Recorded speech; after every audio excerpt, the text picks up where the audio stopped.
Immediately realising I can't remember any of this shanty. Fuck you, the sun. Sorry, me cursing out one of the celestial bodies that give us life. It's just another day in the longship. Kakazi, first! Oh. Speaking of which, don't look at the sun. It's a really bad idea. How are you all doing, friends? Come on in, come on in! Watto and welcome! Pirates, longshipians, miscreants and nonsense merchants. How goes it? Whew. Whew. Alright, the board has been updated. It's currently Aeon at 6, Kakazi at 5, Fearless at 4, Nova at 3. Good like countdown system going here.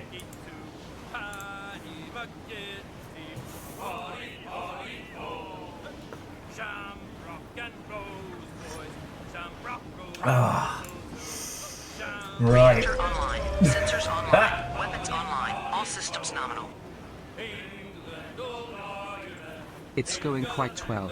Can't believe we're 5 in already. Yeah. Aeon, it feels like you got here like 2 seconds ago. And you've been here for 5 months. Streaming is very weird for one's perception of space-time, let me tell you. And Wolfcrat, Watto and welcome. Oh. I made the mistake of looking over my shoulder and the sun was like, hey, what's up, dickhead? Like, it's not supposed to be this bright. It is winter. Fuck off.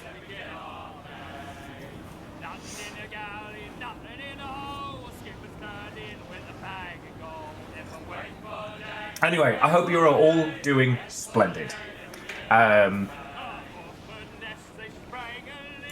Yeah, you know what, Kakazi? That's definitely it.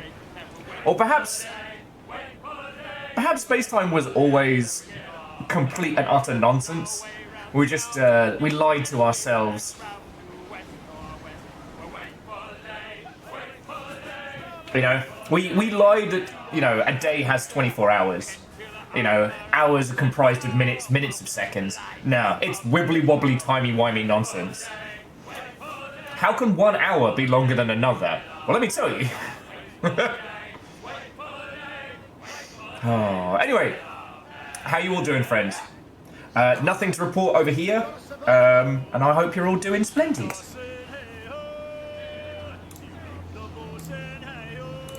Dinobot's doing its ruddy job.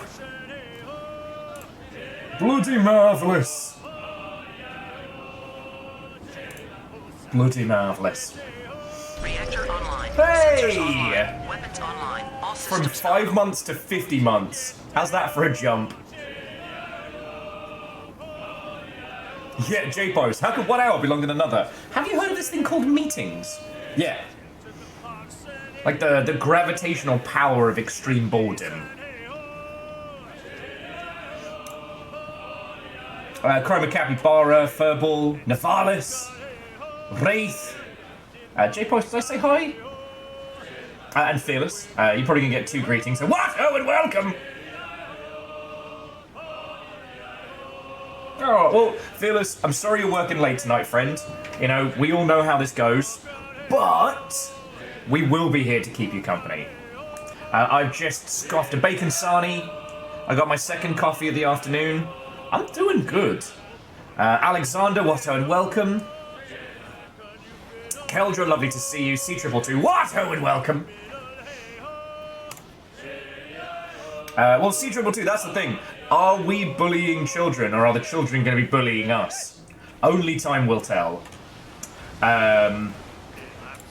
We do have a guest pirate.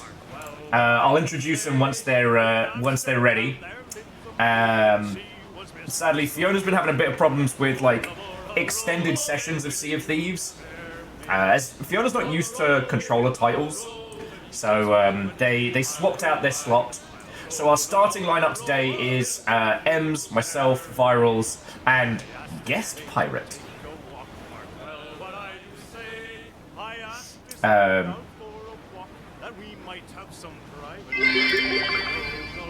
My friend Simba was walking too slowly, so I asked him to move faster. Long live the king. Wolfcrad, feckin' thank you. Oh yeah, and Dustin, that is what I can offer you this evening, friends. We're definitely going to be heading for the Big Tesco if it spawns. We're definitely going to be going for a little flavour of chaos. And if... Oh! Live possession. Watto and welcome. An accursed condition, but a interesting username. What flavour of chaos? Malort. I did want to get the t-shirt that says Malort because your dad won't fight himself. It's funny because dead parents. Third, little dark humour let's throw around. Oh. Way me Susiana. Just wrangling pirates. Okay. Averick, Watto and welcome. Cigarette, greetings. Cigarette, is that why it sometimes gives people ads? Shenanigans. Shenanigans! God, and some of the ads right now are just... I can't. I resent it, but the possibility of acquiring Twitch Turbo so I don't get jump scared by Amazon baby ads. Anyway, that's another story. How are you all doing? The thing is, the only interesting thing that I have done since last I've seen you is watch the new episode of Severance, which is very, very good. But there is nothing I can tell you that isn't a spoiler. So I'm just gonna go... And there you go, that's Will's review of Severance Season 2, Episode 2.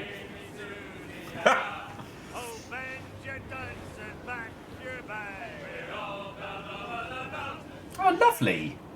Furball managed to acquire the Risk of Rain Returns soundtrack on vinyl.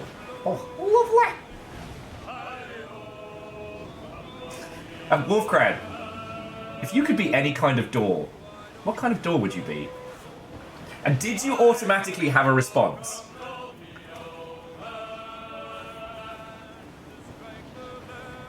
Mine was obviously a Japanese sliding screen door, because I'm a fucking weeb. Wolfcrad. Save rain. Fearless. Castlevania Nocturne. Just yes. Just yes. I am... Of all the games that could get the good treatment, I'm so happy Castlevania is one of them. I'm so happy.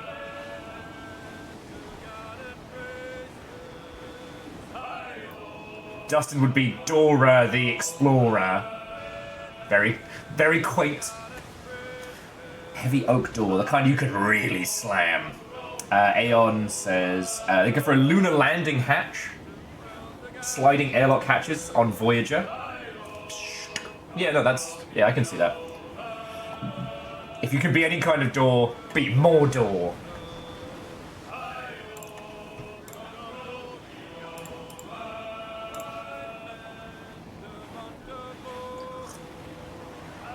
Oh.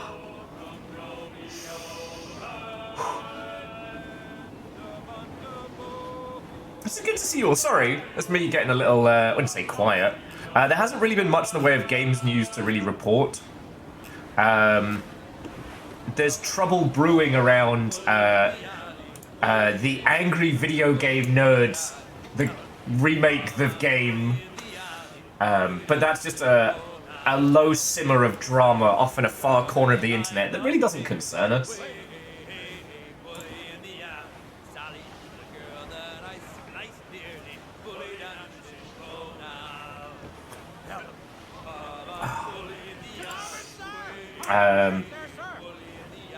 If you have to leave your Gondor, get out. Get out. And then please come back.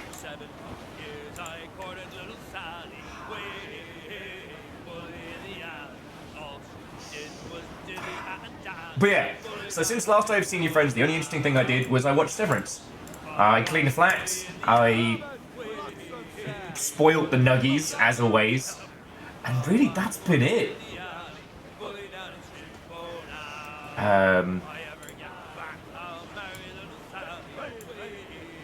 In terms of like video game nonsense, Bossa announced and released into early access Don't Get Got, a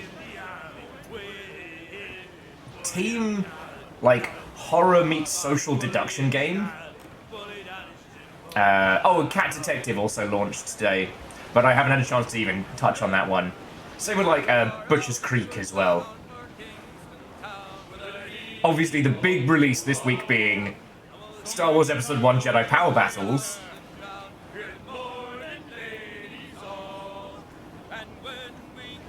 Oh, Wolfgrad. The Nuggies are entirely done with me talking at them about Severance. Mainly because one of my theories turned out to be absolutely true when no one else would listen to me. Even the guinea pigs didn't want to listen to me about it, and I was right. But I can't tell you what it is, because We attached helicopter blades to grassland and made it fly. It became the first hero planes. It's so bad! Climb! Akira Zero, thank you for the 500. That is $5 that keeps me the fuck alive. And Vanderbeest, thank you for filling the pint glass.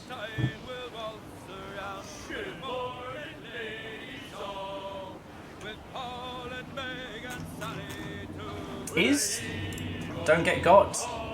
No, Don't Get Got is Bossa. I just realized that if you have to be a door, choose adorable. If you have to be a door, be adorable. Okay, that is very good, Wolfgrad. Although it's being published by Cult Games, who are known for Galacticare and Go-Go Town. Like, Galacticare has crossed my feet. I have a copy of it. But aside from that, like Don't Get Got is a, 8-player horror social deduction game. And everything else they've done is, cute village, cute music, cute shit in space. And Galacticare is kind of like a cozier theme hospital in space. And it looks very good. There's also a placebo edition of the main game, and I quite like that.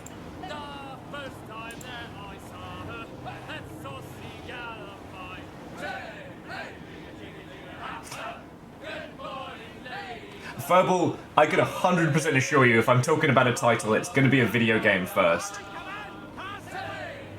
100%. But yeah, so, friends, I wish I had a cacophony of exciting tales to regale you with, or whimsical adventures that have gone down, but, game news has been quiet today, which is pretty common for a Friday.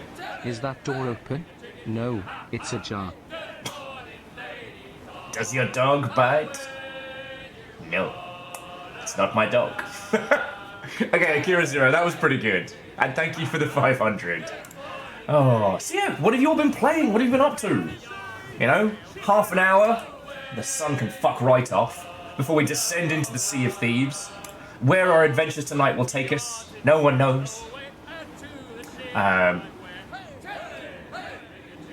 Here's finishing Unicorn Overlord. Good choice, good choice.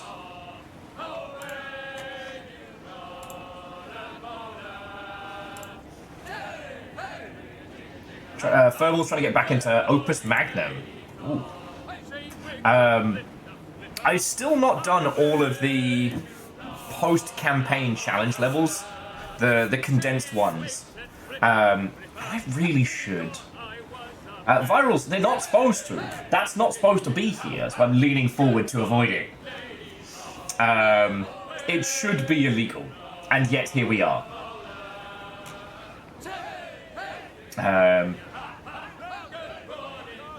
Dustin's on Oops or Warframe, and Fearless finally scrounged enough super credits to unlock the Urban War Bond.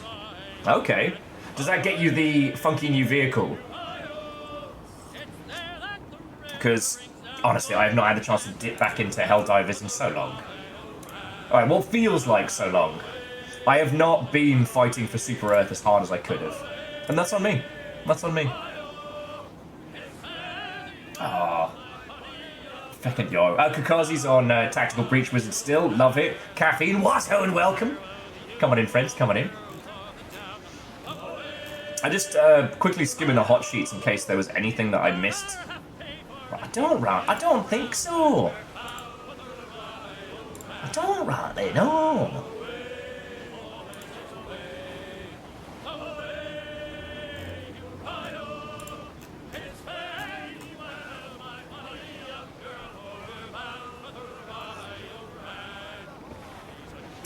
So J-Post is trying out Diablo 4. Lovely.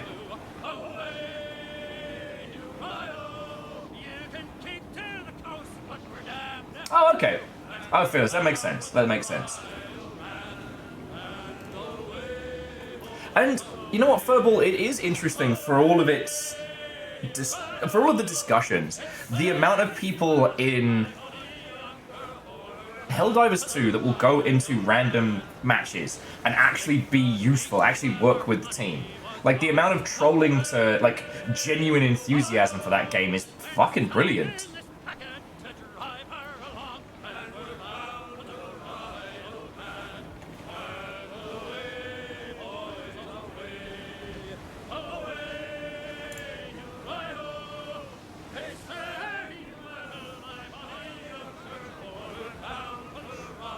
Oh, way cool.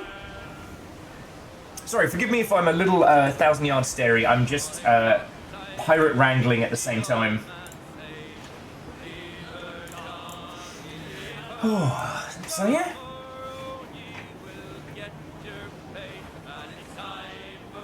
Because like, by my understanding, Helldivers also has in-game voice chat. So there's got to be something about the core experience or something about how it works. Because it's a title. Excuse me.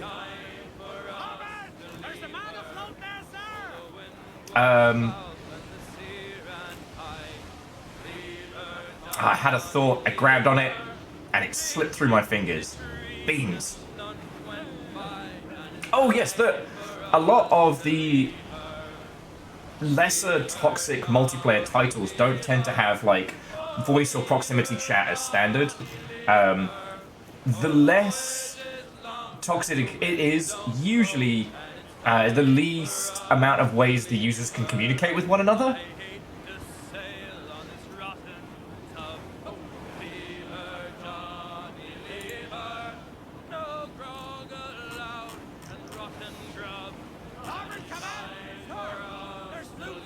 Oh, wait, cool. Sorry, Furball was just saying that you managed to convince friends to pick up Plate Up. Lovely. Lovely.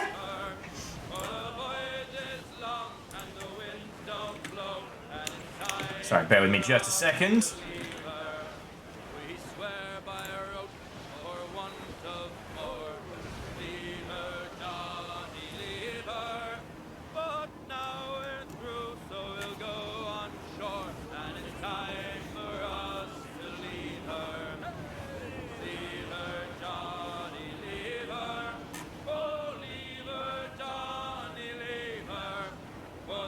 Aw, Phyllis, that's actually really feckin' cute. Sorry, Phyllis was saying that during a Helldivers 2 match, they're in someone where one of the players had set their voice to just open. Spent the entire match chatting with her daughter. That's lovely. And internet communities are absolutely fascinating.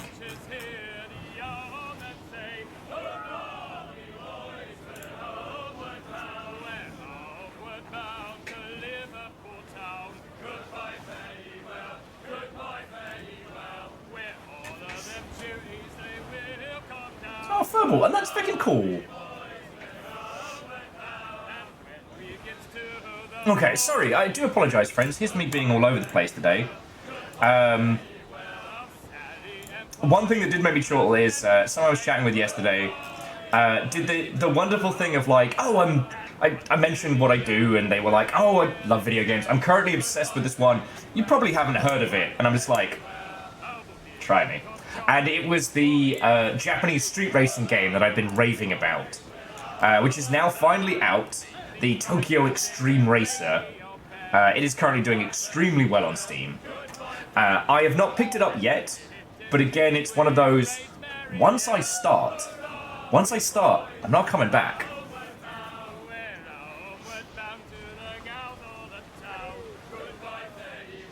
And Caffeine, jumping back, the way in which Sony has handled their, like, Sony Online Pass type nonsense, I think is something it's valid to be frustrated over. Like, they're trying to shoehorn a platform that they have no real plan for, no, like, rollout. And I don't think they would have cared had Helldivers 2 not been such a massive success. And then after its release, they kind of decided, like, oh, well, this can be the tip of the spear for Sony sign-ins. And it has gone about as well as a fart in an elevator. Like, it's not fully reprehensible, but the only thing it does is add a level of inconvenience. Someone who understands tech better would be able to explain it to you more than I can. Oh, sorry, the tech world. There is a term for the fatigue that users are experiencing now with the sheer amount of logins and sign-ins that they need. So, Red Viking, are you suggesting something like Zen and the Art of Drifting, but it's a fucking boat?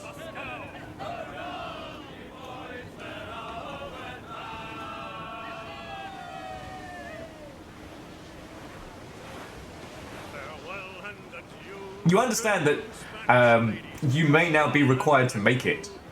As a youngling, I was obsessed with Overboard on the PlayStation. A very simplistic little, like, cartoony-esque game where you trundle the little ship around some small inlets and whatnot. But it had this cute kind of bouncy vibe to it. You could absolutely add some, like, sick drifts into that. Because, like, if you could make a game about 2 armored knights drifting horses, you got it. Wolfcrad, that would be a lovely form of protest. But it's one of those things that the larger operations do need to take into consideration that everyone is fucking burnt out from the sheer amount of steps between them and what they want to be doing. I mean... It's piracy time.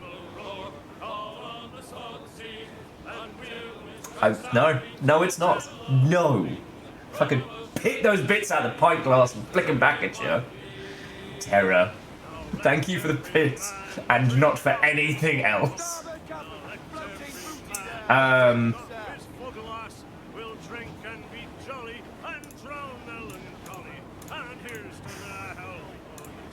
Boosh. Ah!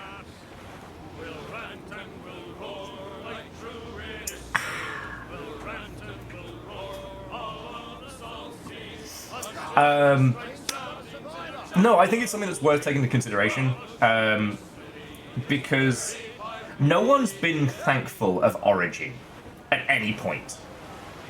And they have been trying to make that thing a force for a gajillion years.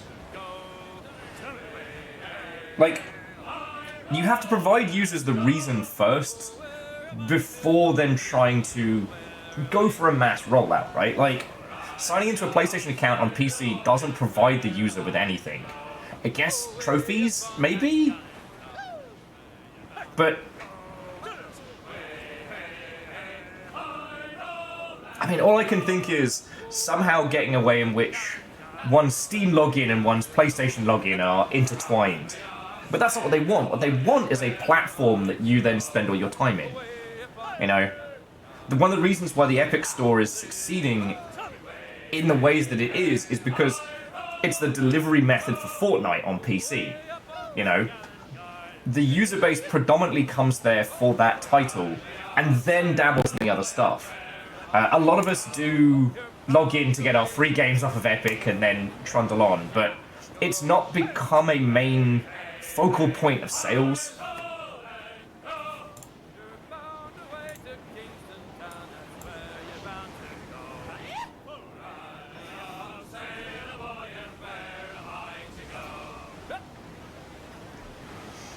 So trophies and cloud saves, but to my knowledge, Helldivers 2 doesn't save the cloud.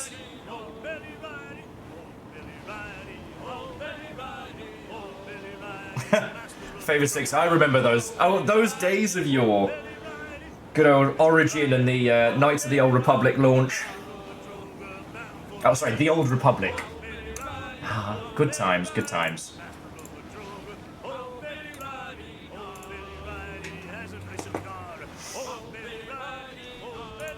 Sorry, apologies that I'm still trying to, I guess, wake my feckin' brain up a little bit. The only thing I want to say, just to cap this off then, is that the frustration that users feel when signing on to things like, you know, PSN on PC and Origin and Uplay and all that, like, that is something that people do need to take into consideration. And each of those barriers to entry is one more person that drops off, you know? Like, we've all experienced a point where we consider playing a title and then we realize that we'll have to find our login details or something along those lines and just go, nah, I'm good. And if that feeling is what stops you from engaging in a title or buying it, that's a thing to take into consideration, right?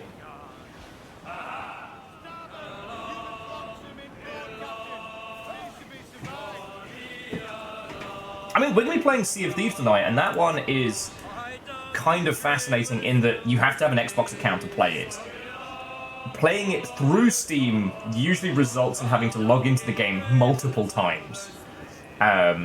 Almost inconveniencing you. And the reason I got it on the Xbox was just because of Game Pass, you know? When we wanted to start getting into Sea of Thieves, I didn't have the funds to just buy the game outright. And now that's become kind of like more of a path of convenience.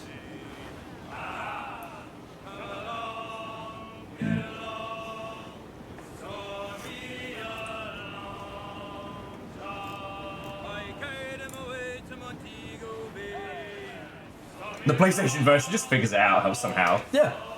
And please don't think I'm like dissing on any particular platform or anything like that. I just, you know, I haven't heard anybody talk about like basically sign-in fatigue. And a good friend of mine was talking about it in terms of like their day job and what they deal with, and you know, consolidations of passwords and stuff like that. That users are getting more and more frustrated with having to log into 18 things every day. And PVS, what? Oh, and welcome.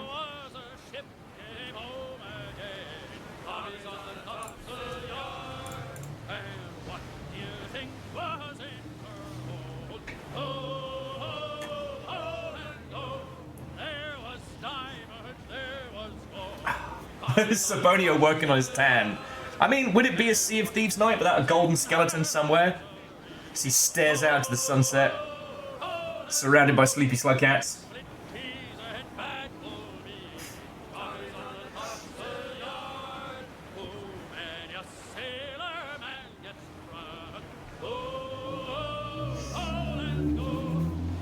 I mean, Sagara, that is definitely an experience to reference. The only reason that I don't bring it in is because like the core experience requires no additional logins, and things like mods are very much in the flavor to taste region. Like, you can get Skyrim up and running right now, so long as you're just playing the vanilla.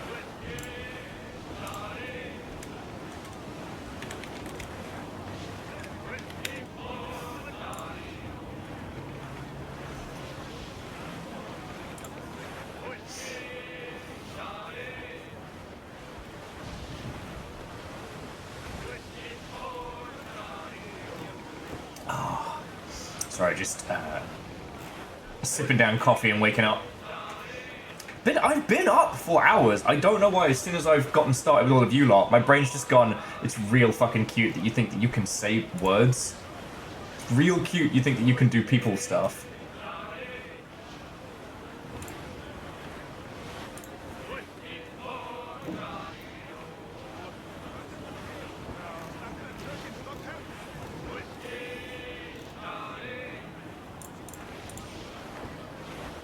words are hard, and I resent that I have to use real ones instead of just being able to make up noises. Just I should just be able to do the Waluigi redaction noise for conversation.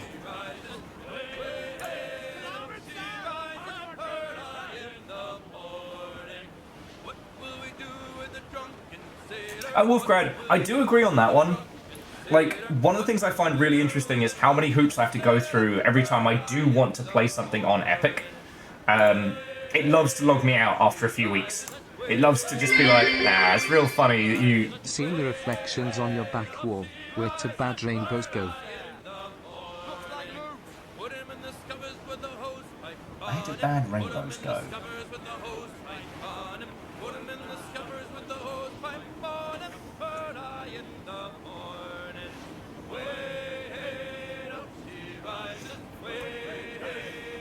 What do you do with a drunken sailor? Whatever the heck you want. To prison. It's a light sentence, but it does give them time to reflect. Ha! Okay, previous. That was an exceptional joke. But, man, if the alert system didn't drag that joke out like it was pulling teeth.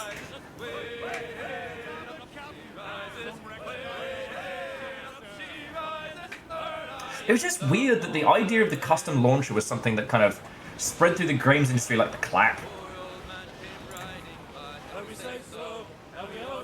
Like, whoever it was that published the whole, you need to have a launcher for your game for BizDev success, whoever wrote that up or did that GDC speech, I just want to slap them with a wet sandwich. Like, I don't want to hurt them, but they were wrong, and it made everyone's lives just a little bit more awkward. Because, like, we've had launchers for games for ages. Predominantly, once we made the jump to, like, dedicated 3D cards, there was a need to be able to change your settings before the game started. And obviously that's where it started. Then we've had various forms of that throughout the years. A lot of CD-ROMs would also work as like a first launcher. But then we had Steam. And Steam was a shaky mess to start with, but eventually turned into one of the powerhouses of the industry. A lot of the big publishers got a little bit miffed that they were making, checks notes, all money. Each tried to launch out their own digital storefront so they didn't have to give anybody 30%. And I just really quickly want to make a point that, like, the Steam 30% cut is a hotly debated...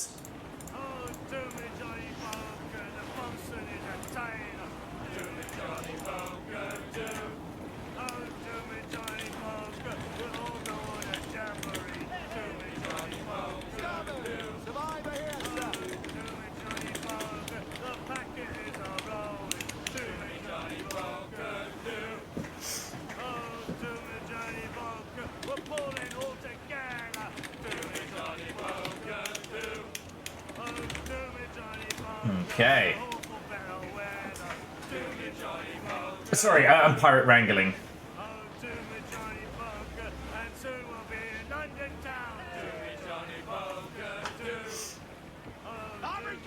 Okay, sorry, the thing I was trying to say was, Steam takes 30%.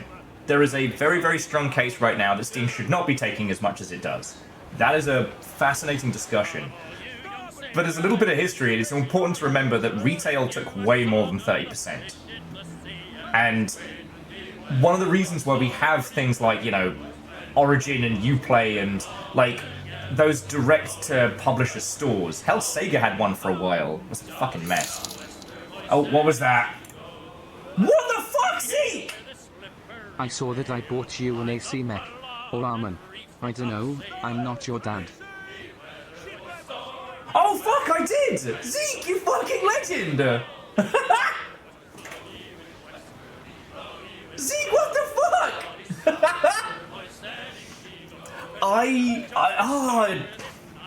Zeke, thank you. Fucking thank you!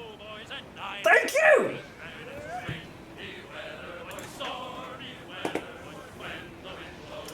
So yes, Zeke, there is no way you're getting unseated as Jarl, so what is your Jarl's decree? Thank you so much. Because I was just going to go full ramen mode. Oh man, and it is sold out as well.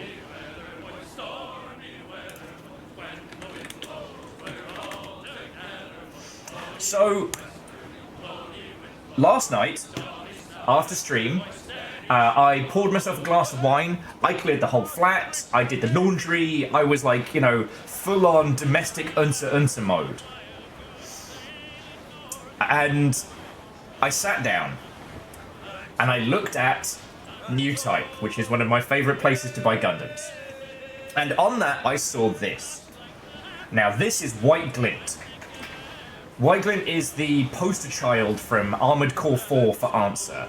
It features in the series prior, but this is the one from the CGI trailer. This is the iconic mech, and it's cool as shit. It does like a whole bunch of fun stuff. It's great. And it is $100. And before I started streaming yesterday, I was hovering over it. I was like, no, Will, don't. You have a wall of Gundams. And then while I was sipping on my wine and I was cleaning the flat, I was like, you know what? This is a very rare kit. It usually costs anywhere between $300 and $800. And so I was like, you know what? Fuck it. If I have to eat ramen for a week, so be it. This is one that I will regret not having. I've regretted not having it for as long as... I remember Armored Core for Answer was a 360 title, alright? So I pulled the trigger on it. It is already sold out. They do have some other Armored Core kits. They've still got... I don't know if that's the... That's not the 9-baller. But they got these 3 cheeky Mother Hubbards still. But none of these were my mech, you know what I mean? As much as I do love the Fragile, because, like, look at it! It's a wing that hates you. It's literally Gundam Wing. And apparently, Zeke saw my little post about that and decided, fuck it, why not? Sorry, I'd have to flash you in Finnewill.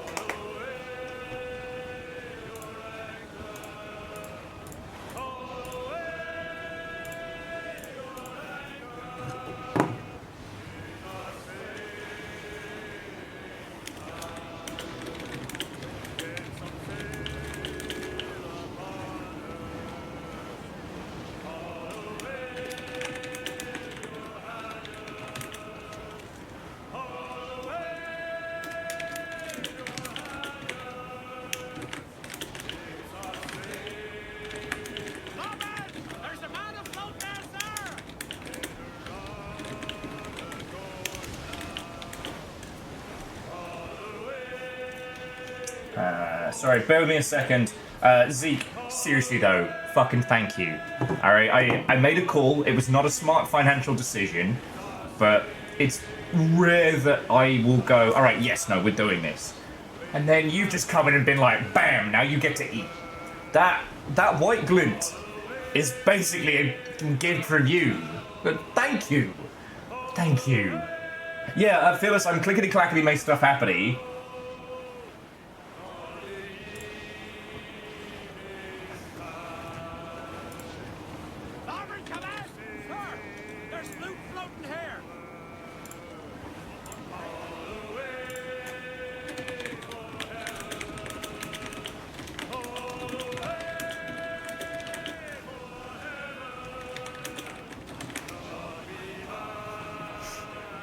Okay, I may have my my special guest pirate very shortly.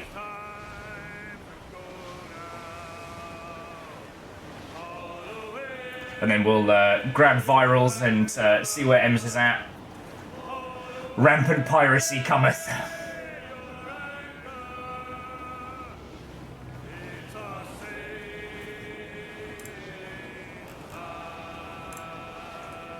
Okie dokie.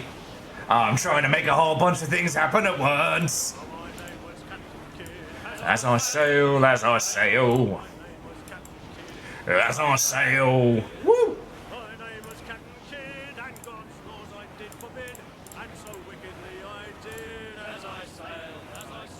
Alright, let's get the game started. What was that? No! Go nuts.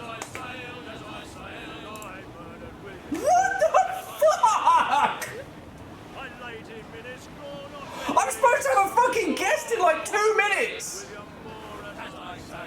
What the fuck?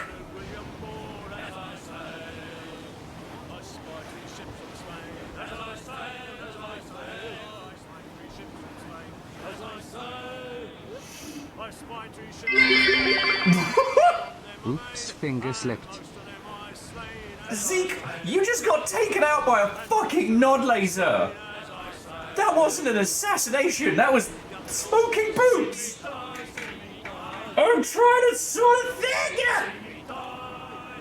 You are welcome to my goal, and by it I lost my soul. Come on, you young and old.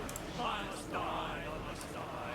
Come on, you young and old. I'm trying to sort of thing! I can't! Fuck, are you not doing it? Wait, is the mission tonight to unseat your daddy? And it was done, PVS, in a fucking... Like, that was the fucking beam rifle from Evangelion, just... Zeke was just melted. Fuck!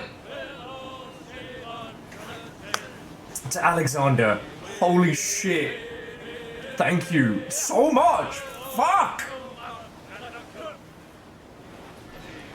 You set Wolfcrat up for success, who then immediately claimed the Yaldom with a fucking blue bit!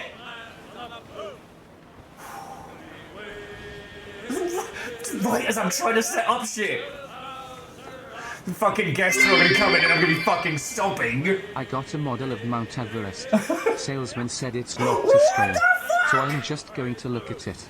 And Araman obliterated fucking... What is happening?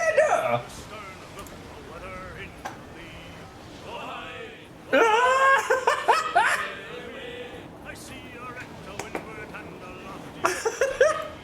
I sail down along the coast high and far away. Are you a pirate or a man of war like me? Oh, and so sail away. Oh no, I'm not a pirate. What? No! Hang on! What? Fuck! Our topsail and heave our vessel to. Blow high, blow low, and so sail away. For we have got some letters to be carried home. Araman, As I that was 8,800 bits. You know how much that is, right? Right? Fuck! Sorry. We've had 2 giant Jarls felled in but a single swooping strike.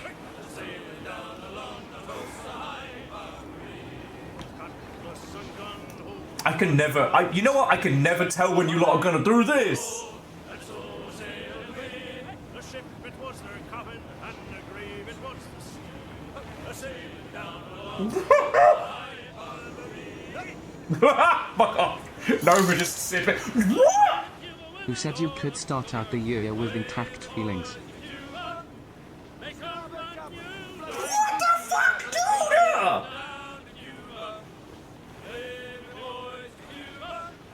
Holy shit!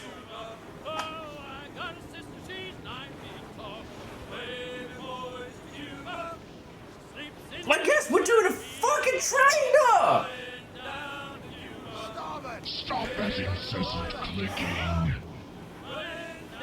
Ems, you might, if our guest shows up, you might have to apologize for me. The trainer started at 7 with Mr. Blobby, apparently. Sorry, thank you. Fuck, thank Yarn you. daddy train. Fuck.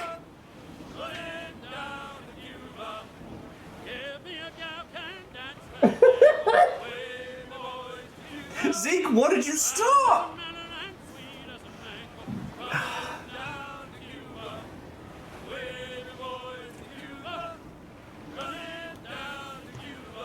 I'm just gonna say I may need a second.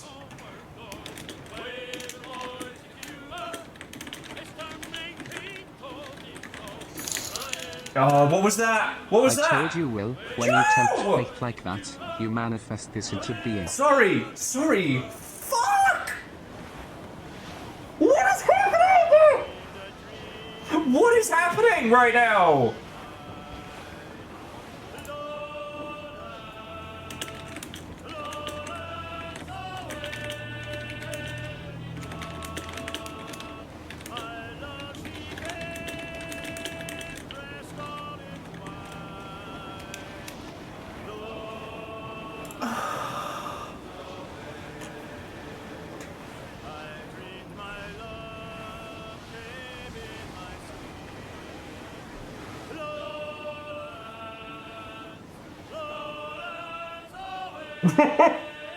Yeah.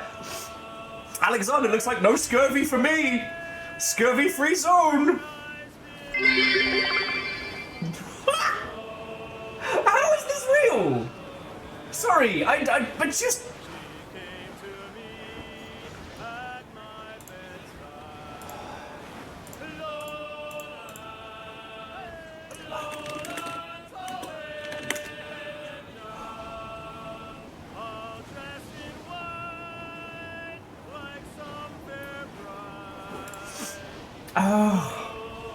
Starboard, Captain. Some sort of cargo there, sir. Yeah, Ems, if you want to, like, say hi to our guest who's in the green room, and I have to be a pirate now. How? What? Fuck. Okay.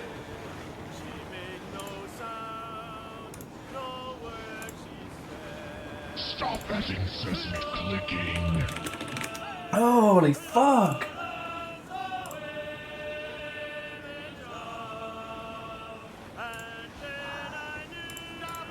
Human flock moving abroad, Captain. Seems to be survived. Fucking hell, you lot. Oh. I haven't even started. I haven't even put the Sea of Thieves on yet. Oh, it's even happening. How? Did you plan this? Did you all plan this? Oh my word.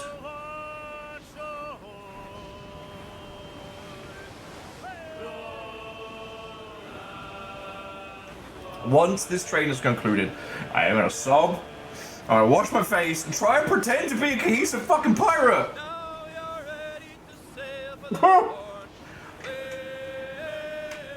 Oh.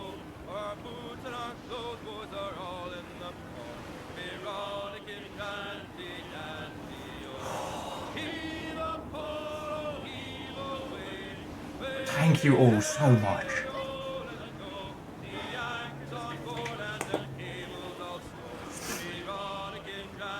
Holy fuck! No plans, just vibes. No plans, just vibes. You're just destroying me via just... I don't even have words!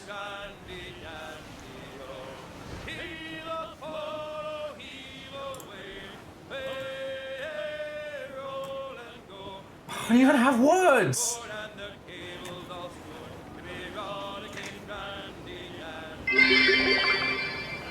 What kind of ears do trains have? Engineers. And then you'll throw that in, right?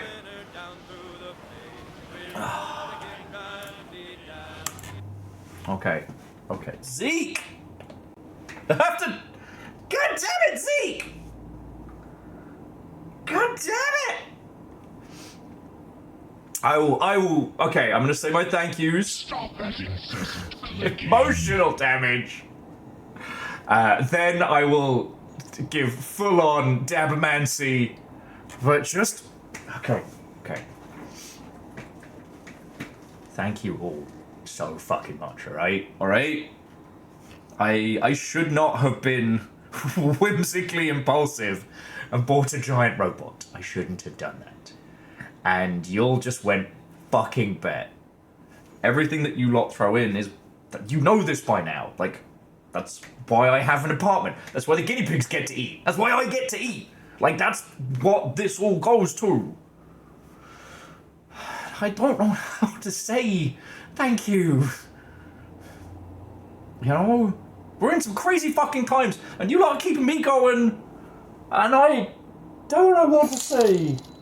When the waves are this nice, we gotta play the shanty twice. I mean, sorry, thank you.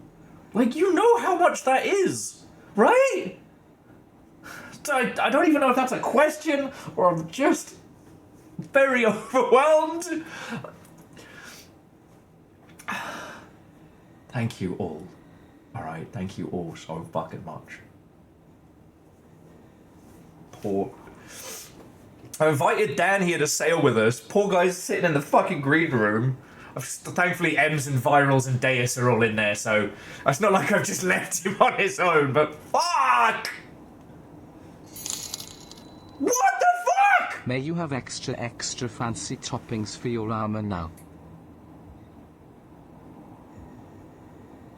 I don't know what to say. I don't know what to say.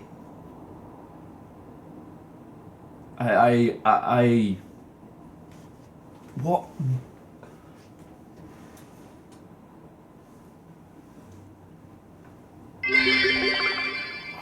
Give me the beef broth and free my soul. I wanna get lost in your almond bowl and drift away.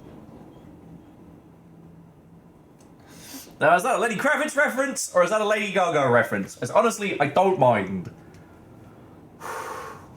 Just holy shit. Holy shit, you lot! Look, just from the bottom of my heart, like, thank you all so much. Alright? I love doing this. I will never be able to explain to you all how much I love doing this. It is a fucking honor and a privilege that you lot keep me as the person in the chair here. And I'll never be able to thank you all enough. And all I can say is just, again, just thank you. Thank you. I will make you the promise that I have made time and time again, and that is, I promise I will do my utmost to be worth everything that you lot put in. It's just, thank you. Just thank you. Fuck! I mean, put some more shanties on. And now I'm gonna fucking dab! Because Zeke has chosen chaos! Please, mods, please apologise to Dan for this baphomancy. Tell him I didn't know this was happening! Borneo, bet you were fucking in on this! Did you do this?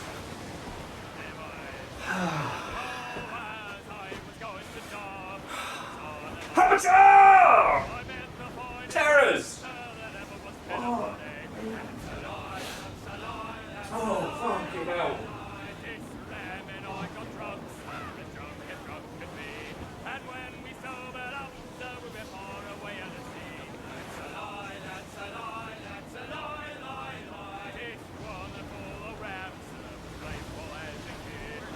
Stop that incessant clicking.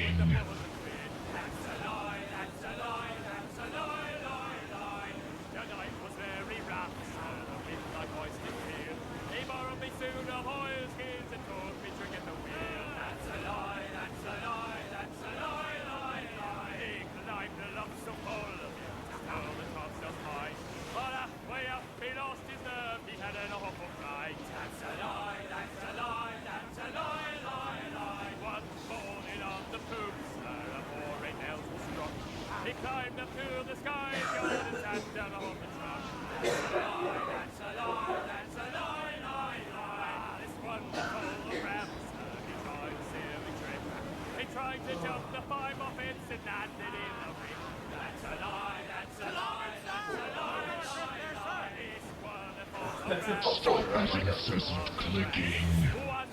Hello, babies. Okay. Okay, you beautiful Mother Hubbards. Thank you all. Thank you all. And Agonaniki, like, thank you for gifting those to the squad. Now let's get the teams together. They can mock me whilst we're getting set up.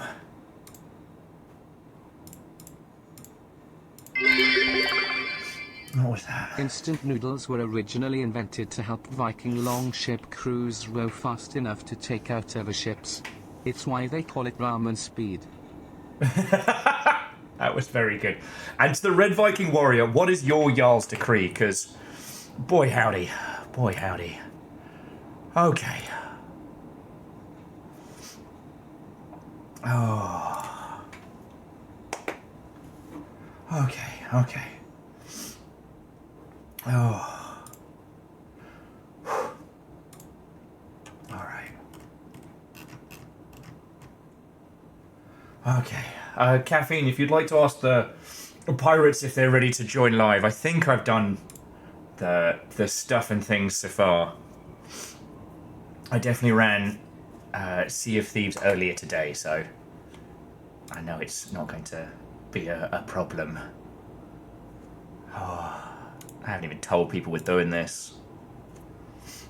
Oh. Oh, okay. Oh. You lovely terrors. Lovely terrors. Oh. I am an absolute mess. Oh.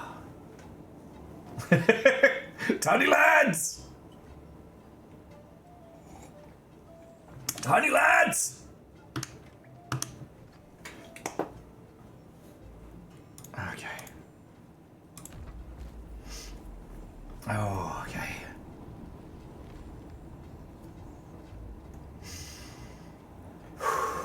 Okay. Oh. I meant to show this to Nick earlier, but I got distracted. They basically made like the blue celestial ship as a great big red celestial ship. So now those of you that have seen the Vi and Catelyn memes going around can now reenact it with 2 galleons. Yes, Wolfgang, you're very good at distractions. You're very good at distractions. Oh, my word. My word.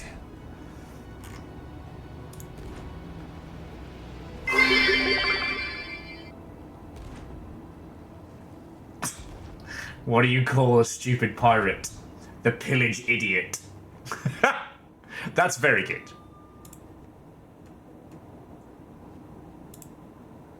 That's very good. Okay, okay. Let's start getting our fucking crews together. I think I've managed to recover. The Pillage Idiot is a really good ship name, actually. Sindrin, that might have to be your next vessel.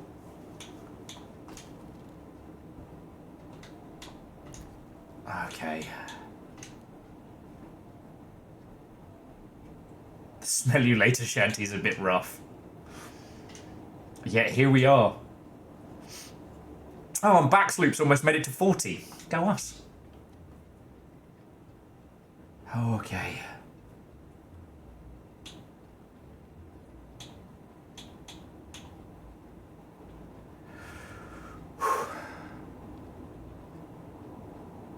I'm just gonna put the Alone in the Shark in the water whilst we're sorting all the pirates.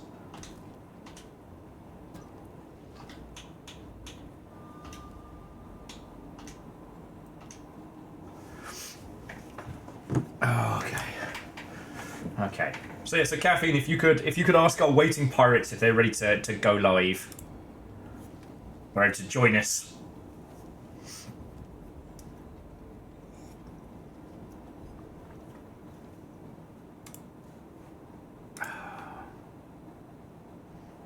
That'd be lovely. Or I'll just start stealing people in a second. Just be like, yoink. Okay. It's just a game about ponies. It's just a game about ponies. Hello. Hey! Our first pirate victim. How's how the rest of the pirates doing? They're fine. Don't worry about it. Don't worry about it. It's all fine. I figure I'll introduce our guest pirate proper once everybody's in. Yeah. How have you been, friend? It's been almost a whole week since last we have committed mischief. Almost. My fingers are dead after Guitar Hero for like 7 hours on my birthday. Oh yeah, belated happy birthday, friend. Thanks. For those who didn't see, Shorby hosted the And Now Virals Does Guitar Hero for 7 hours. Official. That was great.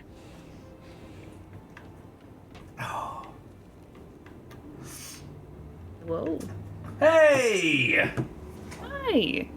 Hello, hello! Hello. Oh my god. I'm so happy everything's working. When I first booted up my computer today, it was like, hey, how about I make nothing work? Your headphones, janky. Discord, slow as fuck. And I'm like, I've had a day, can we not? And last but by no means least, Dan! Watto and welcome! Hey. I am so sorry it has been chaos. Oh, it's no one's it's no one in particular's fault. My chaos, my hard drive was full. Oh no! So are So, you... well, and This is the best of us. Steam worked one over on me. They lied to me. They misled me. They had a button that said, it's like, it pops up with the warning, right? It's like, hey, your hard drive's full, like this, patching failed. I'm like, okay, so I uninstalled some Call of Duties, and then the button is like resume download. It does not resume. It starts all over again. It starts all over. It does go faster, like clearly it is like actually checking the cache for like which files are there, but visually it starts over and does not go to when you left off. So are you still in the process of downloading? no, I am in the process of building shaders. Oh, okay. Yeah, no, it's doing that. It's doing the first time relaunch, building the VC and all that. My screen just went black, so it is in the process of launching the game for what it believes is the first time. Okay. And before we do like intros and stuff proper, are you going to be streaming your side of shenanigans this evening? I am, now that there's something to see that isn't a patch bar. Okay. I'm going to hit that on my side, and we'll mash our chats together. Yeah. So I'm just gonna in media res on my end. So like I've hit the button now, and on my end that's going to be like mid conversation, even assuming somebody was like sitting in my channel. Like I wonder if Dan's gonna stream at random on a Friday. I was about to say, like, I have not told anybody you are joining us. This is the little cheeky surprise. So yeah. Will, when you texted me at 4 a.m. New York time that you're like, oh, hey, do you mind if we have a surprise guest? And I'm like, it's going to be Dan. Well, I think I said, do you want to know who it is? Need to sign into No, you Xbox didn't. Network? I was very drunk last night. No, you just asked because originally, like, I think we thought it was maybe just going to be like me and you going around and doing fortresses, and so you asked, you're like, oh, do you mind if there's a guest? And I was like, I don't care. Sure, let's do it. And then I went to work. Okay, so let's do a round of intros. As Dan's live, I'm live, you're all alive, or in varying states of undead. I think we're ready. Yeah. Yeah.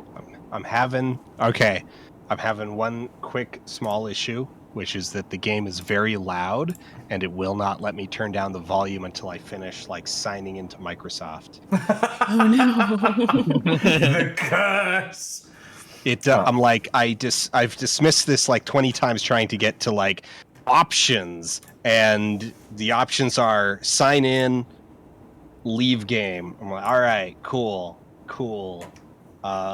What is my Xbox sign in? Oh God! It's simple. It's so easy. I was just bemoaning the multiple sign-in curse. Yeah. And I can send you. So Dan, you'll get an invite from me on Twitch, which is for the it'll say to stream together, but we're not actually sharing any info or data. But it means I can mash the chats together, so we only need to look at one. So you should have an invite from me there as well. And then we'll do introductions proper. You wouldn't think I do this for a literal living. This is literally how I feed myself. I did it. I guessed correctly. Yay. Woohoo!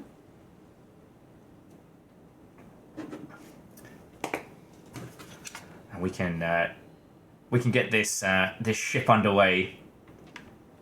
We can get the ship loaded up. I mean, get all the goodies. I think Viral's is already Yeah, I'm on rinsing it. this whole place of resources.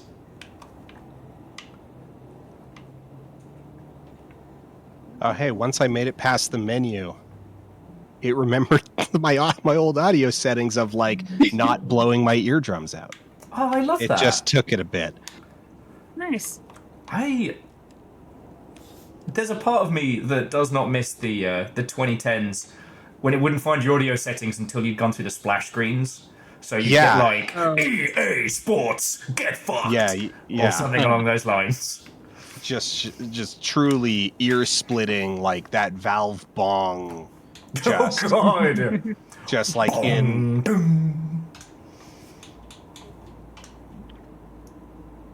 God.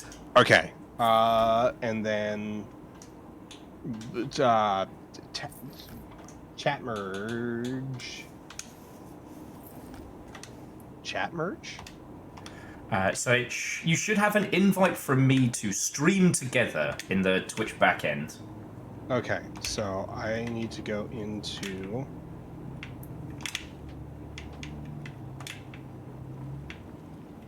EA Sports, we're in your brain. E.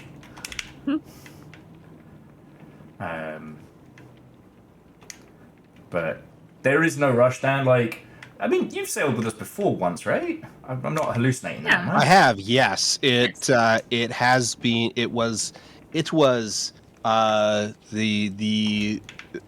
simple times of 2023.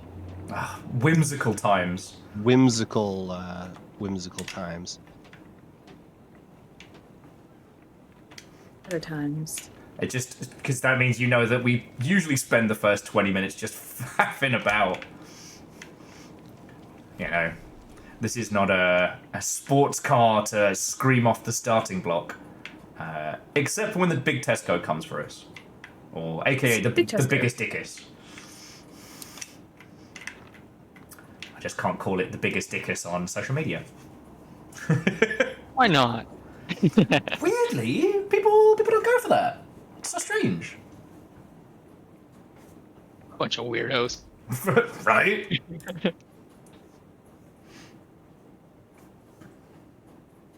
I just don't like that for there some we reason. go. I see it. Stream together. Okay, but I don't want to. The Gigantus Eggplantus. Giganticus eggplant. Yeah, that's really good. Very, very good. Congrats, Dustin. Okay, and then THQ, blowing your eardrums out Oh, every yeah. single time you play. THQ used to do a crime. And then, by the powers invested in me by Twitch.television, our chat combined. Did we it can now Did it- see? did Should it be able to combine? see. To those of you over on Foldable Human, give us a wave. Did it work? I don't know if. Okay, so I tried using I don't know my like Twitch login off the back of my I tried to like merge using it's like, okay, well, let's just pull up the dashboard on the mobile version. So I think I'm streaming simultaneously on two different, on like both my phone and my computer. And So we've got Tiny Dan on phone. well, I don't know what's going on because it's showing me my stream preview. No, that's your stream preview. What is happening? It's invited me to join, and it's like join backstage. Okay, but if I like hit this and go join backstage, okay, an error has occurred. Okay, but now OBS has popped up with I see Shared that- chat has yeah. started. Okay, got it. Yeah. Okay, got it. And that looks merged there. And hopefully, okay. There we my go. chat, my chat. By your Are chats you combined, seeing my I am desktop Captain or Numpty. my phone? So What is going into your eyeballs? so thankfully, over on this side, like, no one's seeing anything extra. But in the back end, like in the back of Tiny Twitch, it is your phone. It is a black screen, but it is exactly the shape of your phone. The people on Okay. stream are seeing you as I your don't desktop. care if the back end is seeing like the cover of American Cinematographer Manual. That is meaningless to me. The back end can enjoy that view all it wants. New I'm folks, you know what? I am welcome just to the going to jungle. We've put got that lots of phone trees. down We've got everything you want. back where it if belongs, that on thing is top of trees. the 3-inch thick American Cinematographer Manual, and we'll just keep going. We're gonna take the angle of don't touch it. Yes. Yeah. Where it just, if you see a house of cards, don't touch it. Don't touch it. Don't poke that. Yeah. No touching needed. Okay. So yeah, if you'd like to see me, Dan, or both, we can probably get a multi-stream if needs be, but that's another thing. So we're here. Our chats are combined. PVS is trying to sell us trees. It's a whole thing. So let's do introductions like we know what we're doing. And let's go from there. So, greetings, one and all. I'm Will, a he/him variant, a games industry survivor of 1,000 years ago, turned streamer of, I mean, let's be honest, quasi-professional chaos. I am joined by our long-serving Helms Master, Ems. Hi, I'm currently downstairs cooking pork and shark and other things. Hi, my name is Ems, or Emma, or Emhart. Any of those work. I am a they/them variant. I do not work in the games industry anymore, but I work in the arts world. And so if you have any hot takes about art, please tell me them so I can argue with you and tell you you're wrong. Next Happy up, to be here. Yep. Okay, we've lost group chat. Don't worry about it. Next up, indie developer and certified Guitar Hero lunatic Virals. Hello, I made The Void Rains Upon Her Heart, and I play a lot of Guitar Hero. And sometimes I release an update and then responsibly go on to play Sea of Thieves the rest of the night, or Guitar Hero, whatever's on. And last, and you were a he/him, I take it. Oh yes. Uh, Yes, And last but by no means least, YouTubian legend, a veteran of cinematography, PAXs, and internet deep dives, the likes of which few have ever seen, either as Dan or Foldable Human. Hello, welcome. Hello. I'm Dan. Dan Olson, aka Foldable Human. What is the slash command for merging this? It's got to have a slash command. Oh, for smashing our chats together. Yeah, because what happened was after I put my phone down, eventually it yeah.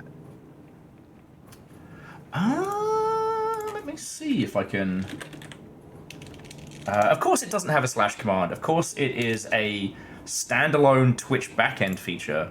I love this for us because over on your side, we already have a hot take. Oh my god! I got so lucky. I apparently at some point in the past signed into. I should have checked that first. Here we go. There we go. And now actual for real. And now I can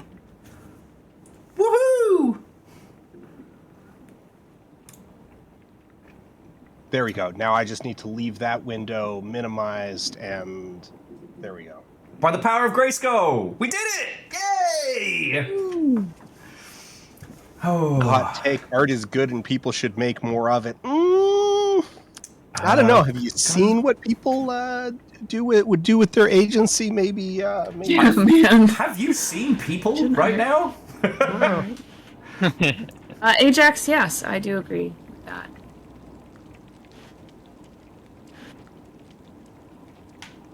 Yeah, we got shared chat technology, so okay. Hello, one and all. I'm of the philosophy of like the Ratatouille route, which is like anyone can cook, anyone can make art, but not everyone should.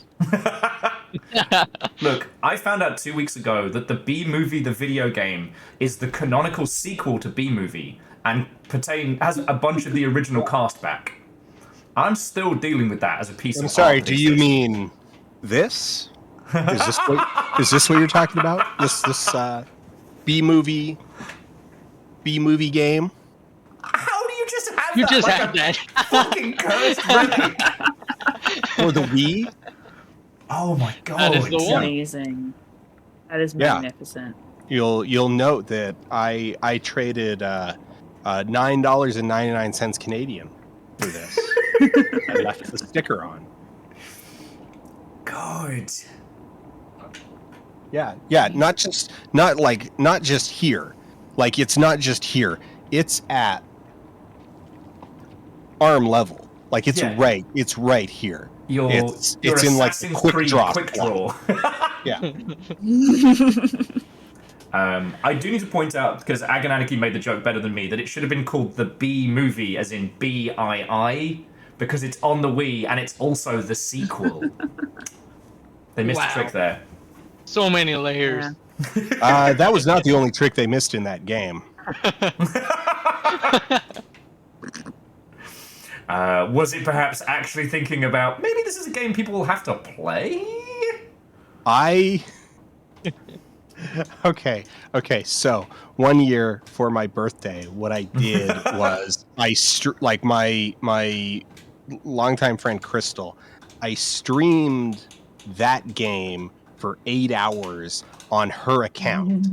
Why? So I jacked her Twitch If the login, B-movie, her the stream video feed, game is the canonical streamed sequel it to on the her B-movie, account does for it 8 make hours. it to be or not to Why be? And- nine? But it's not an 8 hour long game.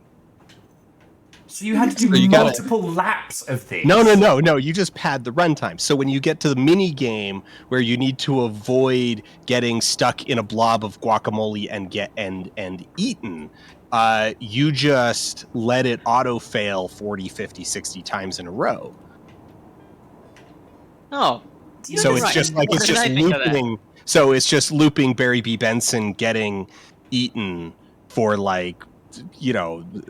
15, 20 straight minutes. This is the kind of thing they do to people in very closed rooms to extract information, Dan. This is, I feel that there's someone I should call now knowing this. What the fuck? Oh. Now, I will say, even though it is the canonical sequel, it is mostly the sequel is really just the framing device around the levels, which are themselves very retelling moments from the movie. Okay. So, yeah. Yeah.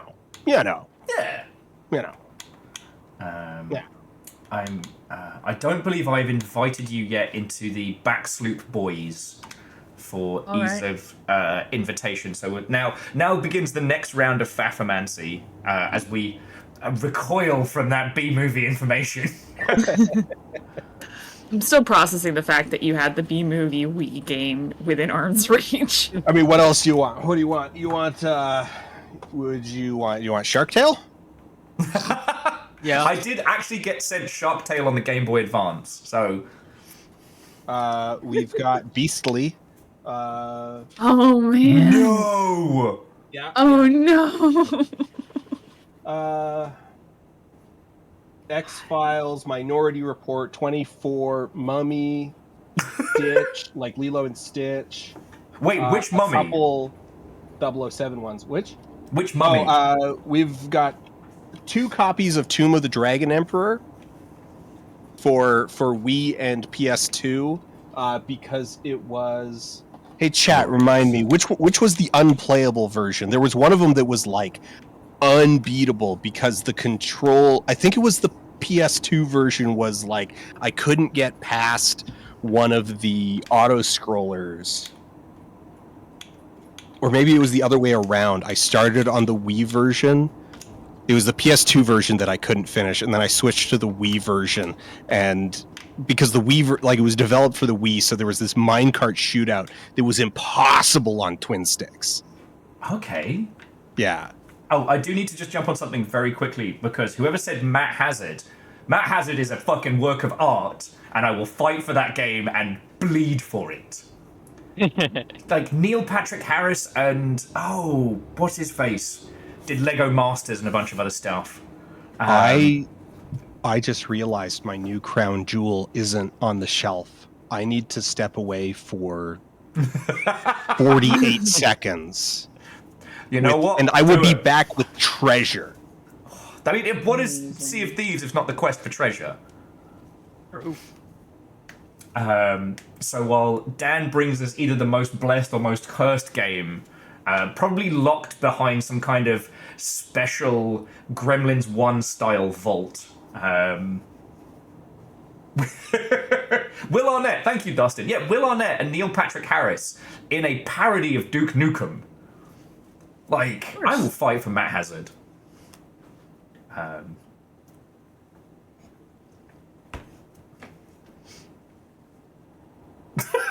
Sorry, I just read Neil Patrick Harris got me into crypto.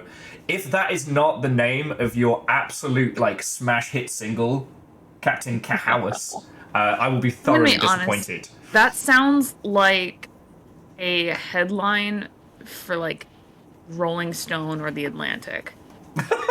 Okay. Okay, so at XOXO this past summer. Oh, yeah. Lindsay. So Lindsay was in Dublin for the Hugos, and a fan comes up to her and is like, I've got something for you. You just need to know you might not be able to play it because you'll need you'll need a PAL PlayStation. Okay. And she's like, I know a guy. So she gives me a PAL copy of The Sopranos, Road to Respect. Yes! Oh no. I don't know why we even kept making video games. We clearly peaked at this point. So Also, why did we stop doing video game tie-ins for franchises that should not have had video games? Why did we stop? Okay, the answer is actually really boring. Yeah. It's a depressing, boring answer, and it's that they just all moved to mobile match 3 games. Yeah. Darn. God. I have played so many tie-in mobile mobile games, but and they're all just whatever the flavor of the month is. You know, Typically there's some variant of a match 3. It's just a question of like, okay, are they going to be a Bejeweled match 3 or are they going to be a Candy Crush, right? Like, yeah. There's also the effect of the Scarface game is still being felt now because everyone was convinced that was going to be like an absolute slam dunk, no questions money earner, and it was a stinker and nobody bought it. That was the attempt of those kind of like, I don't want to say shovelware, but those like cheap budget known IP franchise studios trying to reach outside, like bat outside their weight category, and it was a massive fucking disaster. Oh, sorry, are we talking Scarface? I was talking Scarface. Scarface, where is my copy of Scarface? It is on here somewhere. Oh, maybe I boxed it up. I don't see it. Then again, there's like way too many. Oh, While you're looking for that, I just want Speaking to point of out. video game tie-ins that are unofficial sequels, Okay. Oh, Bad Boys, Miami Takedown. nice. I mean, it's no 50 Cent Blood in the Sand, but it's not bad. It is definitely no blood in the sand, but it does have I'm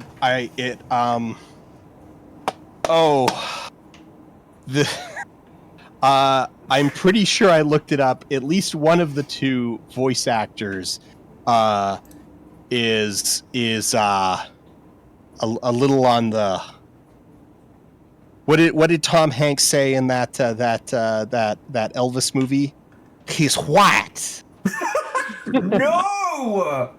Yes, yeah, no, indeed. Oh, my life.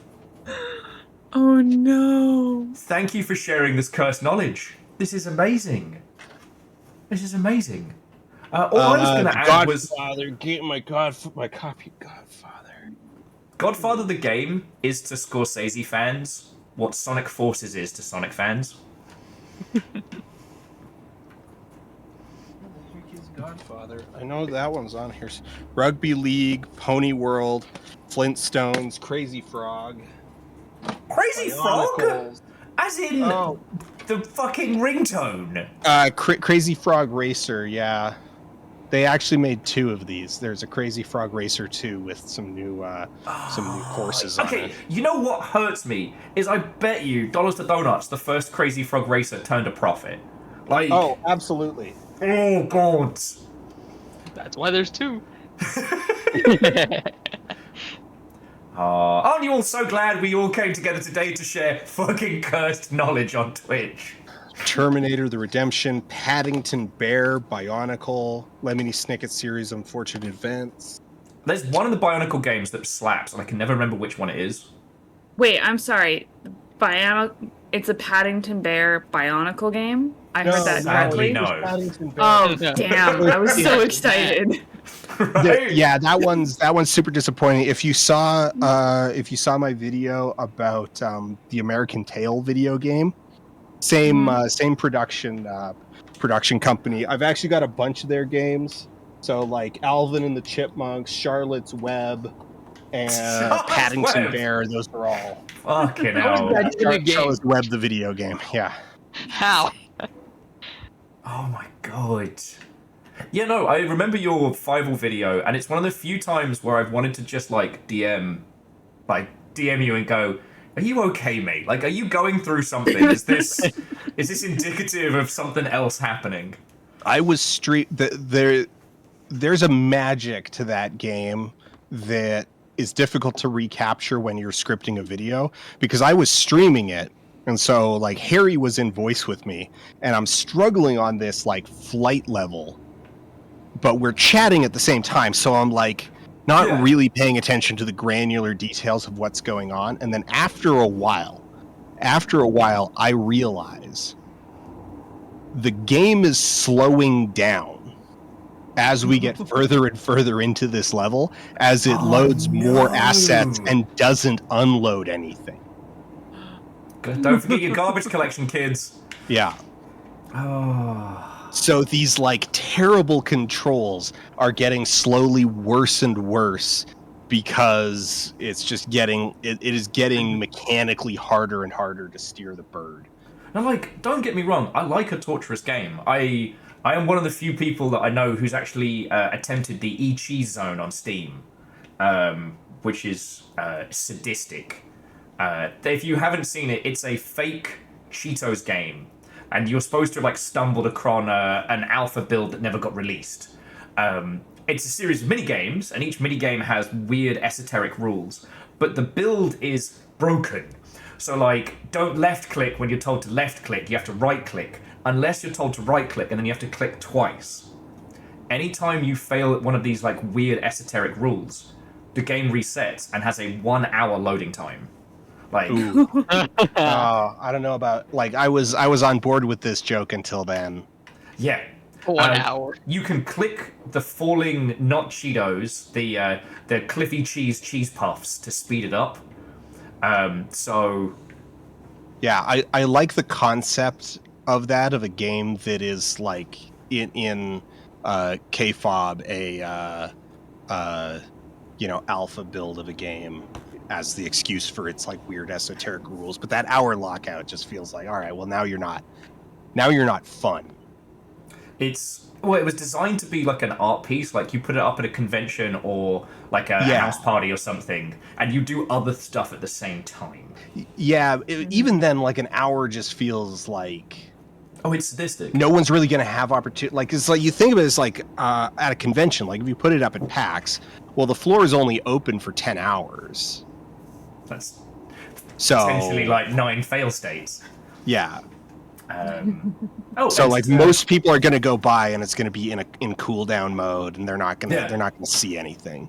So also you got a livid jellyfish. That's a good pull.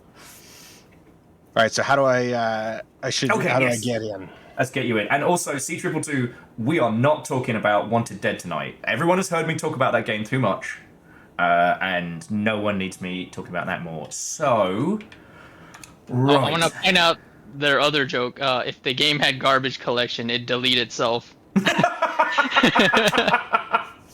Touche. Very funny that I accidentally destroyed a copy trying to make it work. Because they're so cheaply manufactured. I was trying the tape trick, which is an old thing with. So you'd have PS2 games that are CD based rather than DVD based, and because they're CD based, they need to spin like insanely fast, and so you'd get slippage in the tray. And one of the ways of fixing that was to put like, it was like, oh, you just put some tape on top of the disc to give it more traction. The Fievel game was so cheaply made that the paint, that the data layer, which is just underneath the paint, it's not a dual. Okay, so a normal CD, a proper one is like a sheet of plastic, the thin sheet of aluminum with all of the data inscribed on it, and then a sheet of acrylic. These ones are acrylic, aluminum, paint. They just paint it comes off. The game comes off. Yeah. Or scratch some of the game off. I had to do a stream of Too Human last year for a thing, and I tested the Xbox in question. I made sure it was all working. I was playing Lost Planet 2, an incredible game. And then as soon as it came time to put fucking Too Human in there, the whole thing just red ringed itself. Like, I saw getting Too Human running is so hard. And it is not worth it. Like, no, not at all. The only thing that was worth it about streaming this game was that one of the devs showed up in chat to explain why the death animation is so long. We had one of the QA guys who popped in and was like, yo, let me tell you some shit. Yeah. Just very quickly, to anybody who doesn't know about Too Human, it was the game that killed Silicon Knights. It was supposed to be part 1 of a 3-part super franchise like Mass Effect. And it went so poorly that, is it Dennis Didac, or whatever his name is, tried to sue Epic. Okay, so and lost. The game that actually sunk them. Well, okay, and this is the touchy thing, is that Too Human is the game that did the most damage. The X-Men game is the one that sunk them. Yes, because they lost the lawsuit and they were found in breach of contract for the X-Men Evolution, which was work for X-Men. hire. Yeah, they were found. Yeah, because they didn't cross their T's or dot their I's with the licenses for the X-Men game. And that's where they got hammered in the countersuit. We can't say this officially because we don't know, but shamanistically and theoretically, the belief is that they took the money from X-Men Evolution to try and make a vertical slice for for beans. Eternal Darkness Thank you. 3. Yeah. Yeah, that was what Yeah. they were doing behind the scenes, which Yeah. is why. Yeah. No, that is all but confirmed. There's an amazing investigative report on all of this that I believe Polygon ran. I mean, probably like 6-7 years ago now. God, I know I probably read and forgotten it. Probably 10 years ago now. Oh my god! Don't drink gin, kids. You forget Polygon articles. Okay, yes, let's get you in game before we get into story time because we are all talkers on this boat. I may need to find you on Xbox first, or you might. Sciatic door 8900 is the words in the top right corner of my screen. Sciatic door, bleeding Nora. Okay, my crew, invite friend. Do I have to make you a friend first? Okay. Xbox is gonna make this weird. Yeah, well, you really did assemble a bunch of yappers, didn't you? Yeah, look, it's not a cohesive squad, but it's a talky squad, and that's okay. That is true. Okay, add friend. Look, got a new gun. Oh, very fancy, very fancy. And like Dan, since last you have played, they've added blow darts, grapple guns, a gigantic super galleon that can occasionally spawn, and all who defeat it get to sail as it. Oh, Nova, thank you. Okay, I don't have like a social panel or anything. Do I need to? I'm hoping that if I do it like this, it's just going to send you through. Okay. Oh, all right. I think we're good. To my crew, invite, because I recognize that creeper face. There we go. Confirm. So you should have an invite to game, and then I will Through Steam? through the very game itself. It should be. Don't you love it when you have to use multiple systems to play a game? Don't you love it? So fun. It's so fun. I love that for us. Nova, I'm doing all right. It's been a day. I was woken up at 4 a.m. by a very loud alarm from a store underneath my apartment. And then I got to work and the heat was off. Oh no! Oh, no. They did eventually fix it. It was like the first 2 hours of work was me. You wouldn't happen to have a With, guild, like, would you? Yes, the We do. Backsloop Boys.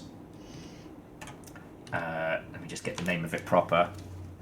Because Backsloop's back. All right. All right. Because I think if you do a guild invite, then you will be able to use like the guild Yes. panel for all of this, which will make this a lot less arcane. Honestly, that's why I've been bundling people into the guild. Because it does make this process so much easier. Okay. Send invitations. Send notifications. Okay. So you should have an invite to the Backsloop Boys. Have a guild Alright. invite. Woohoo! Yay. And There then we you go. can just Sorry jump to on the interrupt ship. your story. No, you're good. The end of it was just I spent the first 2 hours at work today with like a little like heated pack on my lap and a fluffy blanket and all of my outdoor clothes that I got off the train in, just sitting at my desk staring at Excel spreadsheets. Oh, actually doesn't sound that too bad. I was super domestic yesterday, so there was actually nothing to like clean or do. So I just kind of Big Lebowski'd around the house most of the day. just shuffled about, sipped coffee, sipped some more coffee.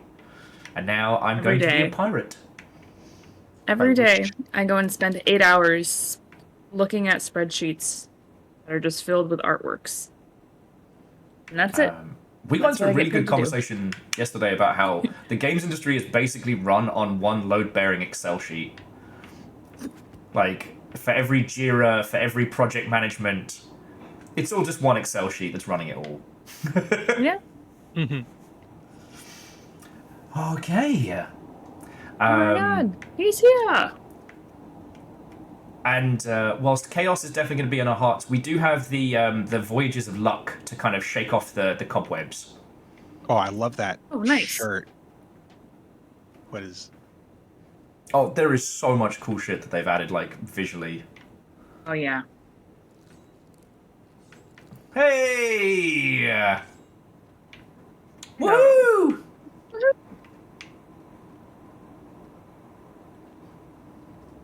No one knows how cool we are. No one knows how cool we are. Okay.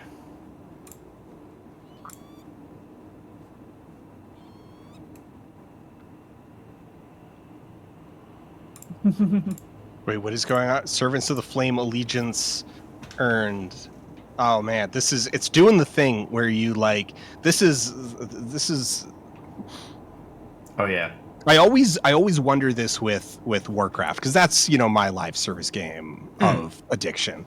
And I always wonder, like, what's it like for somebody who has not kept up when they log in? And I always get an appreciation for that when I log into like somebody else's live service game. Like, it's like, oh, like, let's play around with this. I'll show you around. It's like, yeah, okay. So we jump in, and it's just like the amount of stuff you get bombarded with in terms of like, it's like achievements, tutorials, seasonal pop-ups, often, particularly since this will almost always happen, as is this case, at the end of a season. Like, I saw that there's 4 days left. And so I'm almost certain I'm going to get just like truly Man Award with catch-up mechanics.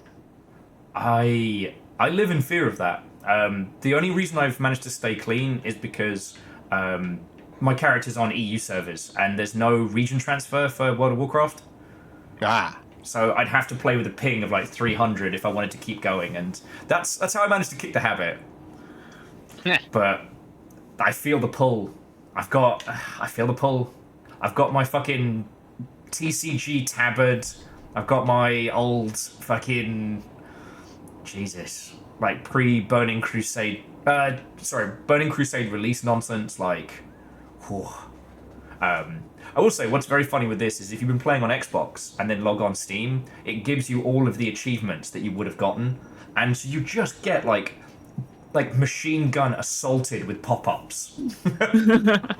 It's just this rapid fire.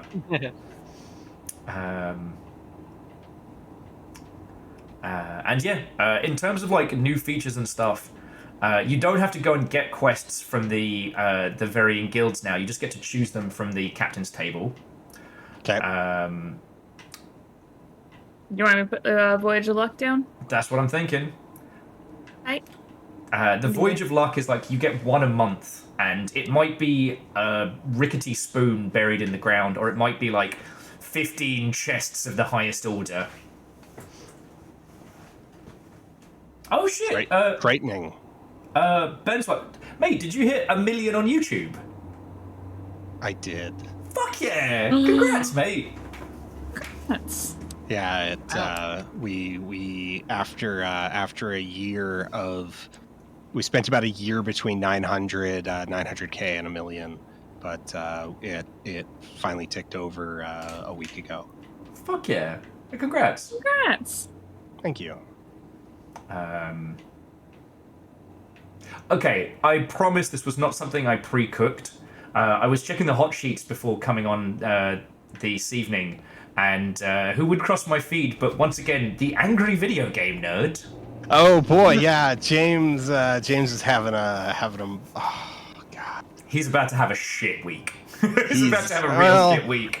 I don't that's the thing, is I don't think, like, at the end of the day, one, how do I okay, I'm going to stop interrupting, and I'm going to let somebody else explain what happened, and then I will commentate afterwards, but okay. Otherwise I'll just dominate this whole conversation, and I will not say things in order. So the TLDR is earlier in the week I got a little press email about a new angry video game nerd video game. Interestingly, it was developed natively for the NES, and it's going to be coming out at some point. And Limited Run are doing the physical version. which is Yeah. real good. Yesterday, a shitey person who will not get a shout out because they're shite did a gamer awards for gamers, and it got nasty. Like, there's one category for worst journalist, which was just a hit piece. Ironically, on some of the best journos in the business right now, like Rebecca Valentine is in there. One of the few reasons to not throw IGN into a volcano. It got nasty, and then he shows up and does a whole fucking bit for his video game and presents the sponsors, presents the people working on the game as if they are sponsors of the awards. And Limited Run put out a statement this afternoon, which was like, "We did not know this was happening. We do not support or condone this." And I'm like, "Oh boy, someone's getting some legal emails."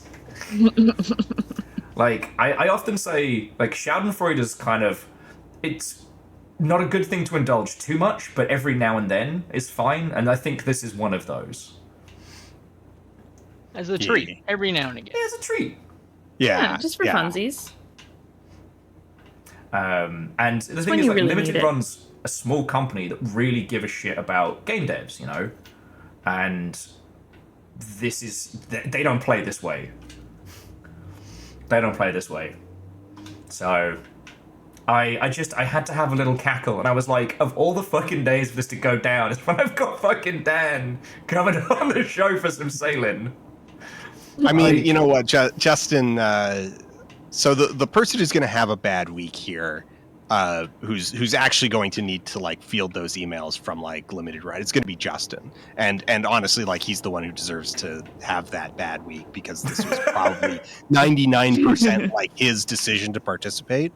That you know, that Take Back Gaming approached him, and he just like, I don't want to throw Justin Silverman like completely under the bus, but like, just objectively, he isn't terribly good at several aspects of his job, because he keeps making the exact same kinds of mistakes in the exact same way, and it's like, oh, okay, like, you're just not very good at this task, you know, this responsibility, and part of that is that it's like, hey mate, like, you need to vet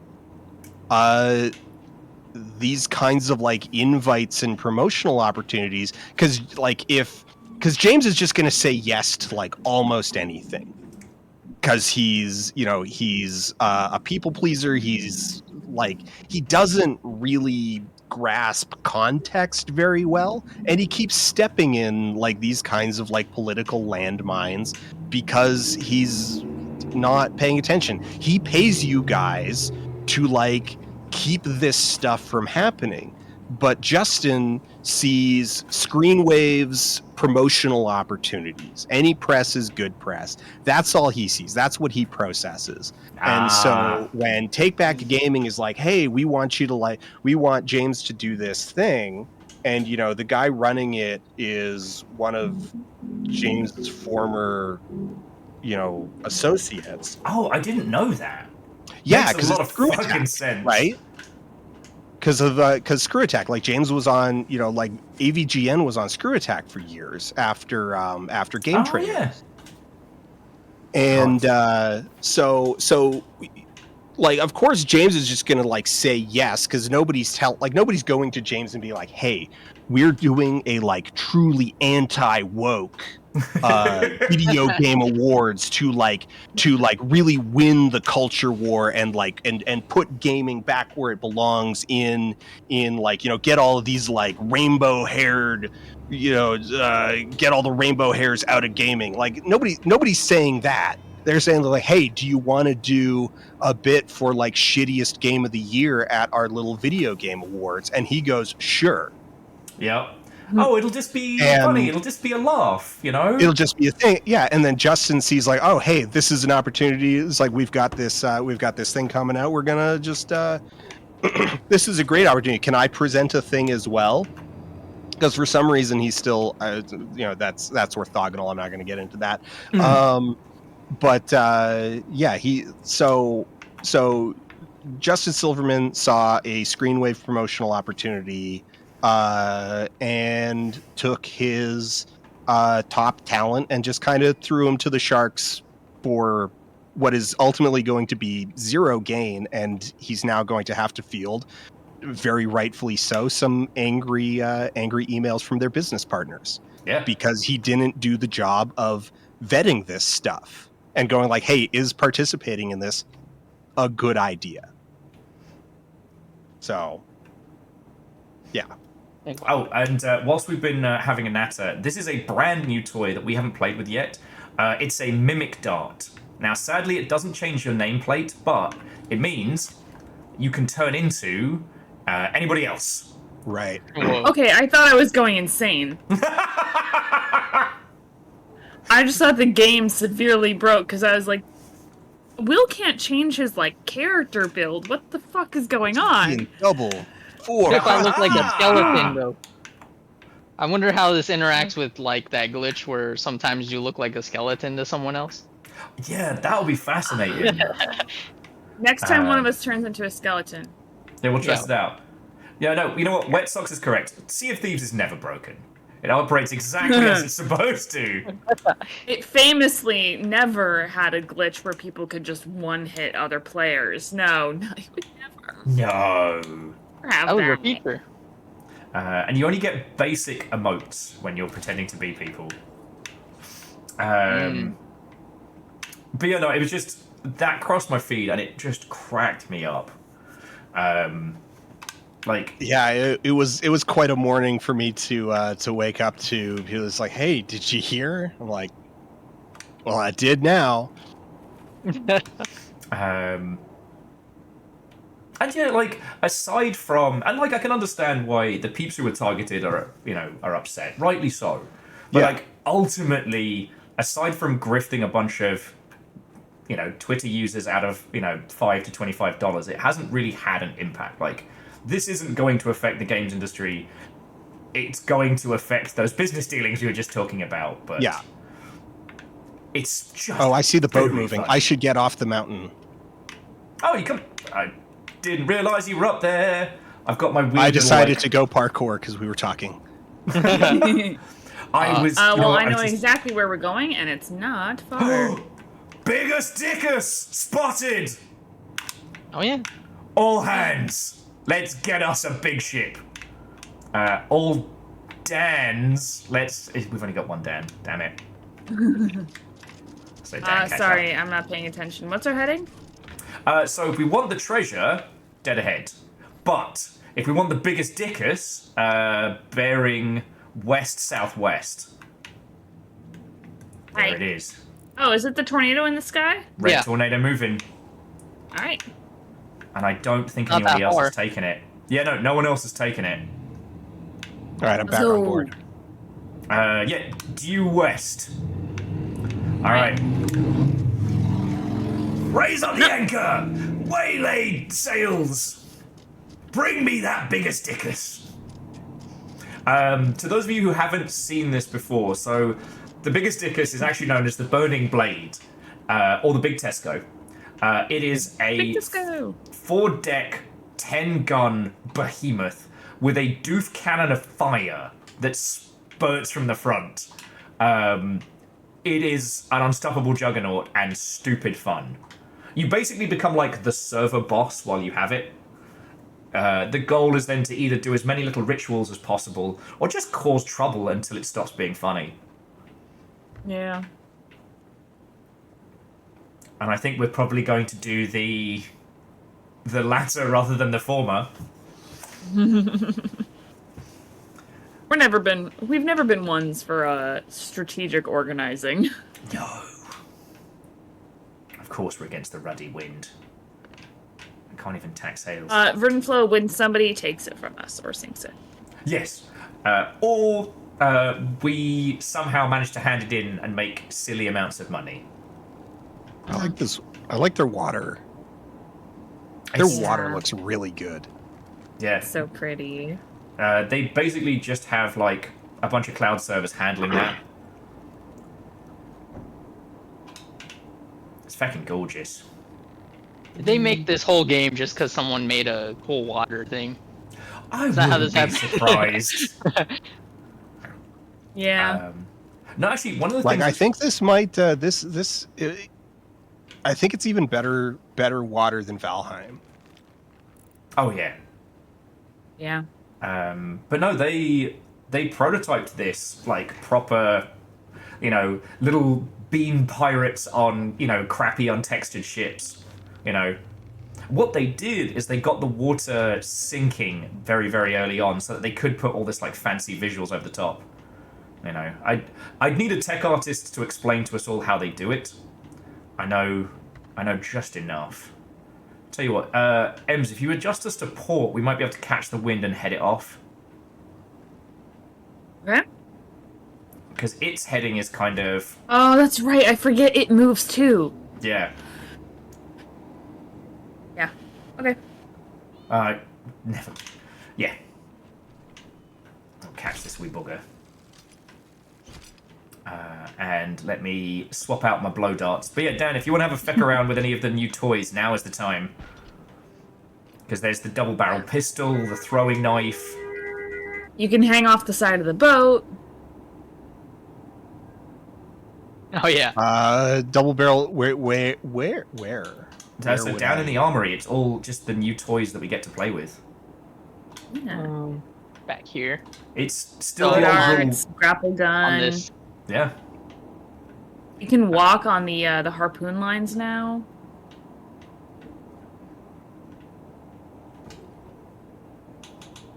Which I'm so grateful for it. I feel like I asked. I feel like I asked this last time. Is there a third-person camera? Like, the game really feels like it's actually built around a third-person camera. There isn't. Aside from like sitting in certain locations and stuff like that. Right. Or like Okay. when you're doing like emotes and stuff. Yeah. I wonder why not. I Okay, think so it's I just- because the way in which you interact with different things looks good when you're viewing it from someone else's camera. But if you were in a third person, there would be a expectation of like a higher fidelity for That, yeah, for actually, I animations. can see that. Mm. That's why my game doesn't have mouse controls. That's like the most frequently asked thing, and I'm like, I could make the battles work that way. I could do that, but then people expect the menus to work like that, and I'm Yeah. not gonna make menus work with the mouse. So I'm sorry, but I can't do this. No, that's exactly what the Rain World team did. They were like, just use a controller or the arrow keys. Hmm. Yeah, how does this feel on controller? I just realized actually that the thing that I thought was my phone buzzing was actually my controller responding. Vibrating. Oh, that's funny. So the controller is great for firing cannons and steering a ship. It is not fun for player versus player fights.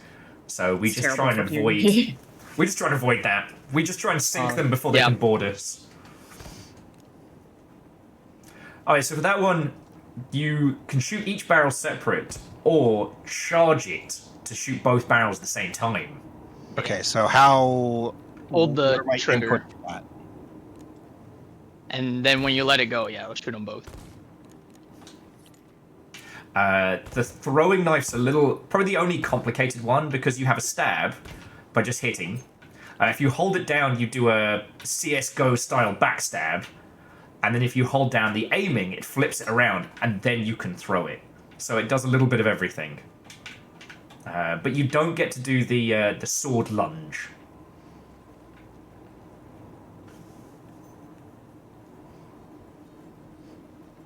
And you do get to, if you can find them, you can collect your throwing knives. Yeah, or grab other people's. Yeah. Oh, Even if you don't have it equipped, you can throw other people's knives. Cheeky Skelly trying to get a shot on us. Silly skeleton. Too far away. Imagine if it hit us. Just me, specifically. Someone asked earlier if I was using the default Oh, looks like equipment. another The ship's answer on is it too. Pretty close.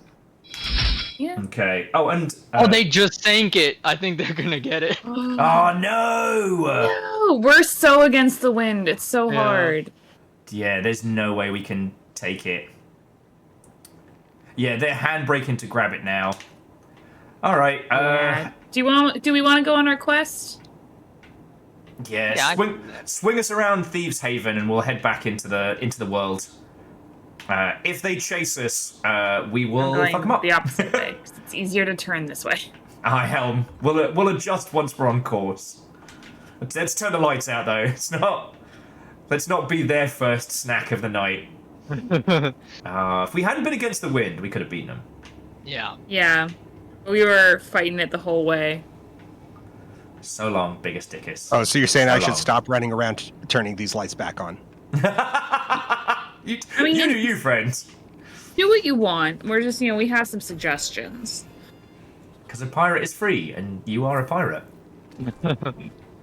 One of the very funny things you can do is hide in the crow's nests of the biggest dickus, and when someone else sinks it, you'll leap out and just steal it. Because the skeletons can't get up to the top floor. It's great. Amazing. This feels about the right direction. Yeah? Yeah. I have it circled on the map. Alright, let me give you a heading. Yeah, it'll Where we came be from. it'll be north of us. Okay. Yeah, DJ Coyle's correct. The fundamental truth of the Sea of Thieves: the wind will always be wrong. Always, every time. Every time.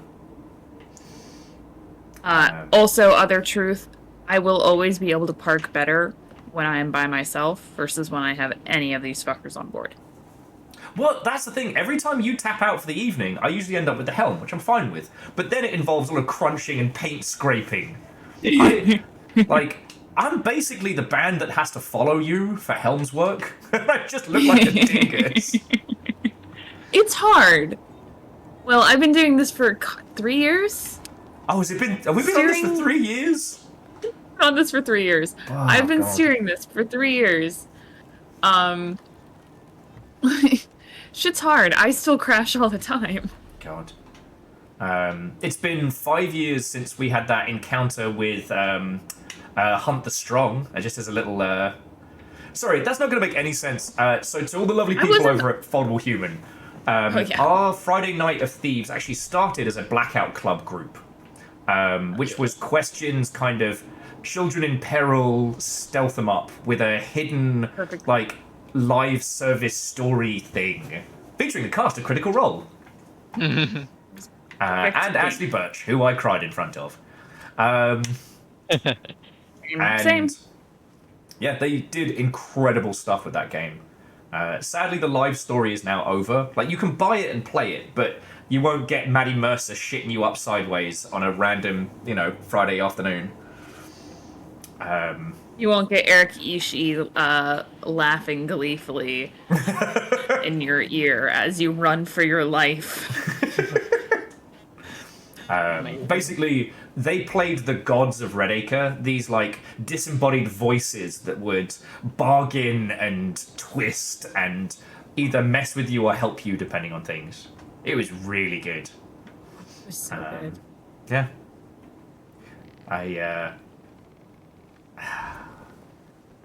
I always think about it just because it wasn't a huge smash hit success, and the whole interactions with the gods was hidden, and it's that thing of how do you market a game where its best feature needs to be a little obfuscated? The answer is you don't. If that's a terrible idea, don't do it. Someone has to do it. Someone has to do it. Because it's we've got live service as a business down pat, but we've not gotten live service as a story set. Well, DJ Cole, so they would replay it a bit for players, player groups throughout the night or throughout the weekend. You'd kind of get the same thing, so that it was the story would progress as a whole over the course of a few people, and everyone would get that information. Yeah.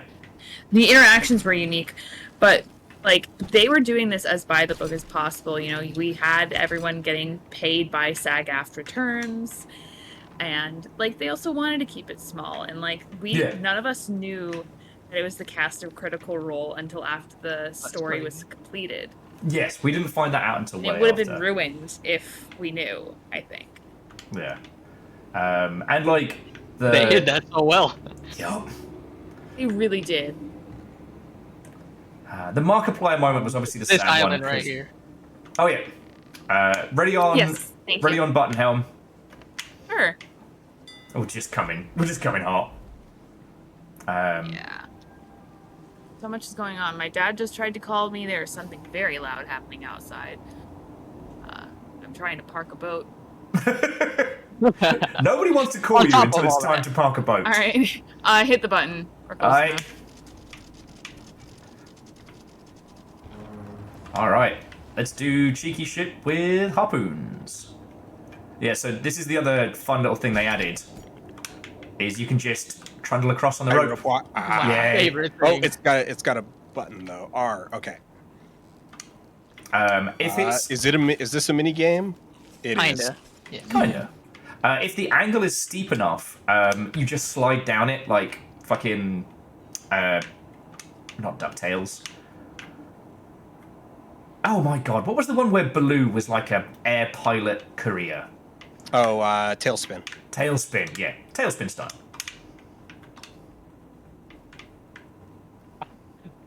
As a kid, I always try to figure out what's the lore on this. What's the lore on Tailspin? Why is this happening? There's one line in that has been completely burnt into my brain, and it's the what do you mean we're having Good find. steam for dinner? It's like you're lucky. Yesterday it was cold steam, and for some reason that is locked into my That's a mind. good joke. Also, was that Wait, that was our legendary voyage of luck? yeah, and we got a good fucking chest from it. Got a very good one. Oh, sweet. That was easy. Fun little babby Yep. toy it is. Yeah, they're kind of like a cute little roll of the dice each month. And they're real good because it takes, like, what, 5 minutes if you're not faffing about? And it solves that, 1 like... hour if you are. Yeah. I mean, we've only been sailing for an hour. It's fine. You know? Yeah, don't worry about it. It's always weird, those kind of air quotes jokes for grown-ups. The ones that stay with you, like as a youngling. The one that like I always want to quote, but like I'll no put mine one's gonna down. get it. Go for it. Yeah. Is whenever anyone says it's like something about the river, or like drive into it or something, my brain starts singing "Drive into the River, Bob," which is 5 minutes with no faffing, approximately a 5 5 hours second in bit real at the time. beginning of the VeggieTales version of Jonah and the Great Whale Okay. Bible story, where a bunch of kids are joking that Bob the Tomato should drive the car into the river. And I keep wanting to reference it constantly, and I have to remind myself that not everyone grew up chronically watching VeggieTales. I didn't even learn about VeggieTales till I moved out here, so I'm... You're Brit. You're Yeah, there's no you're British. It equivalent. doesn't count. No, you don't forget. You have Mr. Blobby. You got that. We don't have Mr. Blobby. Mr. Blobby happened. Mr. Blobby is a naturally occurring phenomenon. And you can keep him. Yeah. You know what, friends? Let's keep moving. It's not bearing down on us yet, but I do see a You do red another Voyage of storm. Luck? We Someone else should have a sell look? this thing. Yeah, we 'Cause definitely do a it's, drive-by sell. Yeah. Where's the nearest? Kind Oh. of ahead of us. Screw you. Okay, so Alright, to the let's go. Americans amongst, what you have to understand is Mr. Blobby didn't just happen. It was a bit inside of Noel Edmonds' house party. And much like Mr. Blobby itself, it broke containment. It was too powerful. And ended up with his own show and a cartoon and a #1 hit single in the UK. Number one hit single in the UK is meaningless. I've seen what you cheer for. Yeah, I'm sorry. Your guys' top song one year for Christmas was Bob the Builder. So, Look, grain of salt. can he fix it? Yes, he can. It's clear. It's to the point. It's catchy. Go southeast. There's the nearest one. Okay. Oh, and someone stabbed the desk one more time. Also, Favor 6 is trying to Southeast? set me off by Yeah. referencing British cartoons that no one will have heard, like the Poddington fucking peas. You want to know the premise of it? They're peas in a pod from Poddington. Poddington peas. Oh, they're That's unmushed it. peas. Unmushed peas. Pre-mushed, if you will. Okay. Oh. Did any of you all watch much Desert Bus? This last Desert Bus for Hope. Not as much as I would have liked. No. Did you catch Graham's Wet Ones bit? Blobby is the muscle, but Nosy Bonk is the evil brain behind the throne. Get back to that, Bacon. Okay, so Graham Stark of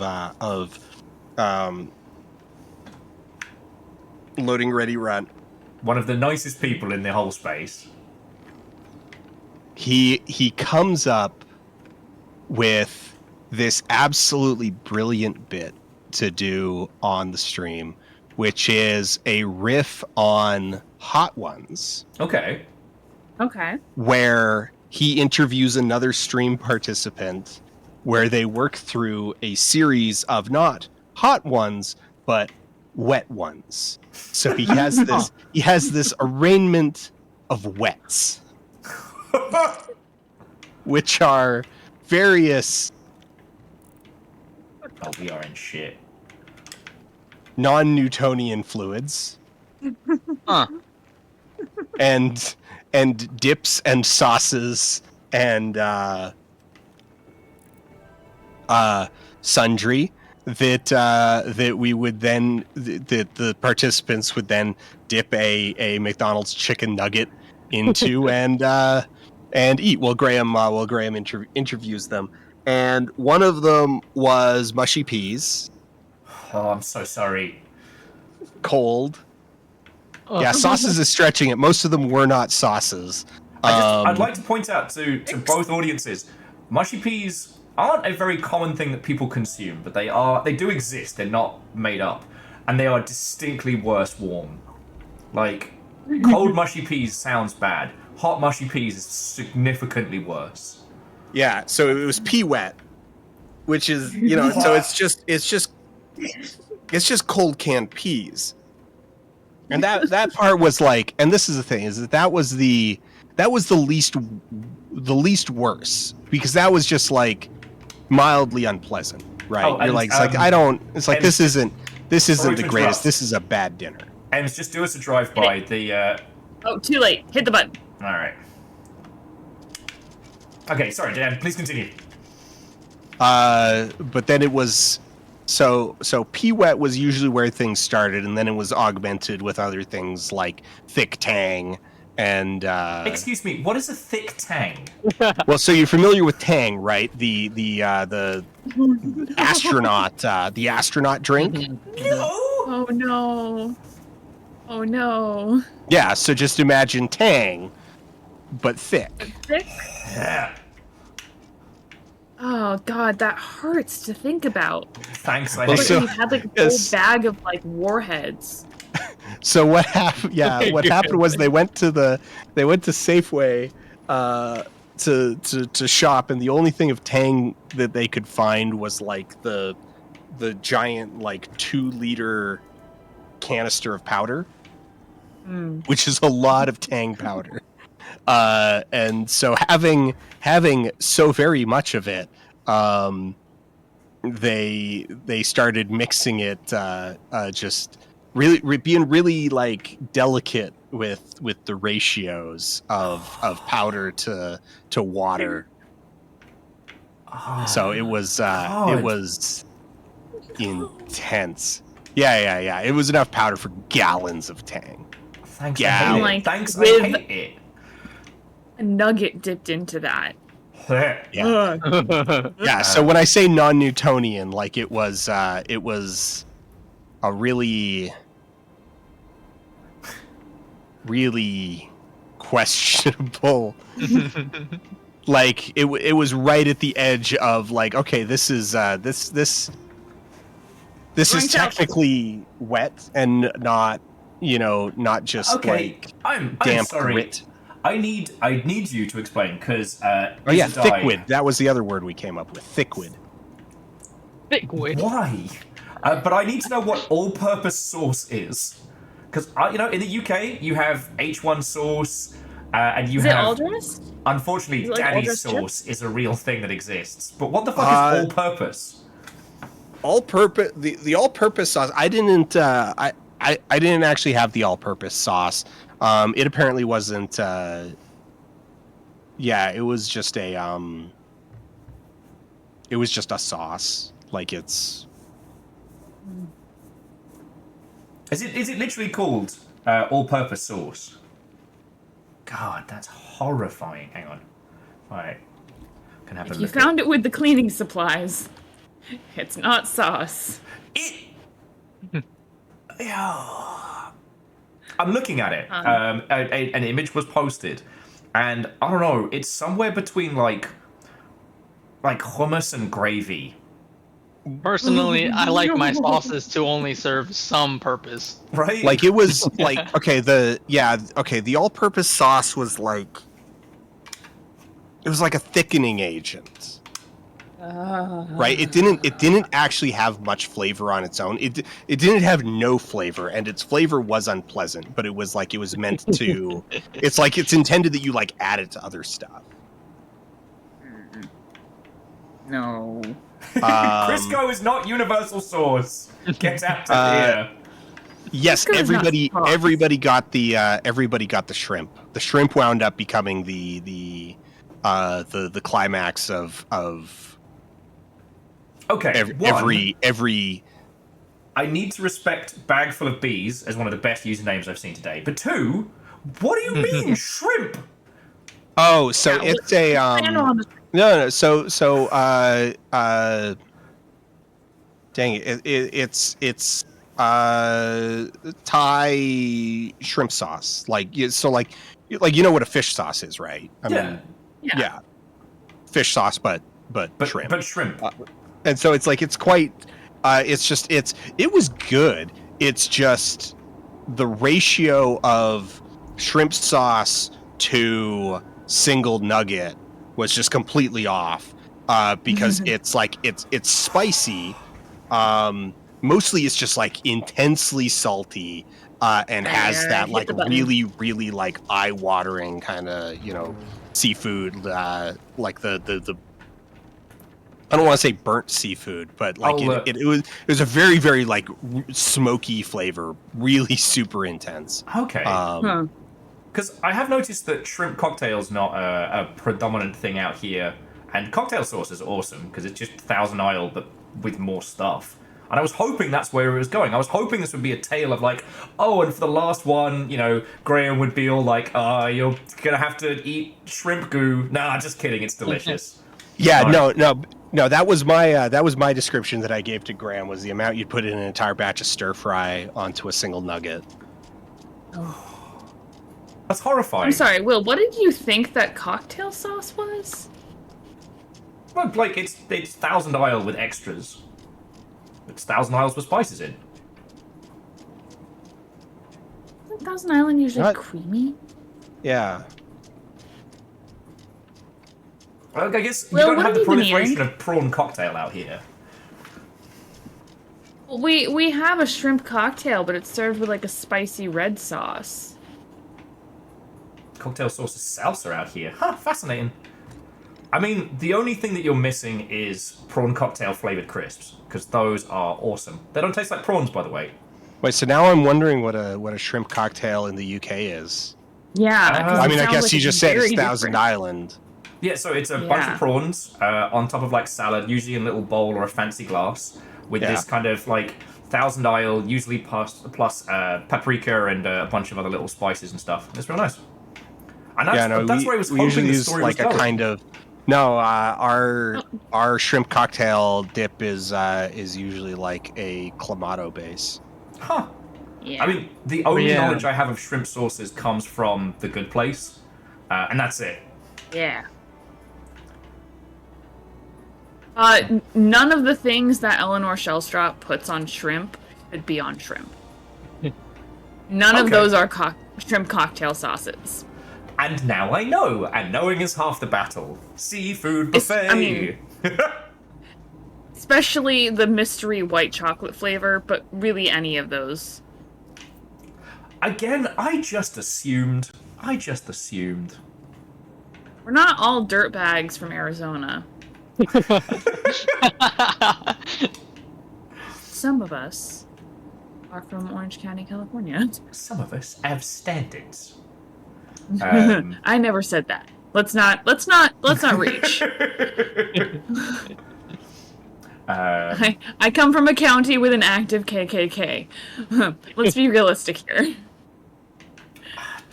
My brain blanked for a second there. I was like, is that like a chicken chain restaurant or something? I've forgotten. God, I wish I could forget. No, it's just it's that weird thing of like, you know, for those of us who grew up like during the 90s and stuff, like monoculture was pretty interchangeable between like, you know, British and US nonsense. And that's why it's so strange when you find these little pockets of nonsense, you know. No, you're right. No. That's an active Which KFC, city? a very different maneuver. But Which city? Because it's a different flavor of crazy. Oh, Depending and on which one you go to. should we roll the dice and one more of luck? This, I assume that all Yeah. that was in here was like a half-eaten chalupa or something. It's just a reliquary. It's worth a good amount. Yeah.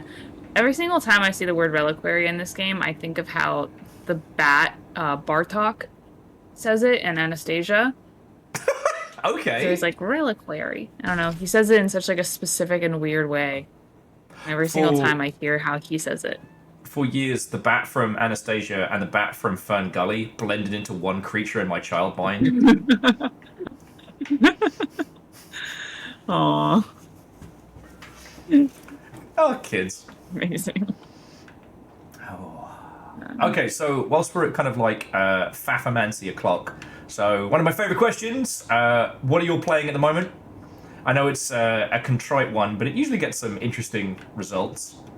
As yesterday we finished Things Too Ugly, a kind of like retro mystery game where you're at a desk at your day job solving puzzles, which is real cool. I just wrapped up Hollow Knight. Yes! How did you find it? I'm currently I really playing liked it. Yeah. I mean, I literally No. have the grub tattooed on my flesh, so you don't need to know how I feel about it. I had a really good time. There were a few moments in kind of like I hesitate to say the early game, but like in the scope of things, they're early games. Somewhere between like hour 10 and hour 20 were just kind of like in retrospect, they really come down to sort of the path that you've chosen through through the world is going to really determine like how tedious your backtracking is. And in retrospect, when I was looking at the full map, I chose poorly.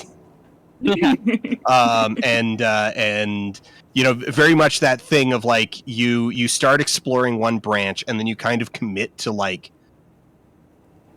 if not finishing it, at least sort of like really kind of like fleshing it out. And so it's like hours before you go back to branch B, and then you eventually go down branch B, and it's like, there was a save point kind of 10 feet down this hallway. Yeah. So, Yeah. you know, like sort of excuse me, there were a few moments like that, but like and some of the early bosses, like Nosk is a terrible boss. Like I don't know, maybe maybe on like repeat stuff, that boss really shines, when No, he's an asshole. when you're No, doing. I hate But that. it's like it was just not a good. It was. I was just like, this is kind of really. What Every was your time feeling weak on boss the design. Watcher Knights? Watcher Knights are one of those bosses that I put I end up putting a really big asterisk against, because the fight is ultimately good, but learning it is miserable. Particularly the really initial learning phase. So I think the learning period on that fight is probably going to average between like 40 minutes to an hour and a half. Between like initial pull and finally like getting your kill in. And the first 10 minutes of that is the worst.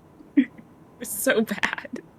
Is just like the It hurts. initial sort of like introduction to the fight of like, particularly because it's like, okay, you fight the one and you're like, okay, that was okay.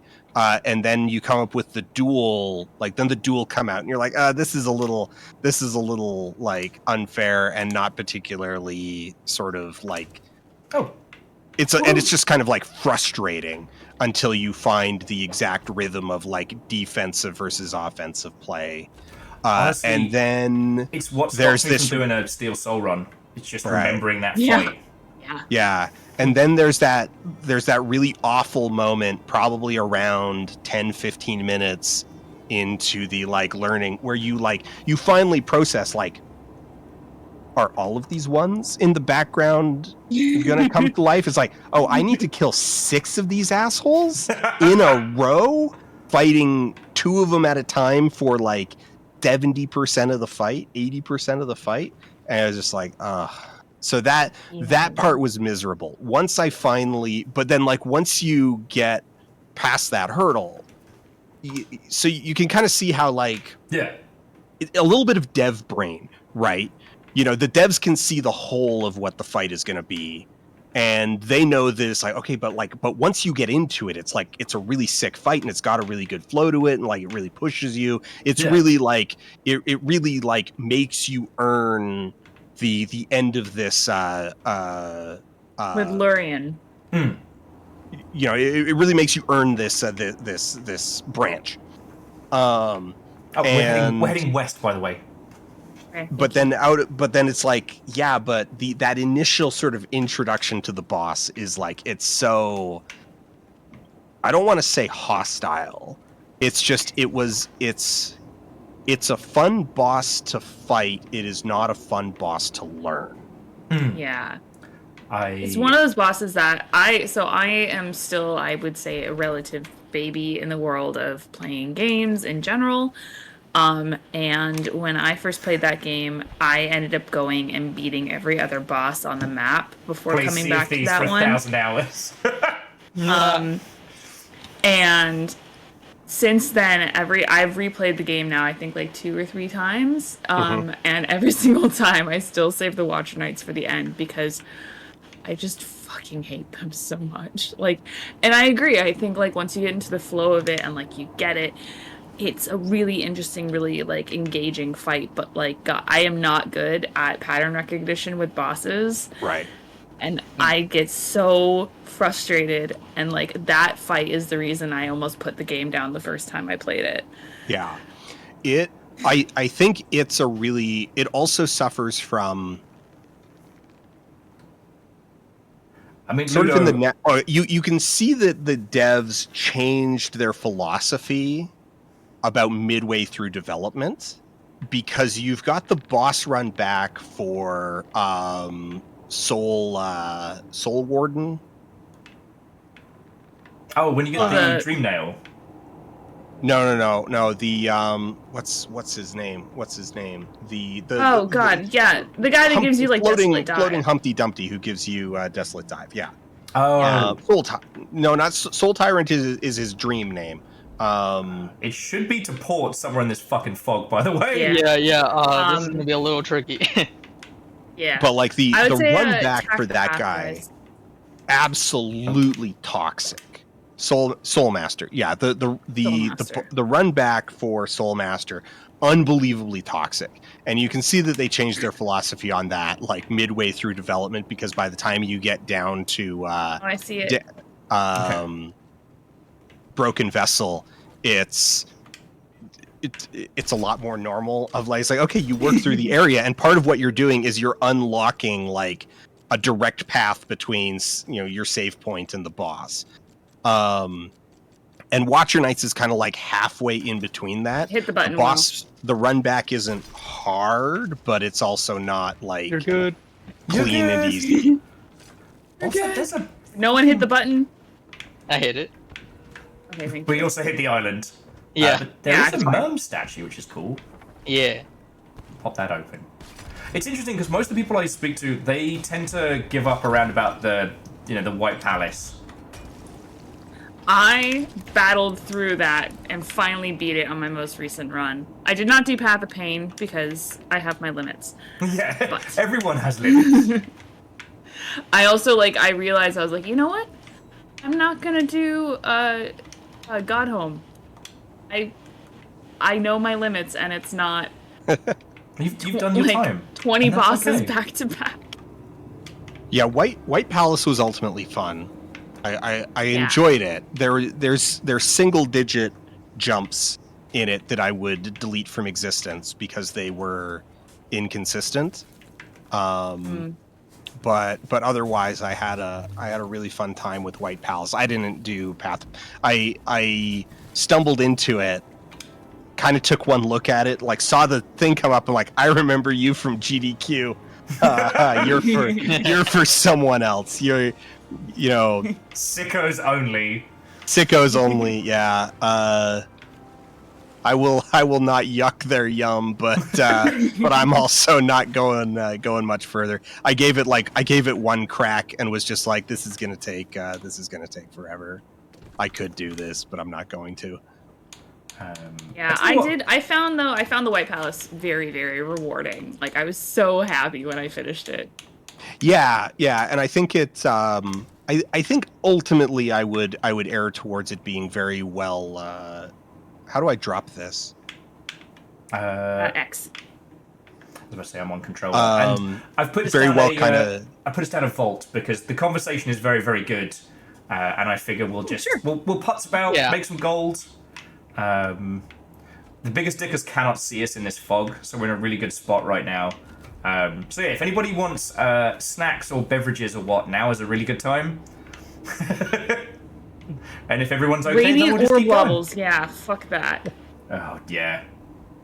Now, yeah, I found it was really well paced. Like the White Palace was ultimately really well paced in terms of kind of like right at the point of your limit of patience. You stumble over an obstacle and kind of hit if not a checkpoint, then like at least a soul recovery spot, or something, some significant like depressurization. Yeah. And then once I remembered that I had the like honey charm, it became just a matter of like time. Yeah. Patience. Yeah, that's exactly. I equipped that one as well. And that and like Grub Song were like my constant companions throughout that run. I mean, Grub Song just became one of my standard. That was part of my standard loadout anyway. So Grub Song is here for forever. It never gets traded out. No lies detected. The thing I love about Hollow Knight is that mechanically it's very, very easy to understand, but like thematically there's so much that you can debate and discuss. There's so much of it that's left up to your interpretation. And like one of the best conversations I had, and not to name drop, but it was just a great moment, was getting drunk with Floydo and a couple other people who'd finished Hollow Knight after me, and just swapping theories and like the metaphors of it. And I fucking loved that. Well, you played the villain. Yeah. You have to break the world that's to not. fix But it. even that's not a even bells. that's not a clean way of putting it. Is that you know is So the fucking eerie. knight the villain? Yeah, and it's great Isn't because it- you can debate this, and you can look at the text in a way that you can't do with a lot of games. Yeah, 'Cause well, some of them just fucking tell you. there's an existential, sorry, I'm just gonna dive like straight into like hardcore spoilers here. I mean, spoilers for a game now almost a decade old. And I still haven't played, but I'm okay with that. I'm okay with Yeah, that. Well, and yeah. also the thing is, these aren't spoilers per se because it's up for interpretation. Yeah. It is up for interpretation, Yeah, but like, it but there's really is. but so like you have this slow process of realization about the main character's origins, which is that the main character is a construct designed to be empty in order to contain the kingdom's sins. Yep. But ultimately, if once you slay the Radiance, you go beyond the thing that you were intended for. This list is so fucking so cool. it's playing, so it's simultaneously playing with the idea of like, it's like, oh, like silent protagonist, right? That it's like, okay, well, what if the character is, so you have silent protagonists like Gordon Freeman, who the characters around him do not treat him as silent. You have silent protagonists like Chell, where the characters constantly like meta comment on the fact that she doesn't say anything. Yeah. And Hollow Knight takes that in the direction of like, oh, the protagonist is silent because the protagonist has no opinion, like diegetically has no opinions of its own. Yes. It is incapable of holding an opinion because it is an empty vessel. It is literally called an empty vessel. What I find interesting about it is that when you take some of the small side quests into account that aren't about that, like the flower and shit like that, it shows something that it was never intended for. There's more than just that emptiness that was originally created for. And like that's the bit where I start being like, oh shit. Like at what point does our little bug knight start developing its own sense of self to a degree? The fact When he that lets Zote die. So Harklesm says that Alex calls Gordon Freeman a quiet guy in the elevator in Half-Life 2. Yeah, so they treat Gordon like he's not particularly chatty. They don't treat him as somebody who says nothing and is a non-participant in the conversations. Because like the actual diet, like if you take the game as it plays, in actuality, the conversations are unhinged, right? It is Portal levels of like, okay, so you didn't say apple, you jumped. Like it's bizarre the way that people talk to and behave around Gordon, given the fact that he says literally nothing. And so Alex kind of treating him as like a guy who's not one, like who, she calls him a quiet guy, as though he's not particularly talkative, not as though he literally never responds to anything that is said to him. Well, okay, so my theory for Half-Life 2 onwards is that, like, Gordon's been gone for, I forget how long, at least like a fucking decade of things, and has become himself like an object of legend. So there's a little bit of that. I don't know if you've all had this when you've been hanging around somebody who's, like, really, really well known, and people will start to talk at them, almost projecting, that the famous person's involvement in the conversation is almost void. Like, instead of it being everybody like hanging on someone's word, they're all projecting a conversation at them from their own, version of that famous person. Or at least I've encountered this. And it feels like that, like Gordon is the free man. Like, no, he's a lunatic who went to MIT and has a weird love of guns, and on the weirdest professional workday, somehow fell into this shit.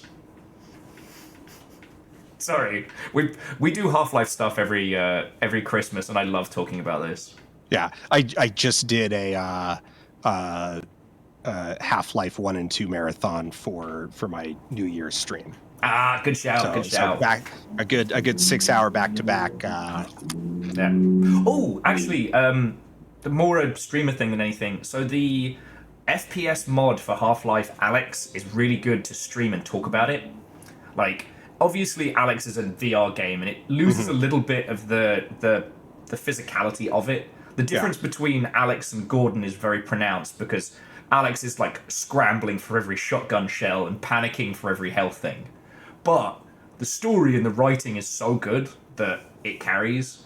Rhys Darby's club sandwich monologue might be some of the greatest writing that I've encountered. And again, I don't want to spoil it for those who haven't done Half-Life Alex, but like for that alone, so good. Right, Sorry. I am actually gonna.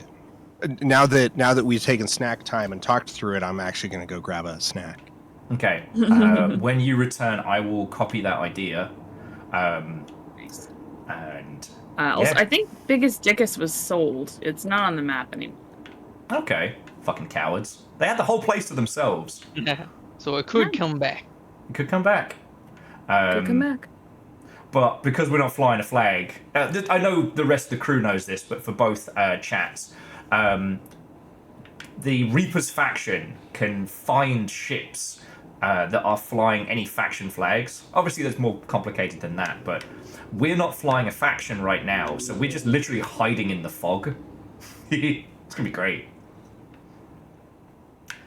Free Kill asking if it's a double Half-Life stream, does that make it one full life? It's nice to know terrible jokes on a Longshipian special. No, but it decays instantly to 0. And I do find the whole thing of the silent protagonist to be fascinating because, yeah, sometimes it is... the story is projected on. Like the way in which different Zelda games treat Link. In some, there's That's this true. assumption that he's saying things, and you just don't know it. And in others, he is just mute. He is a silent, air-to-surface, tactically deployed twink of destruction.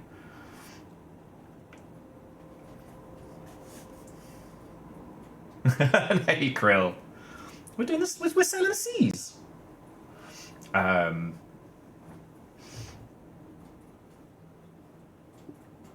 like, again, it's why I love Hollow Knight so much because again, like, Yeah. how much personality is or is not in the Bug Knight is not just about interpreting the game, but it's also like you as the player infer onto it. So like whether you save, and I will always call him Zote because it makes me laugh because I think that's how he'd say his own name, even though it's Zote. That's totally how you would say his own name. Yeah, Zote the Great. But yeah, no, definitely, depending on how you play the game, I mean, it does literally change the ending, but, like, it does change how the knight becomes itself. Yeah. If you choose to save Zoe, if you choose to save the girl down at the bottom of Mantis Nest, Yep. like, all of these different things that you can choose or not choose to do, like, in the end, it, like, spoilers, it will, like, there's certain things that you can do that will end up bringing Hornet to help you fight the Hollow Knight at the end of the game. Yeah. Like, And if Silksong ever does finally release, it's going to be interesting to see the difference because Hornet is an established character with a voice and with goals. mm-hmm. So, we know more about her backstory. Well, so just we know- Harkonnen was just saying that our player characters and WoW silent protagonists, no, they are essentially LARP puppets. How much agency you do or don't have in a situation is based on the quest and the environment, but it's always a character of your creation. So rather than it being like a text to interpret within a framework, it is a character that you play, true RPG style. Huh. Sorry, I know that sounds really asinine now that I say it out loud. My apologies, but you get me. I have a weird one. Genshin Impact. So, in that game, you have a character, like a main character, Yes. and they they do this thing. They have full voice acting on all the main quests, and your character replies, and they usually do like two choices, and they're like an illusion of choice. They're basically the same choice. Yeah. And they're just text. Like whatever you reply, it's always your companion is always the one really talking for you. And then every main quest, at some point, your character just has a voice line, and like when it comes up, you're just like, "What? She said it!" Like they did the thing for this quest, and it's just one time every few months or whatever when they make a new main quest. Your character says something. I was not ready for this because, like, and the other thing with Genshin is that alongside, you make your character, but it's what's her face, the emergency food supply that does most of the talking. Yeah. But all of the other characters are established with backstory and things like that. Like you get them from gacha, so you have no input on their motivations and things like that. Yeah. Yeah, as Deranged Dan was saying, of course it's always another Dan. The illusion of choice in Genshin is strong. Yeah, they got that Mabage storytelling method.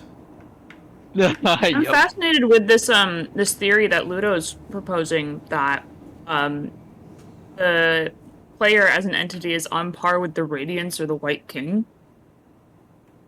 Oh, fuck, I hadn't even considered that. Right? You are an external force acting upon the world through your chosen vessel. Yeah. Okay, I need to crack a bevy. If we're doing this, I am not doing this sober. So yeah. Right, and in the same way that the there you go. In the same way that the the White King fills up the Hollow Knight by accident through his parenting and his over-involvement in his life, are we filling up the Knight with our own personalities? Like, oh my god, that's such a good... I like that, Ludo. I like that a lot. I will say that it's an interesting theory. The one thing in Hollow Knight that I went out of my way to throw myself against, purely out of maybe not pride, but like revenge, was the Zote dream fight. Oh yeah. Champion Zote. I was like, it's like, no, I'm beating this one. I don't need to, but I am. I will. See, I just really hated him and I let him die. He kept annoying me and not being grateful. I couldn't abide. Yeah, no, I saved him just kind of, I guess, I don't want to say by accident, but like, because that's, I click on things in video games. So when I beat him in the arena and then he steals my girlfriend, well, fangirl, really. Yeah. Getting displaced on AO3 as the top tag in Bug AO3, that I took that personally. Yeah, you know what? That's fair. I also have to ask, how did you react to the nailsmith at the very end? What did you do? What choice did you make? I left him on the ledge. You left him on the ledge? Yeah, for all I know, he's still there. Yeah. I never went back. Yeah, I left and never went back. So he isn't there when you go back, but if you go all the way to the edge, what is it, like, of Queen's Gardens, I think? Out where that the painter nailsmith? Yeah, the painter nailsmith. The nailsmith is over there. The painter nail arts. Yeah, he's over there with him and they're painting together. Oh, that's cute. If you save him, they become boyfriends. Yeah, they're boyfriends. Shit. And if you kill him, he's lying in a puddle at the bottom of the cliff. Ask me how I know.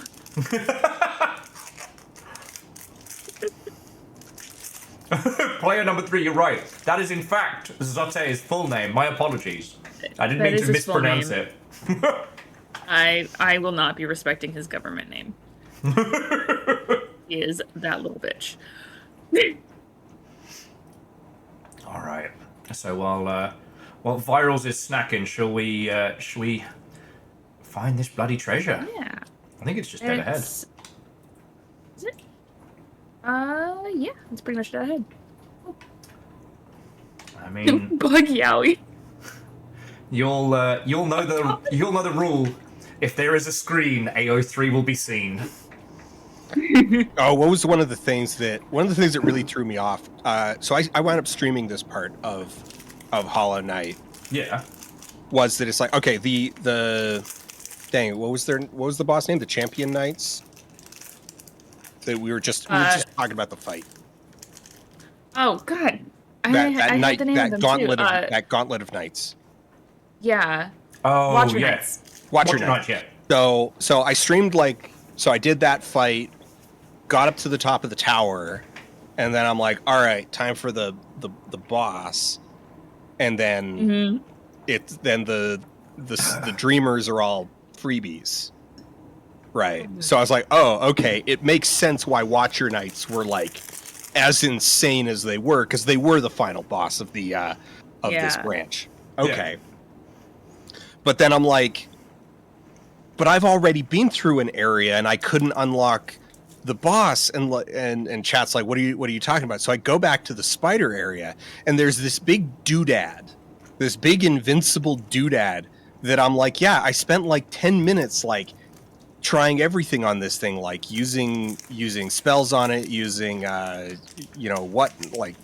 whatnot, attacking it. I've hit every wall in the area and nothing. And they're like, it's like, oh, that's just some cool art. Like, what do you mean it's just some cool art? It's like, yeah, the dreamer's up, keep exploring, the dreamer's nearby. And so I'm like poking my way through, and then I'm like, oh wait, there was something up here, wasn't there? And I go up there, and like sure enough, the dreamer's up there. And I hadn't remembered it and hadn't noticed it the first time, because when I went through there the first time, I didn't have the dream nail yet.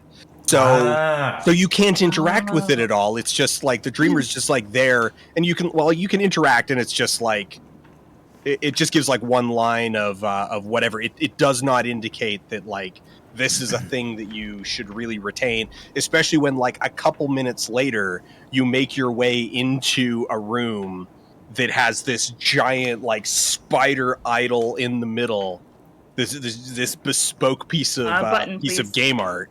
And you're like, it's like, okay, like this giant thing is clearly the important one. And it's like, no, it's just there as a back, like it was. That's just a thing that was drawn as a backer reward for the Kickstarter. I still don't know how to interpret stuff like that, because I always get a bit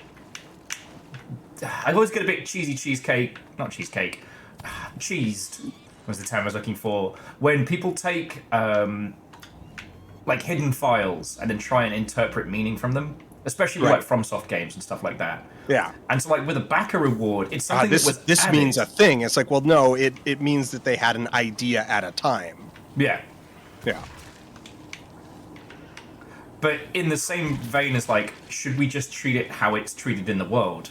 That it makes, Captain, Gilded Cribbage. Gilded Gildings. Time to die. Yeah. Krill says everything's an ARG if you're creative enough. Dan, I just saw, came but Team Cherry did finally say something, because there was that ARG that everyone got mad at them about that they had nothing to do with. And they had to come out and be like, hey guys, that's not us. We are still working on Silksong, we promise. Oh yeah, the fucking... It was like a cake picture or something. Yeah. God. It was some like fan thing, and a bunch of people got mad because they thought it was an actual thing, and they started like spamming Team Cherry, being like, "What is this?" Oh, man. And you're just like, "All right, we're breaking our it has been a lot of fun finishing the game and coming to realize just how deranged the like Silk Song subreddit is. Oh yeah. It's madness. Like these are, and it's like, okay, I think these people are being irrational, but at the same time, I totally understand why they like all collectively lost their minds. Yeah. Yeah. I mean, bless them. They're deep in the paint. Yeah. But I just finished all of Alan Wake 2 last week, including like the Lake House DLC and all of it, and the sheer amount of nonsense you can get into, like, the deeper you dive down that rabbit hole, the more you are rewarded. Like, we found a huge piece of lore from an ARG-like thing on a hidden website inside the Lake House DLC that changed everything. And, like, I just was like full Pepe Sylvia by the end of it. So I have naught but respect for the deranged individuals behind the Silksong fandom. I get it. But, boy howdy. But the thing is, like... Recently someone noticed some placeholder text that we had on my game's Steam page that's been there for 7 years. And I forgot about it. And they were like, is this some kind of ARG? I'm like, no, I'm just going to shut this down right now. No, there is no ARG. Okay, so speaking of Australia... Oh, actually, sorry to interrupt before we get to Australia. I think we can crack this one. Oh, we've been there. Yeah? Yeah. It's Mermaid's Hideaway, right? Hold on. We just went there today. Where is it? Devil's Ridge. And it's like in the same spot, southeast. It's like in the same spot. We already dug one up. Amazing. Right behind us, basically. Yeah. Who's that? Wow, we're gonna get this in one. Hells yeah. We haven't had one of those Dan, in ages. have you seen any of like the speedrunning content or how like people actually engineer those speedruns on Hollow Knight? I've seen a couple Hollow Knight speedruns on GDQ over the years.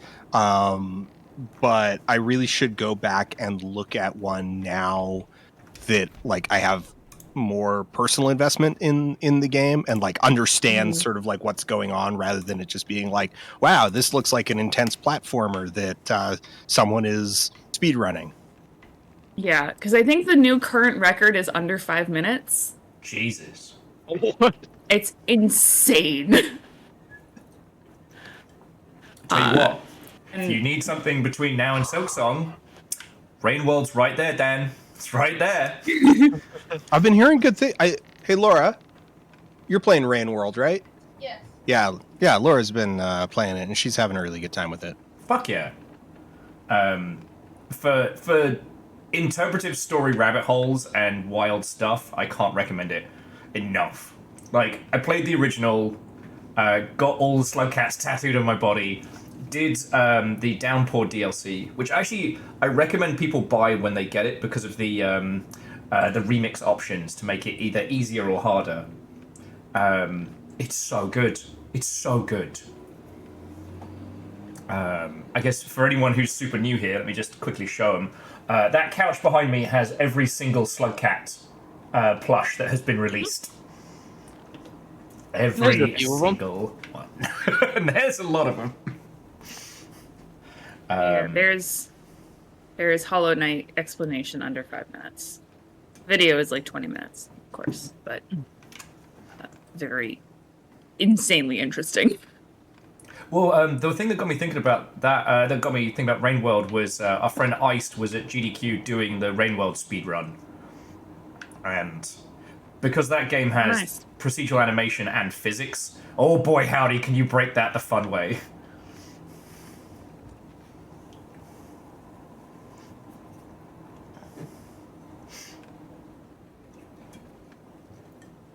So good. But no, it's just we have so many huge releases dropping. I'm kind of trying to decide what my next deep dive style game is going to be. You know, I'm thinking Dread Delusion because it's basically like the sequel to Morrowind we never got, but I haven't decided.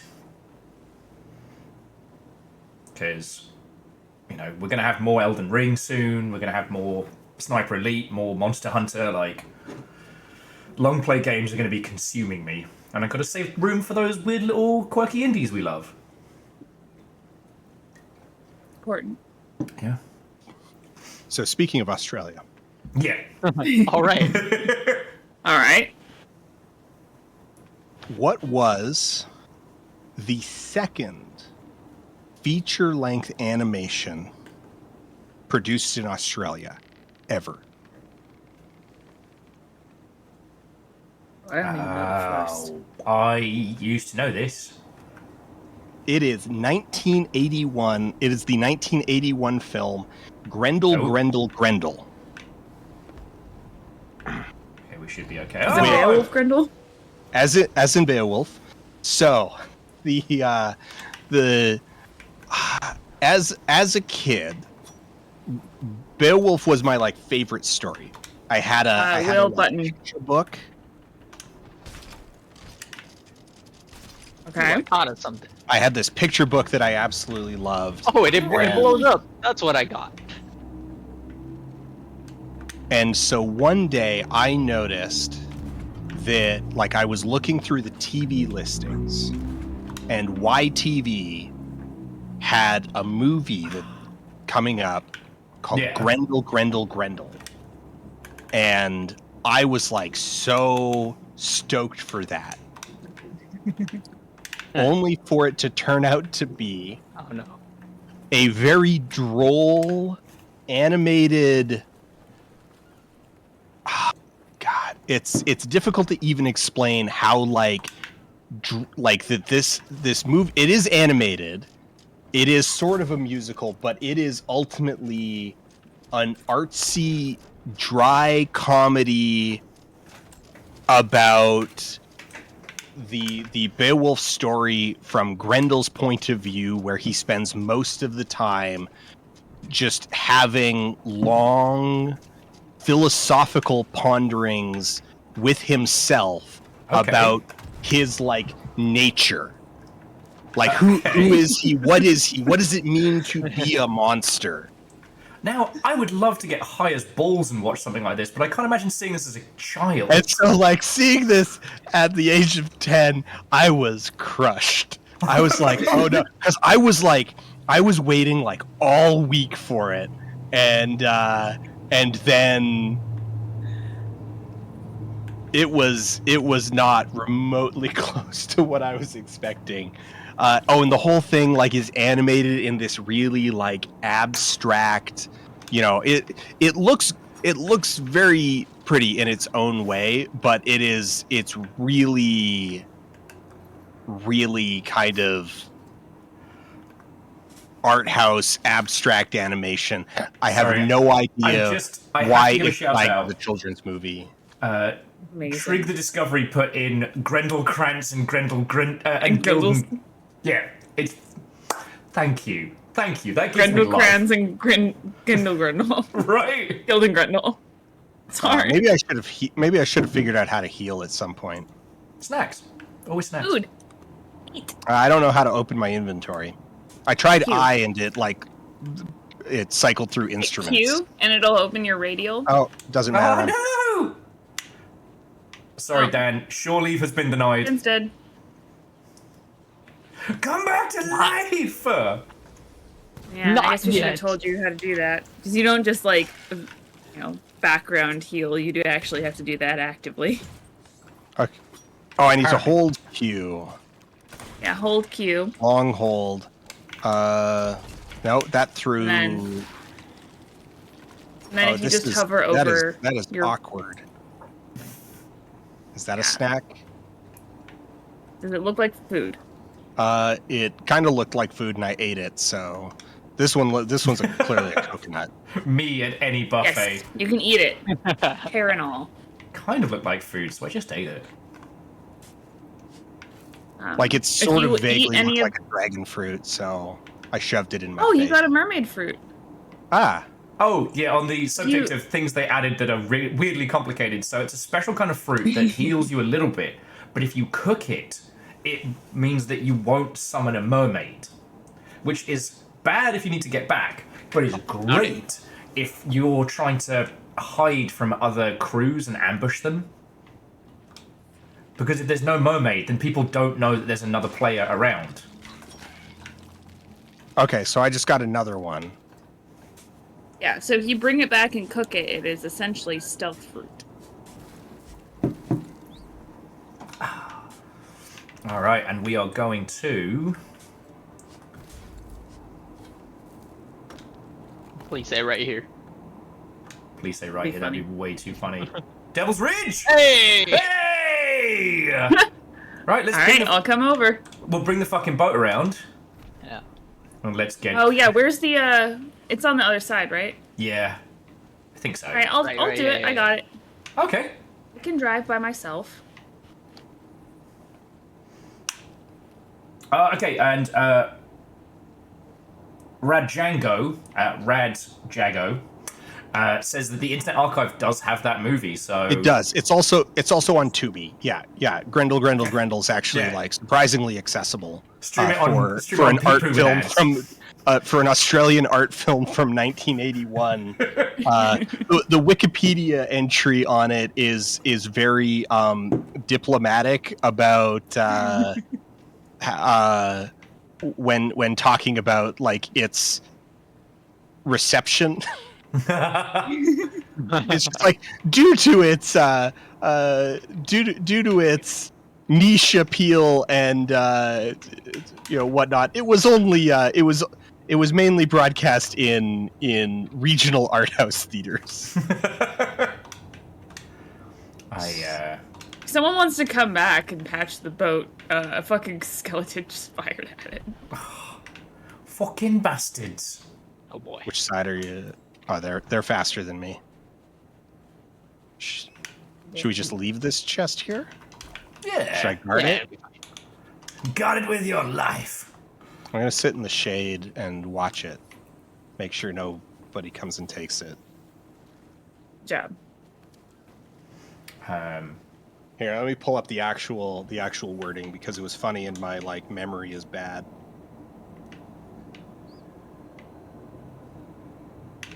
You make it? Yep. Hey. Sometimes I do enjoy reading online There's actually reviews no hole for here. super old Oh. movies. It might be on mid deck. Oh yeah, it might be. Something cathartic about it. Oh yeah, there it is. Although completed in 1981, it was not released in U.S. theaters until the spring of 1982. Because of its limited appeal, broadcasting of the film was largely restricted to art theaters in urban centers. Which is a very diplomatic way of saying it was shown in New York and Los Angeles. At the indie art cinemas in those cities. I love it very much. That sure was an interesting film that we just watched. I've been. Am I good here, Will? Right? Yeah. Yeah. Alright, do you want to hit the button? Got it. Thanks. I'm so good at parking, you guys. My granddad wrote a couple of films, and they are not good. But I am very much looking forward to giving them a rewatch because I got shown them when I was a kid, and one of them is about a samurai sword that goes missing in the 70s called the Bushido Blade, and the political thriller of them trying to find this missing samurai sword. He did one of those Journey to the Center of the Earth movies. I'm trying to remember which one it was called. Nice. What And should I do with this plank of wood? Put it in the wood barrel. befriend it. Name it. If I were a face on wood it. girl, where would I be hiding?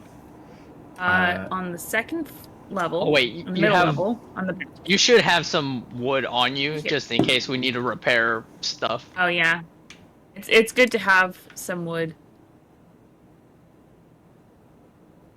Oh, I am drinking alcoholic Mexican soda.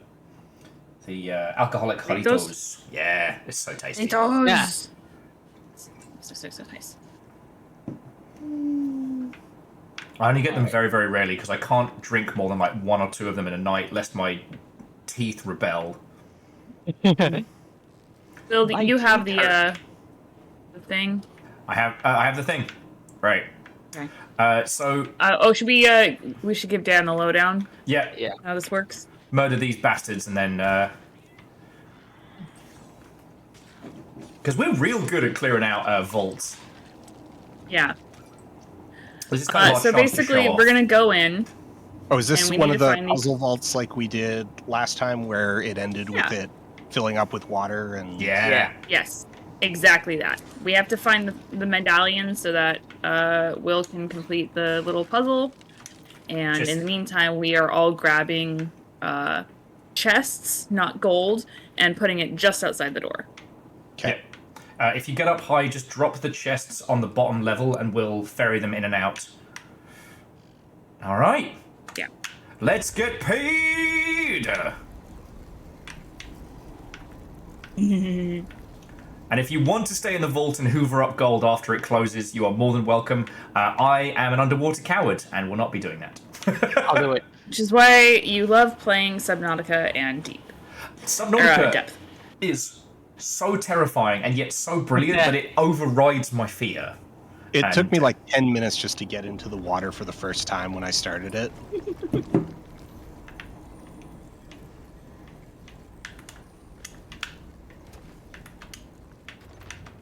Alright, where are you, medallions? Oh, is that one over there? Where are all the I'm not as- ladders? Like, Yeah, I'm where's not the as Are they ladder? getting rid of ladders? I feel like there's significantly less ladders. Somebody needs this ladder. Oh wait, I found one, Will. Alright, cool. Tonka. Yeah, there's no ladders. What? Hold on. Is this There's normal? one on the to the left I of the found it, I door if found you're it, facing yeah. the door. Yeah. Alright, I should be... Wow, that's like hidden actually. Yeah. I know I feel like there used to be like so many more. Alright. Trying to make it harder for us. Chest and single I chain hear you picking up cross. gold. Don't pick up gold. No, it was an accident.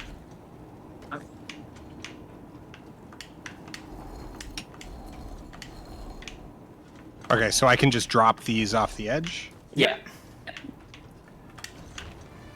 Oh, no, that's a reliquary. Hey. Wow, that was fast. Nice. You can also grab reliquaries. Those are fine. Yeah, I trained under Nessa for that one. Are these successfully going down? I can't really see. If they they're are, not yes. up there with you, then yeah, they're at the bottom. They basically teleport to the ground when you drop them.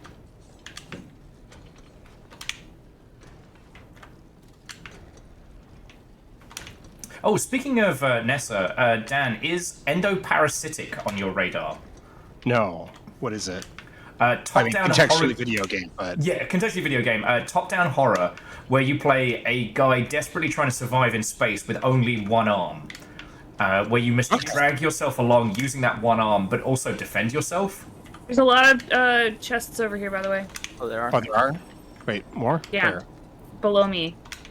Like a whole bunch. So many. Oh, right. I the guess we need ground. to finish Come out. moving them. Yeah.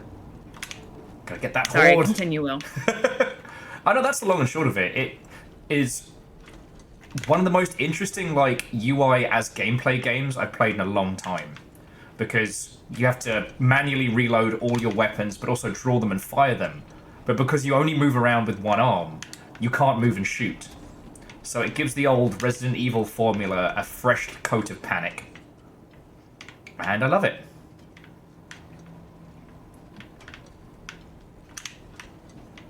Is that everything? Did we get everything? Think so. All right. Now we can get gold. Hell yeah! Oh, we're gonna clean this one out. It's just one of the more fascinating games, and like, we have loads of good discussions about like diegetic UI and stuff in games, but we don't really talk about like when the UI is the experience as much as, I don't know, because it's not simulating real life, but it is where the fun is. I don't know. Yeah. There was that trend that kind of Alright. See you all on the other Gotta side. get out, Will. I will remember you. What trend, Dan? There was that, the trend that, how am I suddenly forgetting the name of God, I need to do the thing where I sound like an idiot and I have to say like the prequel to Deltarune. Undertale. I want to the drummer from Genesis, what's his name?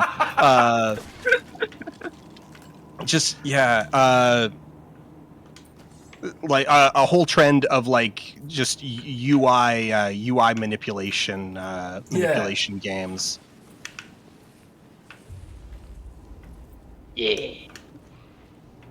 Lots of weird stuff on Itch.io that are basically just like, here's a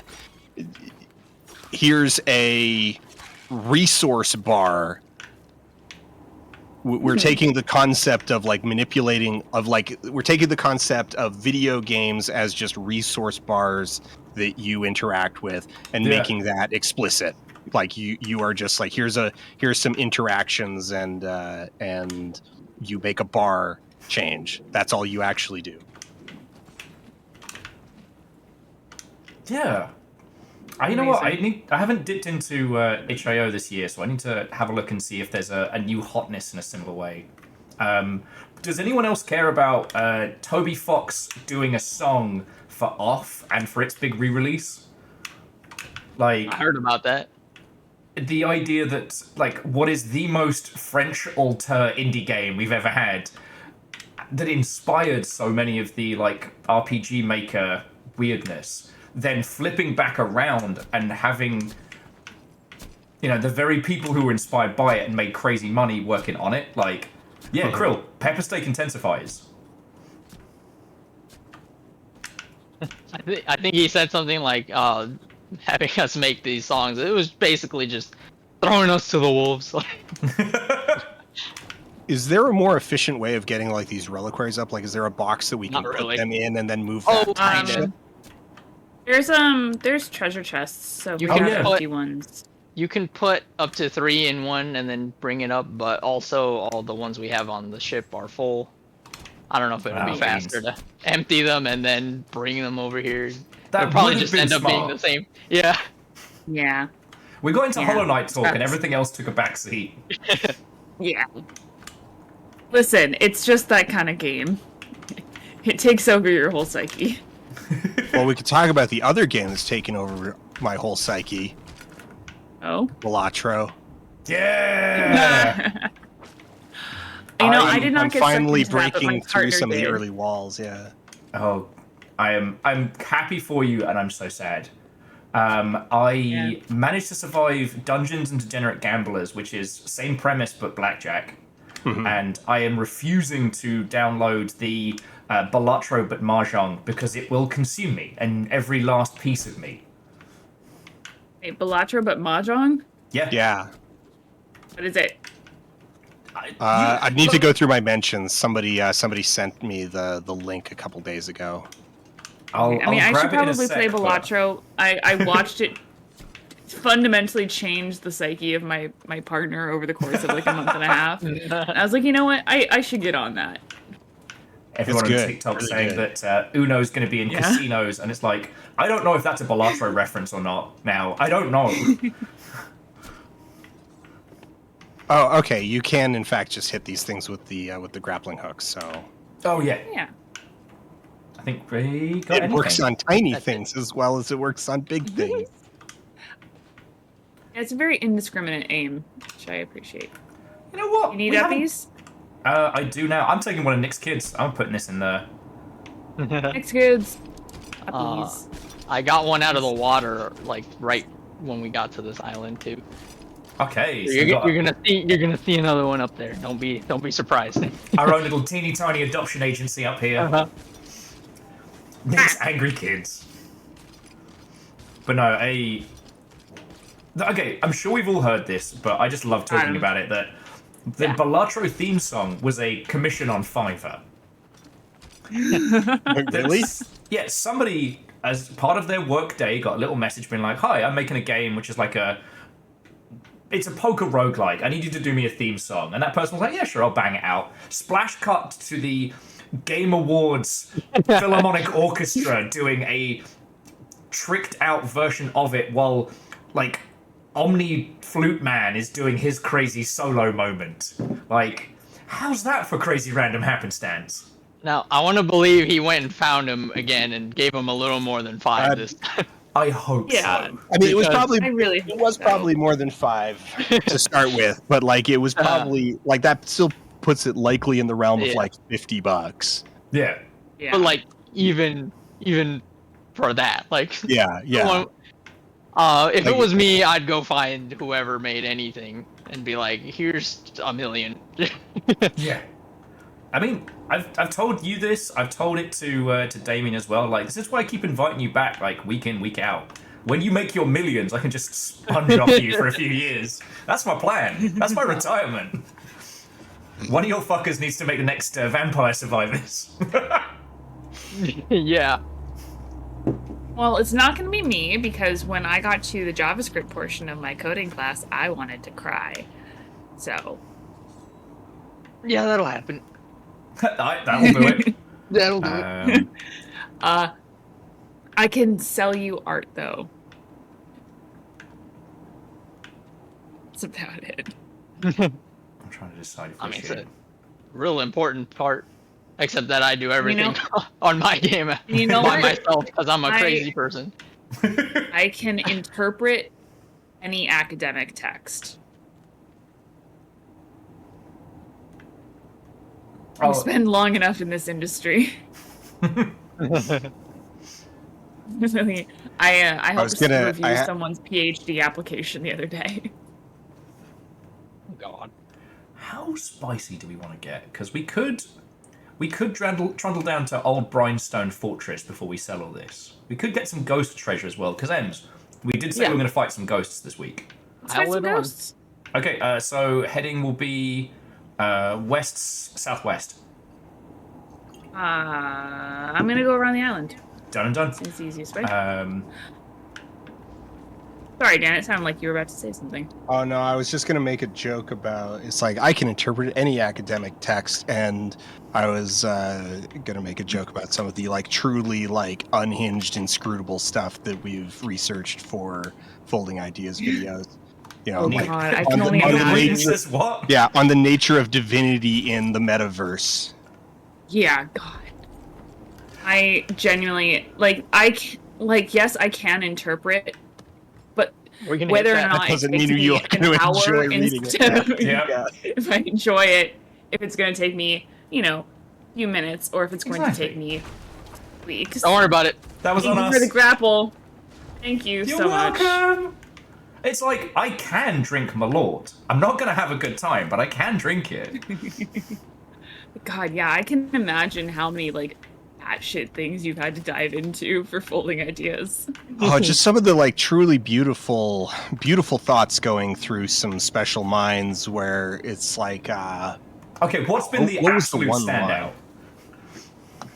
Yeah. oh Mate, it's nothing but us and the waves. Let's get into the weird shit. the total the absolute standout. God, what is the absolute standout? I mean, the one that was just immediately on the tip of my mind was the one that's compared Airbnb the app to actual hotels. Like that, they said that they claimed that Airbnb was a digital version, like a digital space Okay. that mimics a hotel, and I'm just like, does this person think that people stay in the app? Did they use You the don't term stay in the embodiment? app? Sorry. They used the term embodiment at any point. Oh, all throughout. Yeah. No, it was. Of course. When did embodiment become like the next synergy word? Like, I want to say It's 2023. because. So that's when it kind of reached containment, but it's been a very strong buzzword in the contemporary art scene for a while because, like, Oh. you get all these artists doing high conceptual stuff, and they don't. The one thing you never ask an artist to do is talk about their work because they're really bad at it. Game devs too. No, Yeah, I was like, no I said, offense, Virals, game but- devs in Oh, chat, for sure. you know what I'm talking about. And so when you do get artists who are talking about their own work because no one else will, which fair, they're not very good at it, and they end up just being like, well, how do we make it, like, they end up just talking about how the art affects the space and how you physically move as a viewer when you're interacting with the art in the room. And so you end up getting a lot of phrases around the idea of embodiment of the space. So how does your body as a physical thing move around conceptually and physically in this room? Yeah. It's really cool to think about. But you get a lot of people kind of just shoehorning it in as a really lazy philosophy because they don't know how to think about their own art. So Yeah, if no, you were- I actually for it, talk Dan. about that a lot. It doesn't make it into the videos, but it makes it into my notes a lot on the ergonomics of things. Like it's a frequent. I frequently in our notes am criticizing the people that we're like talking about of like it's like this person has no concept of ergonomics. Like this person simply like they have talked about this thing in sort of this abstract, and they have no idea of like how anyone would actually physically touch it or interact with it, or like what that would look like. What does it's like, okay, I wake up in the morning, I have my breakfast, I then go do this thing you're talking about. What does that actually look like? Yeah. Fucking yo. And, like, it is something cool to think about because, like, I'm a disabled person that often uses a cane and actually occasionally a wheelchair moving through museums. Because there's this fun phenomenon that's actually kind of true called museum legs, where you do tend to get more fatigued at museums just because of how you move in them and what you're doing You're while taking you're kind there. of these like short stuttered steps to just I did not know Yeah, that. and there's a whole book on the concept, both like physically and philosophically. But yeah, so a lot of times I'm moving through museums as a more visibly disabled person, and I love conversations about embodiment of the space as a disabled person because it does completely change how I interact with it. I open a door by myself when I'm in a wheelchair? Usually not. Can I get up close to flat display cases unless if they don't have like a gap underneath them for me to roll the chair underneath? Are there seats everywhere that I can sit in? Can I set my cane against something? Like those are actually very interesting conversations that I'm like, you know what? Like we've been talking about embodying the space for 20 years now. Let's hand it over to disabled people because we have a much different interpretation of how being in that space as a physical entity affects us. And the same can apply to, how Black people are moving and about in the space and how queer people are moving about in the space, how kids or how elderly people are. But like, I don't need to hear how another white upper, I don't know how to, like, I don't need to hear how another white, rich, 30-something art kid moves in a space. That's been done. I just want to say, I read "Dust in Your Eyes" joke, and it took all of my power not to burst out laughing right there. God damn it, Dustin! We were getting into the paint there! I will say, Dan, if you ever need a name for a ship, let us know, because Dustin's ability to name ships is second to none. Yeah.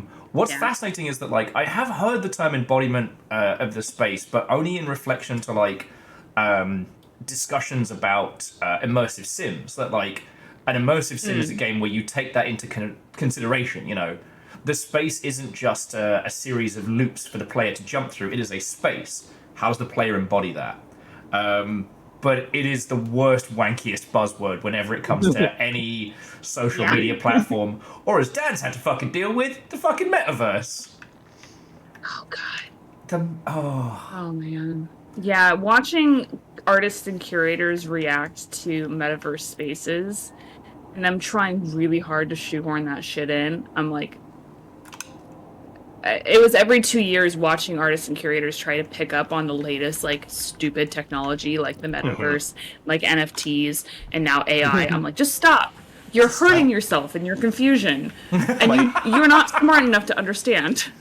My favorite thing with people is it's like, yeah, we're gonna do it in the metaverse. Is I make them stop, and I was like, what are you actually talking about? Like, I need you to explain to me, like, I'm like, okay, imagine that I am a builder robot. You remember? Okay, like you remember those little guys in Fraggles? Yeah. The little builders in Fraggles. Imagine I'm one of those, and what you need to do is you just need to give me instructions so that I can make your thing. What are you talking about? What does this look like? Just like, oh, we're gonna have this space in the metaverse where people are going to be able to like really interact with the art. And it's like, okay, like what does that translate to? Because what it sounds like is a video game where your art is a texture on a virtual wall. Yeah, which genuinely has just been done as well as it will ever be by the person who reskinned Dune to look like an art gallery. So good. That's the best one. And everyone can stop trying. we have a winner. And if you haven't seen it, it's on itch. You can play it in browser, and it's like an art gallery experience inside OG Doom. It is It is 1-1 as a gallery. A million people have said it to me, and every single time I am so happy that they know exactly what kind of person I am.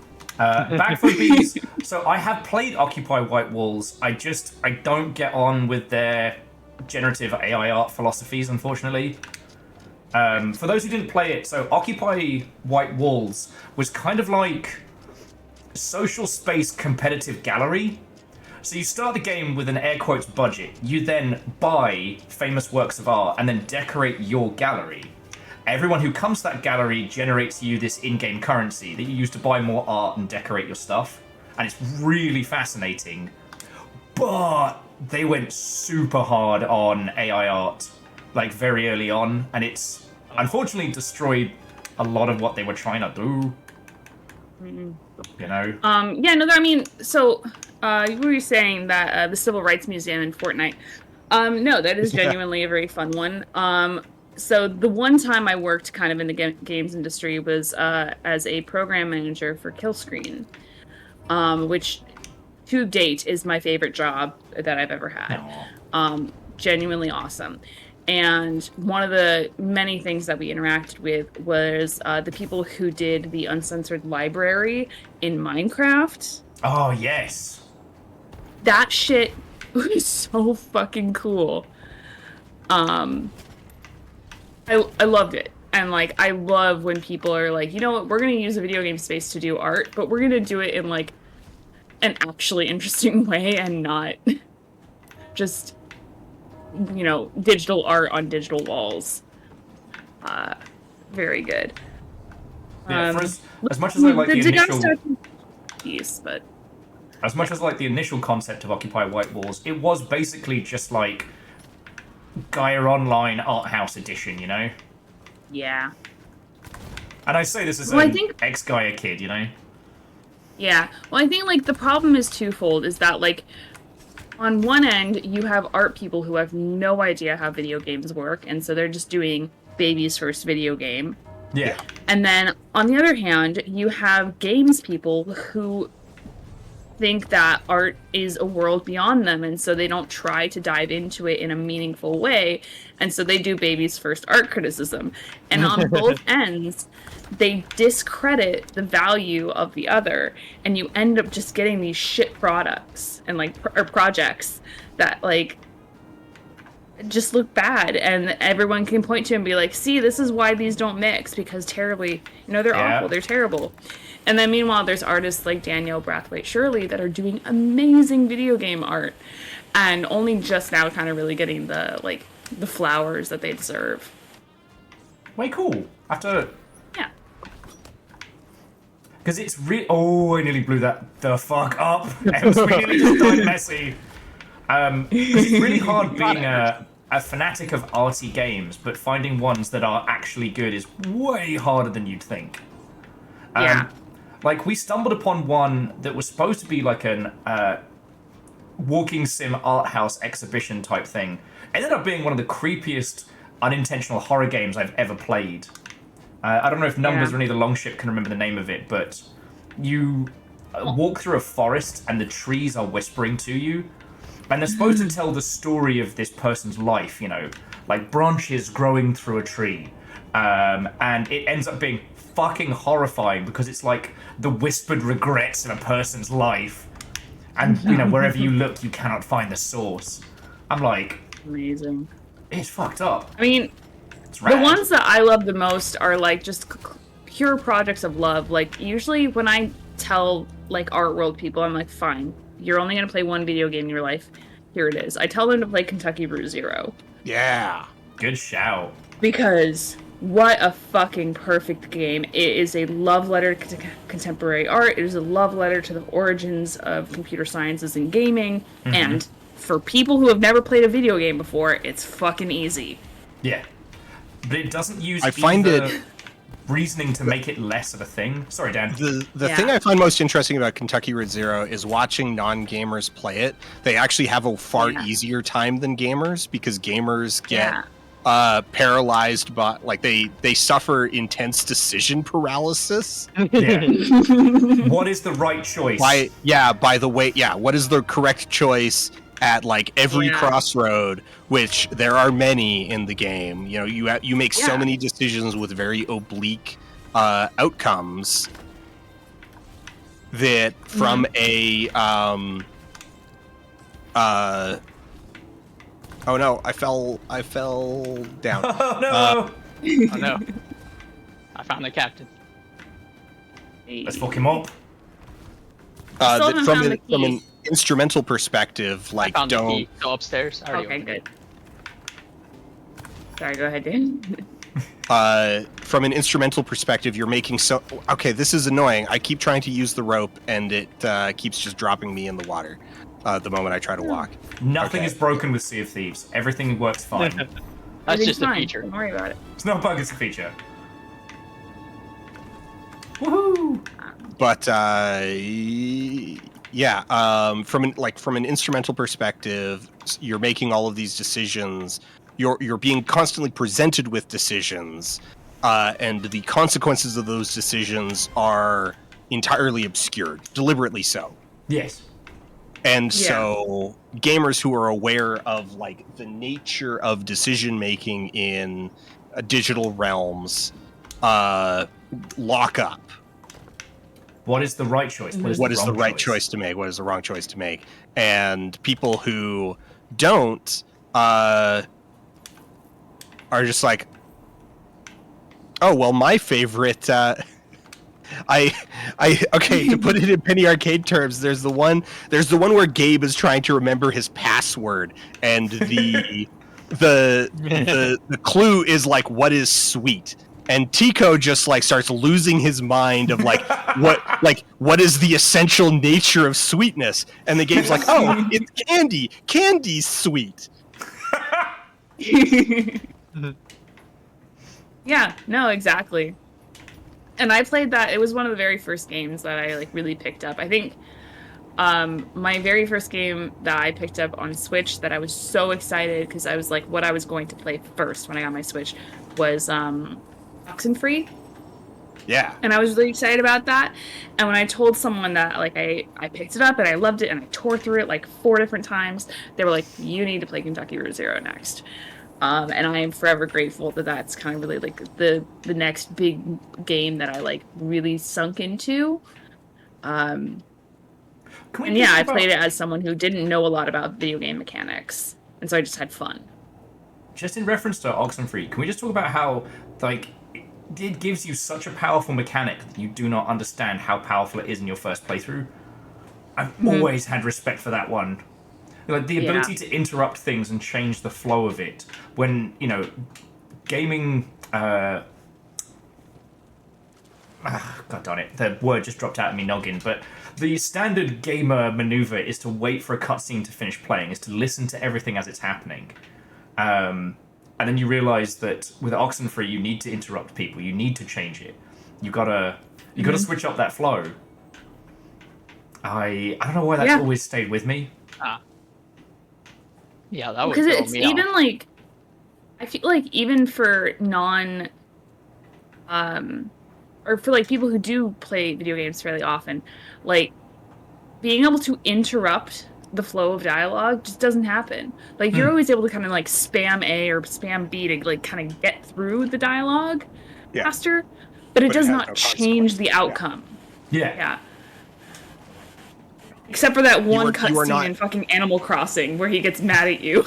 Yeah, Mystery you are not. Like, The advanced dialogue button is a tool for you, the player. It is not a diegetic decision that has been made about. Yeah, you have not, in fact, interrupted. Yeah. yeah. One I did All right, recently, which got does it this for in line of sight. yeah, we should be good. Yeah. One I did recently was the Holy Gosh Darn, which uses this technique for comedy rather than for like emotionally destroying you. But like, there are so many characters that you do not realize in your first playthrough are just fucking wasting your time or messing with you, and it's done so well. Yeah. It is also a whole game built on the principle that all dogs go to heaven. All dogs. No exceptions. Everyone. All dogs. But We it's good? just Head north. woohoo! I thought that early Telltale did a good job of discombobulating gamers by giving them that you have to make a choice with very little information and then stacking either a QTE or a timer on it to make them panic choose rather than creating like decision paralysis. Meaning that the road not taken shapes your playthrough of an early Telltale game. Even though that if you indecision actually- is a choice. yeah. But if you go back and play through it, you realize that, you know, much like with the Genshin systems and stuff like that, that it was just the illusion of choice, which, you know... But it told me they'll remember this. Never has a single phrase haunted so many people. Yeah, you're not supposed to play those again. Play them once, and then never again, and you'll never know. Yes. Play them once and then go find a therapist. Yeah.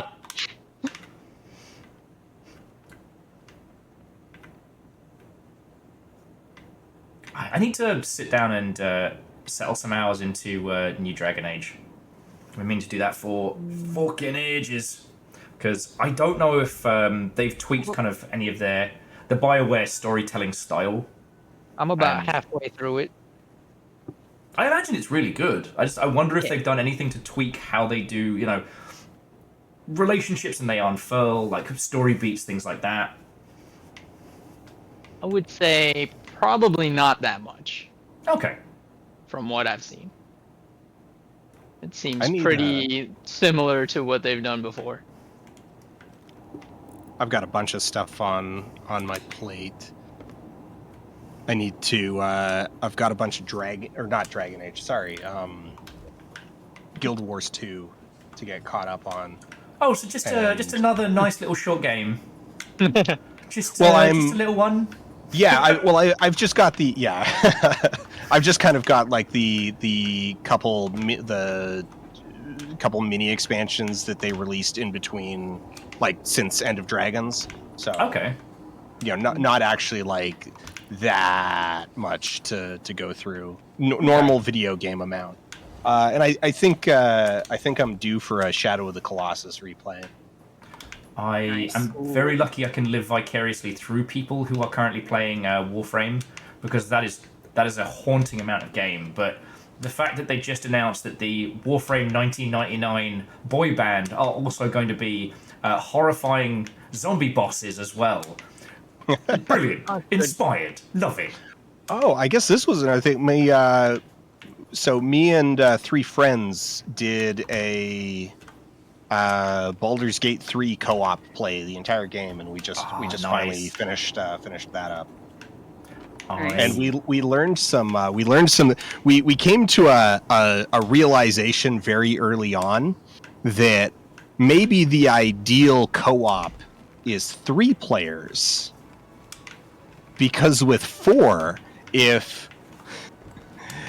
everybody used an OC, Yeah. then there's a couple key party members, namely Karlak, Shadowheart, and Asterion, who I need one of you guys on the will button. get Okay. All right. Thank like you. your choice of ending will be severely constrained by your inability to have them in the party for key events. Okay. I mean, I still haven't finished Divinity 2 as a group playthrough, and that one without Oh, that spoiling one was stuff, great. That was what we did just immediately before. Yeah, the fact that it pits you against each other is inspired.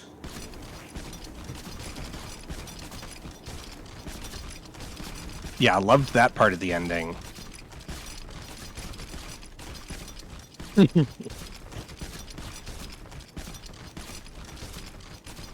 So much treasure. Yeah.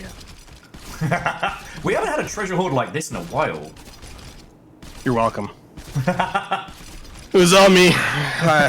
These shoulders are getting a little sore, though, From carrying the team. from carrying this skull. Just this one. Nothing Did you else. get everything? What? Get I everything. think so. Okay, from an external, like, it should be like, you can all see me carrying this, right? Like, I look cool, right? It's a cool skull. Yeah. Yeah, it looks cool as Okay. hell. All right, how do I sell it? You just You just talk walk up this to them person. and It'll tell you press whatever. give. button. Yeah, give. Because we have a cool captain ship. were the sovereigns here last time you played, Dan?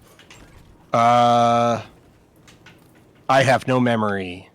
They're just last time. they're just the person that you give everything to. Yeah, They were well, 'cause in-game, but we like- never used them because we got into a fight or something. Something happened. Oh yeah.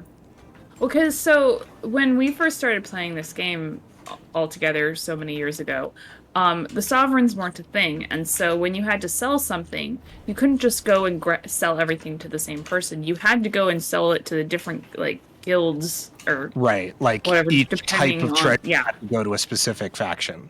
yeah. Sure, yeah. Yeah, and like I think we were suspicious of the sovereigns for a good 4 months, That's funny. I still am, but where we were.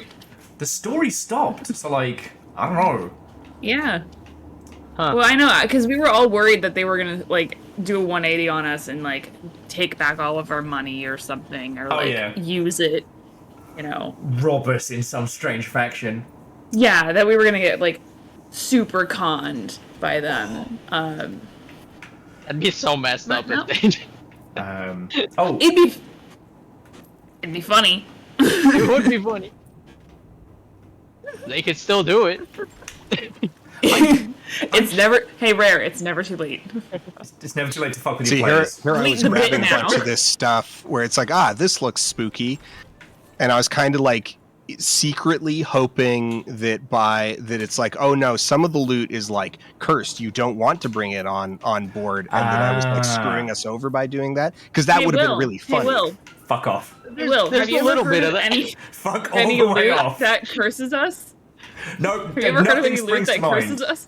Nothing springs to mind, and we Nothing? don't need to talk Nothing about that it. fucks us over. Nothing ever. All right. Like, Okay. I was So- really hoping that I would have stumbled like right into a nuke trap. Who? So who there would are have stumbled upon two- such a thing? There are two things. Yeah, Deus has lovingly given us a clip. God damn it. There's one thing called the Chest of Rage, which if you don't throw water on it every once in a while, it explodes. Oh, And sweet. it will explode your boat with it, and it'll light everything on fire. And then there's the Chest of Sorrows, which cries. And so if you're not paying attention, it will fill up your boat with water. And what happened was, Will did exactly that. even though most of us were all like saying like, "Will, don't bring that on board." Okay, We but no don't one want it on said board. why. People just went, "Don't bring it on board," and I was like, Just don't bring it on board. Just don't bring it on. I was like, "Oh well, you know what? It's probably isn't worth anything. It's probably not worth any money." And Yeah, they're just telling you not to waste time. Yes. They're not telling. Yeah. But yeah, Deus Why did didn't some any of you edit. say it? So yeah, the video and then posted it is sank my the boat. moment of shame. Yeah. That's why. They wanted this to happen, to be honest. Tobias just- and I wanting you to suffer on stream, I would never. No. But it was just Famously, not my style at all. it was just Fiona going, "Is somebody crying?" and procking a whole crew of pirates to sprint to the ship, desperately trying to save it. Spoiler, we did not save it. It was not saved. No. This is only second to that one time we got like a bunch of treasure from like a fort battle or something, and then it all got pummeled into the water somehow. We couldn't save like any of it because there were sharks and Will didn't want to get eaten. What happened was someone, naming no names, did a sword lunge off the front of the ship and exploded the whole fucking ship because there was like 80 kegs there. It was not me. Ooh. Do not point fingers. I didn't say Not it me. was. I was not pointing fingers at all. Uh-huh. Oh yeah, and that's just a good clip of Kyle, our beloved Kyle. Never think of Capri Suns the same way. No.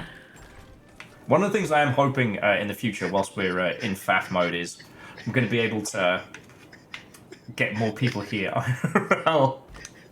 You watching it?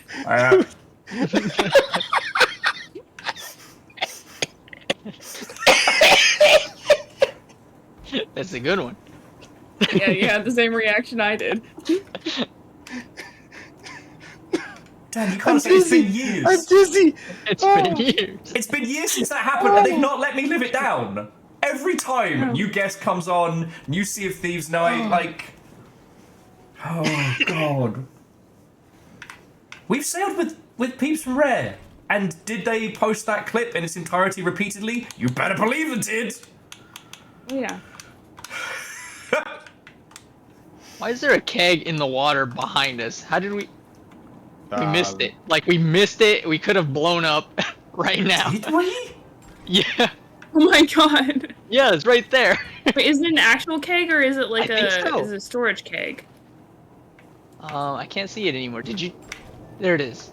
There. Yeah, look. There's a red one, and then there's a normal one. How did we not explode? Oh my god, it totally is. See, Let's that would take have care of been that. very funny. It's too far. A little bit of an angle. Ah, it's starting to... Oh, almost. Oh, you got it! Yeah. Good shot. But yeah, Will, so... do you remember that one time we were all standing on the boat trying to ring the bell with our eyesights? That was a real Blackout Club kind of night. See, Yeah. there's a reason I keep coming back to this game, though, is that just being in the world is just lovely. Like, some it's so nights pretty. you're fighting for your life, and there's 5 other ships, and, you're, scrounging planks together and getting by the grit of your teeth. And then you have nights like tonight, where you do trick shots and just natter. Yeah, good stuff. The Bagsloop Boys are now 40, and I think that unlocks, like, outfits or something? I'd have to look for it. I remember there was a reason we were working towards it. There sure were a lot of pop-ups about it. Yeah, it hasn't actually stopped telling us about it. The chef set. Is that what? Yeah, that's what just popped Oh, is up. it down here? Navigator shirt.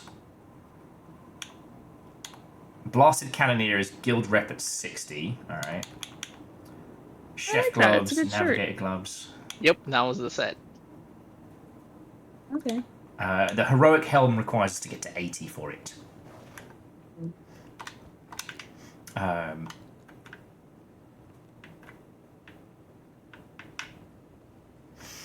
Oh, lordy, lordy. Trying to decide if it's more cider o'clock or not.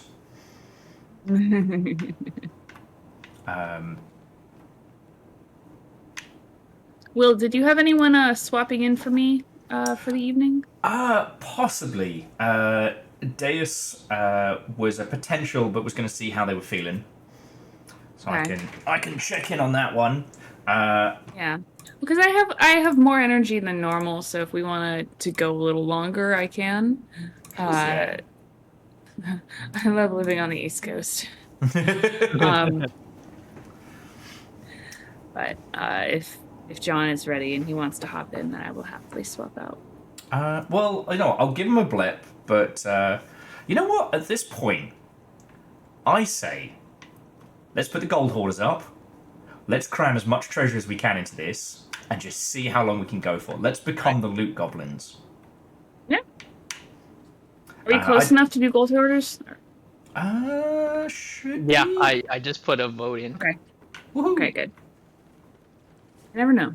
All right, I'm just following everyone. Yeah. I'm gonna go stab some tables. I'll grab us some more cannonballs as well, because we're pretty set for everything. Oh yeah. But I was saying to Fiona earlier that without them, we go through a lot more cannonballs. Yeah. Fiona I've is got our cannoneer. 10 cannonballs. That's Yeah, how that's how many you can, can carry. hold on you. Yeah. But how many we actually have on the ship that's the challenge, right? Yeah. And Sue's not do we have selling me storage shit. crates on board? So Yeah. I can hoover up. Let's do it. Yeah, I'll do some hoovering.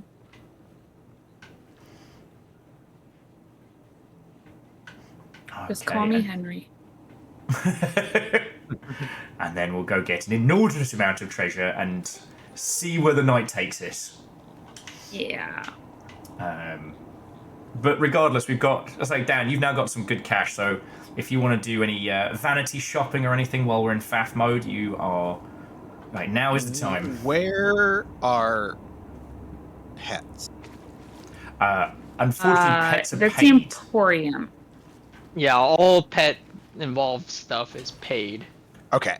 But it's the upstairs from the spooky girlfriends. Well, you might have gotten some coins just for, for the logging in after 1,000 years bonuses. Upstairs from Yeah. the spooky girlfriends. Is that okay? look Now, for real quick. I've got an important question here. Is that their diegetic name or is that the community name? That's definitely the our name we That's specifically our name. Okay. I believe this is the was spooky that me that girlfriend called right him here. that? This makes sense. Yeah, Okay. alright, and upstairs from here. Yeah. The spooky girlfriends.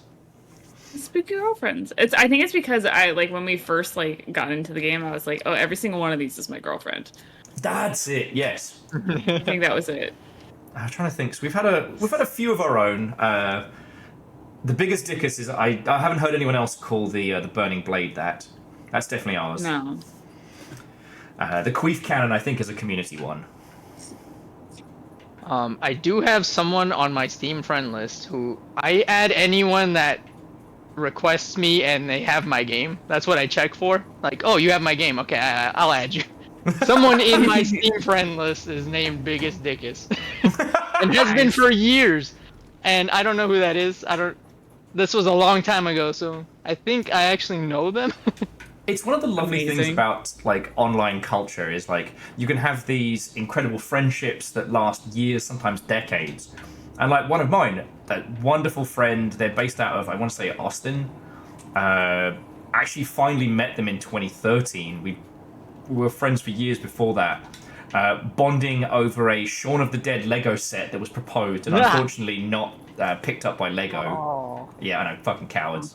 But their moniker is Big Sandy Vag.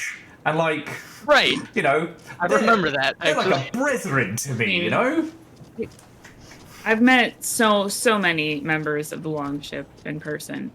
Not Will though. He decided not to be there that weekend. The one time I was out of town! The one time!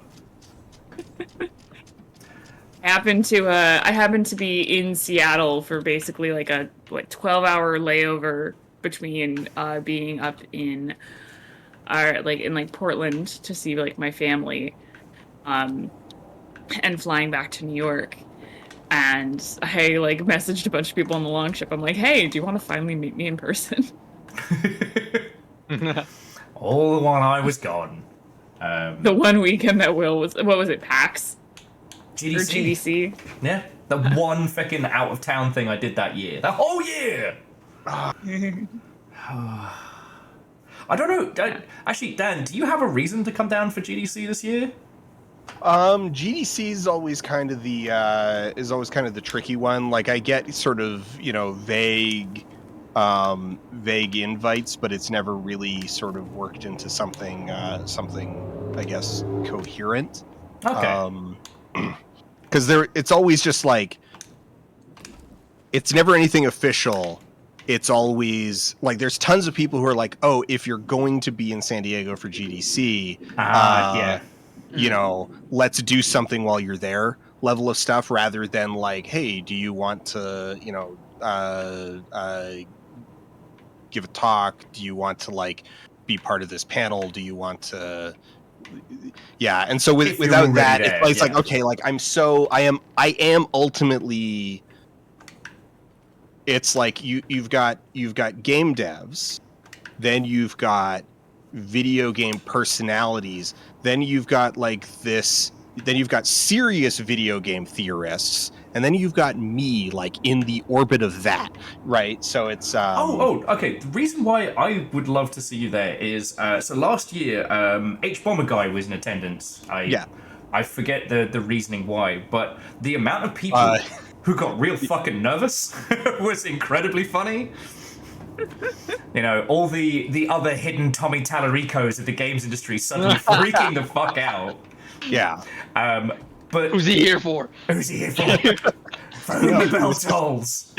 But even last year, people were still trying to sell like weird metaverse stuff. NFTs, but they're different places of the world, was still there last year. Yeah, my buddy Jason went and he sent me. He's like, Decentraland's here. I'm like, did you talk to him? He's like, yeah, they know about the video. They seemed like nice people though. Like, it's like, yeah, I'm sure they're not scumbag weirdos. All cult members seem like nice people. Well, the thing is that like, I mean, Decentraland's a weird one. Like it's an exceptionally weird one because it does. Okay, has anyone here worked in, or I guess air quote worked, like contributed to FOSS before? FOSS? Free open source software.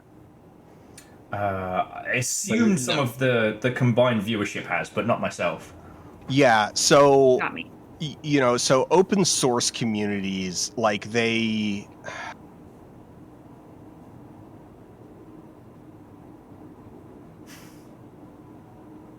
it's hobby culture, and so because it's hobby culture, like people treat it with that extra level of sort of like passion and intensity that is completely divorced from the actual sort of quality of the thing that they're working on. Like you'll look at open source projects that are just legitimately terrible. Like they don't work right. They're bad and they're not even a good idea. And yet the discussion on the like community boards is all just like deadly serious. Right. So the fact that the people making Decentraland are otherwise like sort of normal developers who are very passionate about it, even though it is demonstrably broken, that part doesn't like surprise me at all. See, I would have imagined them to be in that like, tech company crazy land. No, like, those honestly, guys all like left when the money dried up. Oh, so it is just the modding community equivalent, functionally. Well, minus like 2 people who don't show up at GDC. That's fascinating. Yeah. Well, yeah. So anyway, it's Yeah, just by and that large, was- it's the actual like user community who remain like intensely delusional about what Decentraland will ever be. because it struck me that like if we get you, H-Bomber guy, I mean Jason Schrower's there anyway, and we need like Yeah. one more person to make like a 4 horsemen of the apocalypse. Like, are you a shitey person in games? These are your destroyers. Because I don't know what this is going to be. The VLC booth at CES was beautiful. It made me regret. Oh not yes. Just for those who didn't see it, they were just there in bathrobes with like soft traffic cones on their heads, and they were like, going. Traffic cone lizard hat. Yeah, We're selling not anything. we're not selling anything. We just decided to show up. Like, that's the best thing. Yeah, no, I was like, am I going? I got a message from a couple people like, hey, are you going to CES? And I'm like, well, I was thinking about it, but like the video's not done yet, so I'm staying home and finishing it. Well, have you started picking at the generative AI threads? Because, oh boy, howdy, I couldn't watch CES coverage because it made me want to. Oh yeah, I can't wait to see what you have to say about that because. I mean, the thing is that like, okay, generative AI at the moment is in this super precarious position that makes me really sort of like, I don't want to start working on a project about it if it's going to take long enough that this is going to dramatically shift mid production.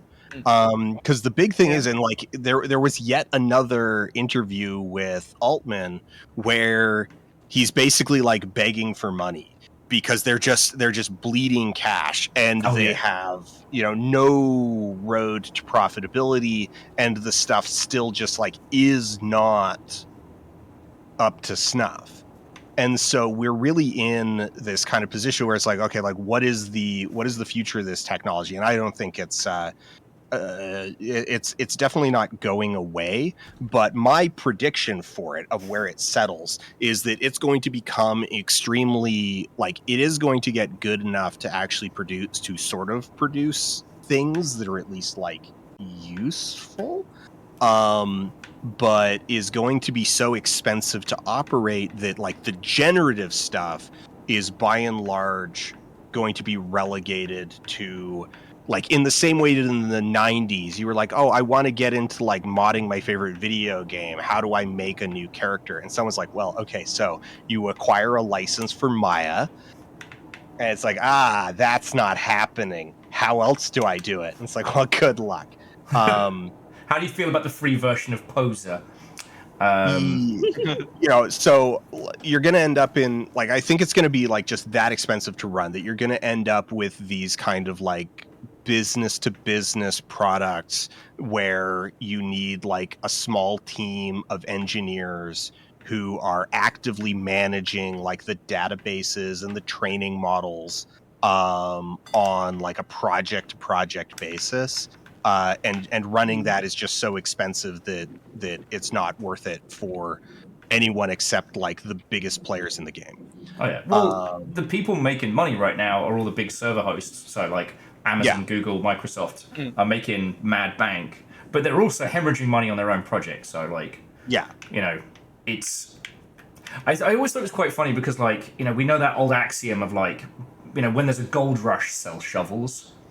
But the mistake is thinking that the people that are talking to us are the ones, like, selling the aforementioned shovels. It's like, no, they're the ones who already rushed the gold mines. We, as the end user, aren't really involved in this at all, which still makes me laugh.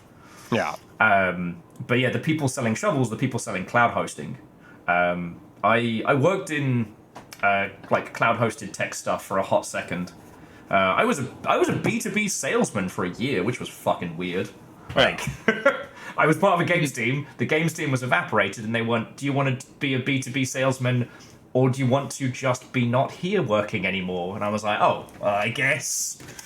All right, would you like unemployment, or would you like... Yeah.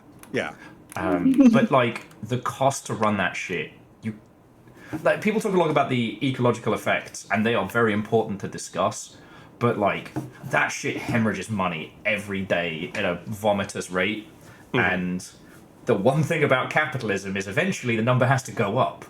And I mean, one of the big things. So a year ago, so last winter, I did spend a bunch of time. I got a 1 month subscription to a bunch of different generative art platforms. Yeah. Just as like I needed to feel properly informed about like, okay, what's the ergonomics of this? What is it actually like to use? What incentives do I find myself being pushed towards in using it? Because that's going to inform my understanding of like not just the target user but the current users. And because the current users are the ones who are going to dictate like in some degree like the future trajectory of all of this, because they're going to be the ones who are like requesting new features, they're going to be the ones who are requesting QOL, they're going to be the ones who are like actually talking to the devs. It's like, hey, here, give us this stuff, right? And so like if you want to predict the future, you got to figure out like how people actually use the thing in the present. And the thing that I found was, I was like, after a month, I found that the only one that most consistently performed at its stated function was the one for pornography. Of course. And all of them created an incentive set that was just like hammer the button. You just like, you sit there and you just like, it's in the same way that you spend, obols in Diablo 4, is that it's like, I want XYZ, I want a two-handed sword. All right, I'm going to sit there until my inventory's full, and then I'm going to flush it out, and I'm going to sit there again. I'm just going to sit there and keep re-rolling until I get something that kind of like, tickles whatever itch I'm trying to satisfy. And I was like, oh, this stuff's doomed. If every spin of this roulette wheel, like if every spin of this costs $1, and my incentive as a user is to sit here and hit it 50 times. Yeah. Like, even if we take the art theft out of it, even if we take all of the like, you take all of that out of it, you basically are gachaing for. It turns it into and it's the gachaizing of art. And the thing is that in and of itself, like, so I play a couple gacha games, and the thing about it is that like the thing that you learn very, very quickly is that a roll is worthless. You need like hundreds of, like, if you need at least tens, if not like really in aggregate, you need like hundreds, thousands of rolls before you're actually like meaningfully interacting with the system.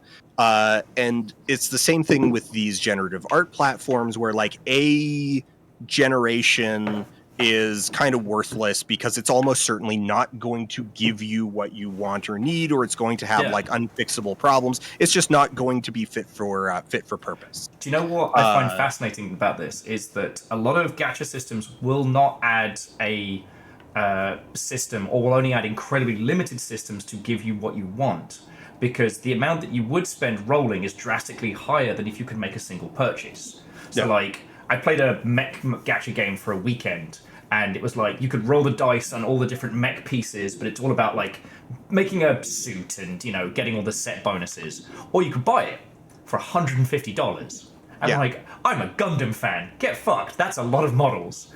And what's fascinating about that is if you apply that same logic, the user is incentivized to pay an artist, because if you have to spend $80 to roll the dice on the gacha system of generative AI, and what you get in the end is kind of it's close enough. Or hey, Art Dave, here's $80. Can you make me exactly what I want? Yes, fucking brilliant. Done. So you get a lot of that, and the thing is with the cheapening of it, the users and the other users that I saw interacting with it and the people posting about it on Twitter, you know, the prompt engineers and whatever, is that it's like there is an observable cheapening of the product, right? And like that's not my like deep insight. That's just a factual observation that a million people have made, that the generative art cheapens the product. If you can get a thing with a click of a button, then like you click the button once and get your little dopamine hit and you're like, oh, okay, like yay. Yeah. And that level of interaction was like, it was fine when it was at like the Dolly 2 stage where you were just like, give me Sean Bean made of beans. Yes. And it looks like crap, but like it is sufficient for a Twitter shitpost. Yeah. Junji Ito's bake sale. Yeah, like for a Twitter shitpost, it is fit for purpose. And you've maybe sat there and re-rolled like 2-3 times. But when you're dealing with these like much bigger, much more intricate, higher resolution ones that are trying to do so much more, you know, they're hemorrhaging all of this money in the background and they're training their users to just sit there and keep hitting the button. Yes. And it's like, oh, like this is internally self-destructive. Like they are building a user base that they cannot afford to service. Yeah, and so I have not gotten enough data to be able to say this like empirically, but at least shamanistically, for what I have researched, is like the user response to visibly AI generated assets is immediately to treat whatever the product is with suspicion, and it is in record time become a hallmark of a shady, low quality product that is trying to scam you. You immediately think of like the lowest effort, pay to win games, the diet supplements that are probably like, if you're lucky, they're merely sawdust. Yeah. Okay. Someone's so sad about Monster Hunter. What does that mean? Yeah, what? Oh no. Let's keep this going. I've put a vault on the desk. We also have there's a battle for the Sea of Thieves. You want to get violent? I desperately have to pee. I will be back in 2 seconds. I've been fucking crossing my legs. No. Yeah, Mint Fresh, you're welcome. Yeah, from what I remember, and like this is a while ago, I remember just seeing people talking about getting offers to like work for different AI companies about like writing data to feed the models. And like really cheap stuff. And like I think part of the reason why I'm not finding a whole lot on it now is that it was getting very quickly expunged from the internet. But like the one that I found is more that people we're using ChatGPT to help train models for AI. Yeah. Well, yeah, I mean, that's the thing. Is that it's like, if you're going to, and it's the Ouroboros eating its own tail here, because it's like, okay, we need mechanical Turks who are going to feed data into our system, but you know, like even at like, okay, my Mickelson video came out probably like 5 months too early, because like at the point that I published it, it was already sort of at this like cusp. You know, I tried some of the things that I was writing in that, like I tried building them in GPT-2, and it was just you could only do like 250 words at a time, and its ability to escape circular logic was non-existent.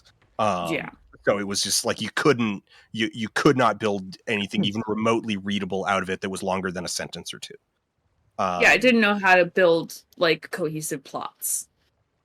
Like narratives.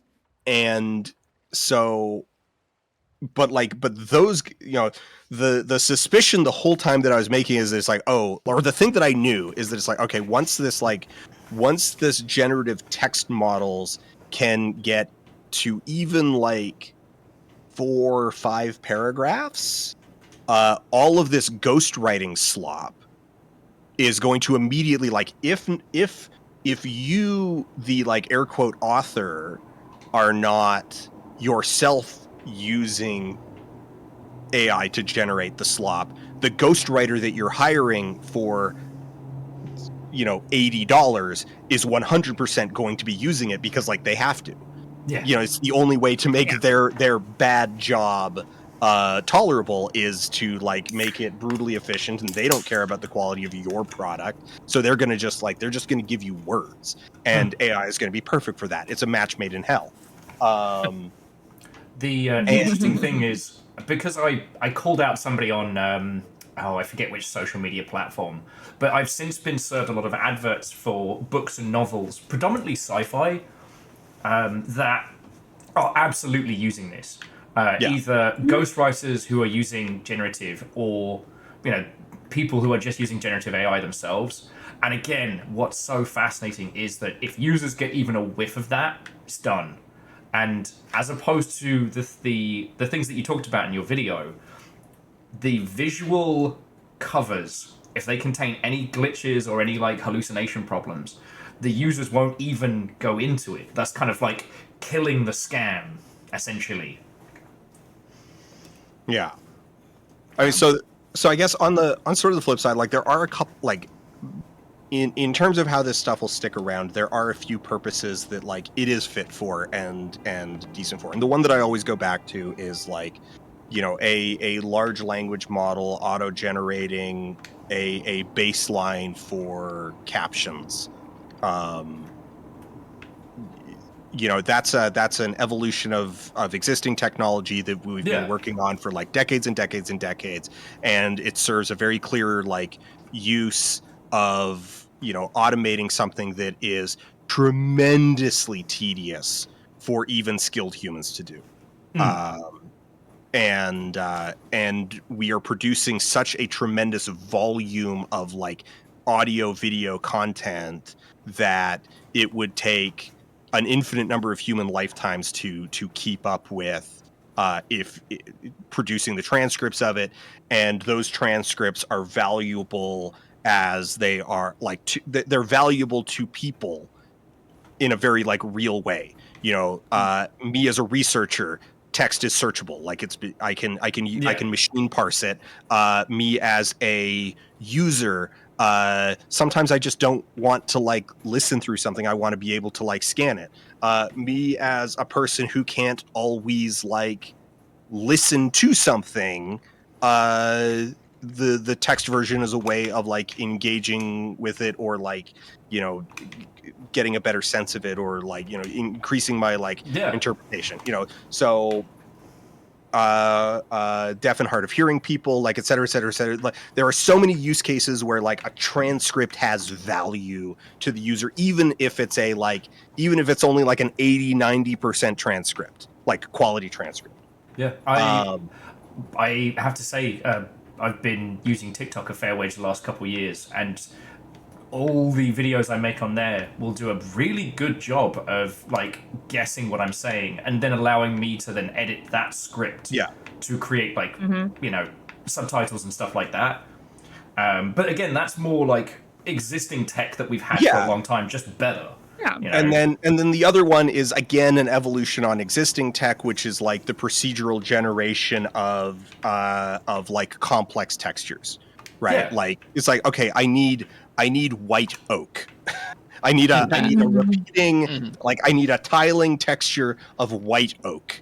And it's like, okay, well, like like these generative models are actually like really good at that stuff. It's a really good application of the technology, procedurally generating stuff like that. It's like, I need wood, I need metal, I need paint, I need, and that in and of itself is an evolution of like fast noise, right? Like it really is just a more complicated version of fast noise, and it works on essentially the same logic as fast noise. And you would use fast noise as the basis of generating, clouds, paint, water, lots of things, right? I see it in the same vein as like,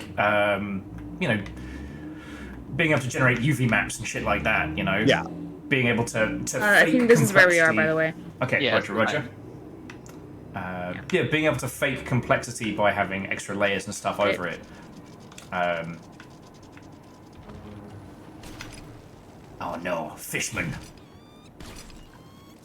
But then the part that I find like truly fascinating is, of course, the not even the technological, it's the social stuff. It's the people that it's the fact that the people I see most aggressively adopting this technology are like are just the dumbest, most gullible suckers on the planet who have in record time deified and started praying to this technology.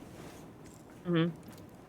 Because they do not comprehend what it is, but it does such a good job of its illusion of knowing things, its illusion of being intelligent, that they're just like, you know, ChatGPT is in fact smarter than your average GameStop investor. It's also And it doesn't know anything. It's also Wild. so insidious how many companies have replaced the word algorithm with AI. Oh yeah, Because a lot of times what people think of are like, oh, it's AI, it's a smart thing. I'm like, no, it's just an algorithm. It's just a natural progression of yeah, it's just the natural progression of technology and algorithms that this thing has now gotten to this point and is good at this. It's not AI, and Yeah, I it need you isn't to separate them, even though companies have decided to put them together. It isn't any form of artificial intelligence. It's hallucinating shit that doesn't exist. It doesn't know. Yeah. Yeah. So this is part of the stuff that, like, if I were to do a video on it, I would have to spend just a tremendous amount of time of parsing out all of this stuff. Like, okay, so we've got, like, what is AI? What is it actually? How many things that you see labeled as AI are even using that technology? Because it's like, like in record time, it's just, it has entered buzzwordism, and you see so many things labeled AI where it's like, what's underneath is either just a regular ass sorting algorithm, or B is a mechanical Turk. Yeah. One thing I will say is, and I wasn't bringing up this topic to kind of pitch you on anything, but if you do decide to go down this route, let me introduce you to Tommy Thompson, who's a Scottish bloke I know from a million years ago, who does the AI in Games YouTube channel. And he's been doing this for ages to break down, like, you know, enemy interactions and like complex things in games. And kind of had to become the de facto, not gatekeeper, but like, he's having to fight back hard against the concept of this generative AI stuff not being AI. It's not really AI. Oh yeah. No, my friend Jason, like, his job pain. his job in games is in AI. It's, you know, it's enemy behavior pathing, like, you know, it's NPC behavior. Yeah.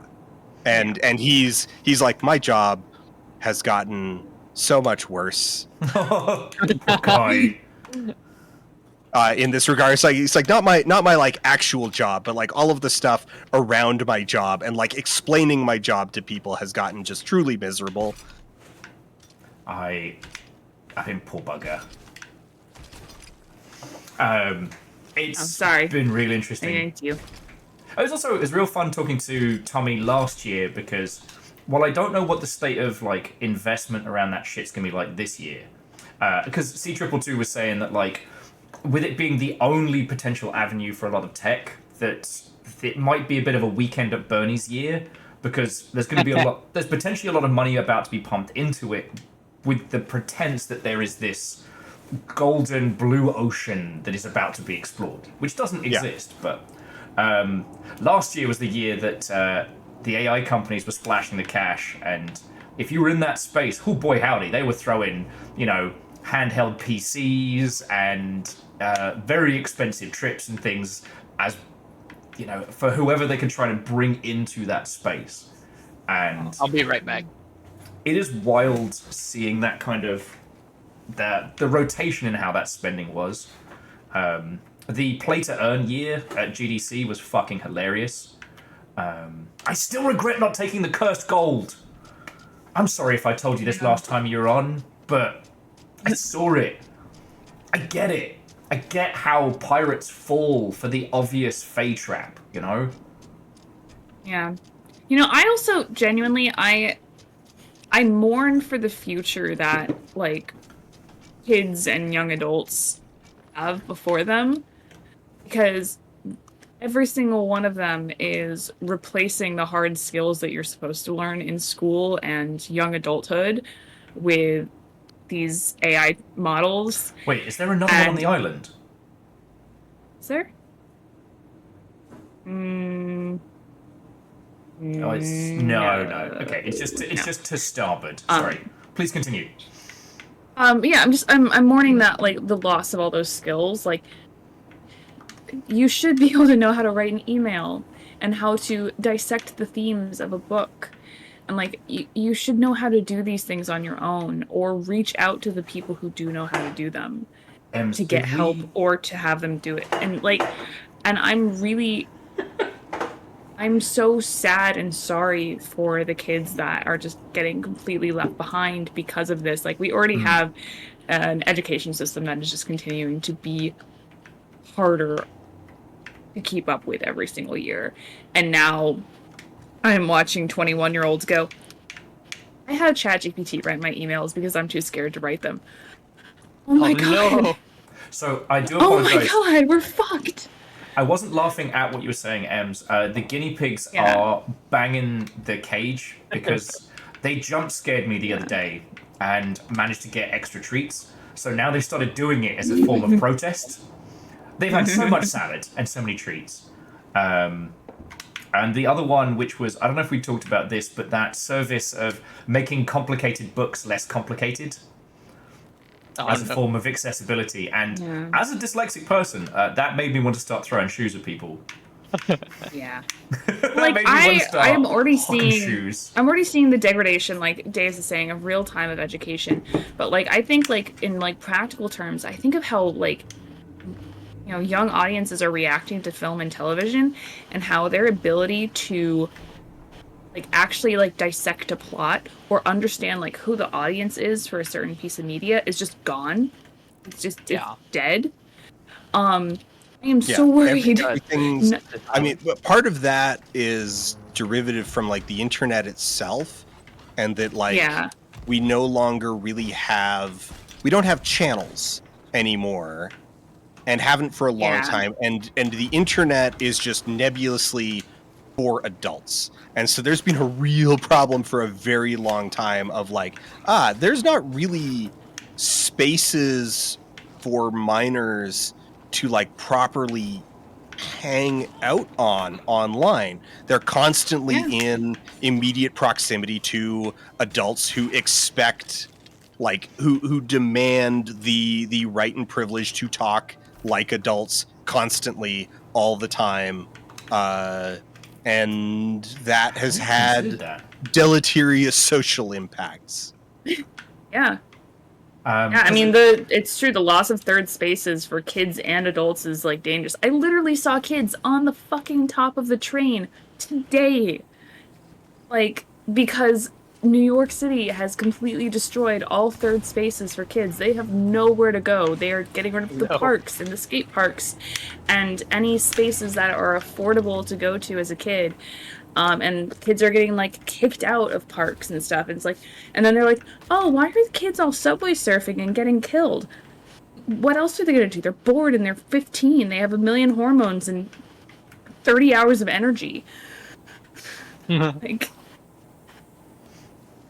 we rob them of places to like take that energy out and be kids and learn and explore and do things unconnected from the adult world, and then we wonder why they become adults and are suffering. Like, not great. This is a sphere I have like no knowledge of. So yeah. And you're absolutely right. Libraries do fill that void. And if you live in New York, please harass the shit out of the mayor because he's once again trying to defund the libraries.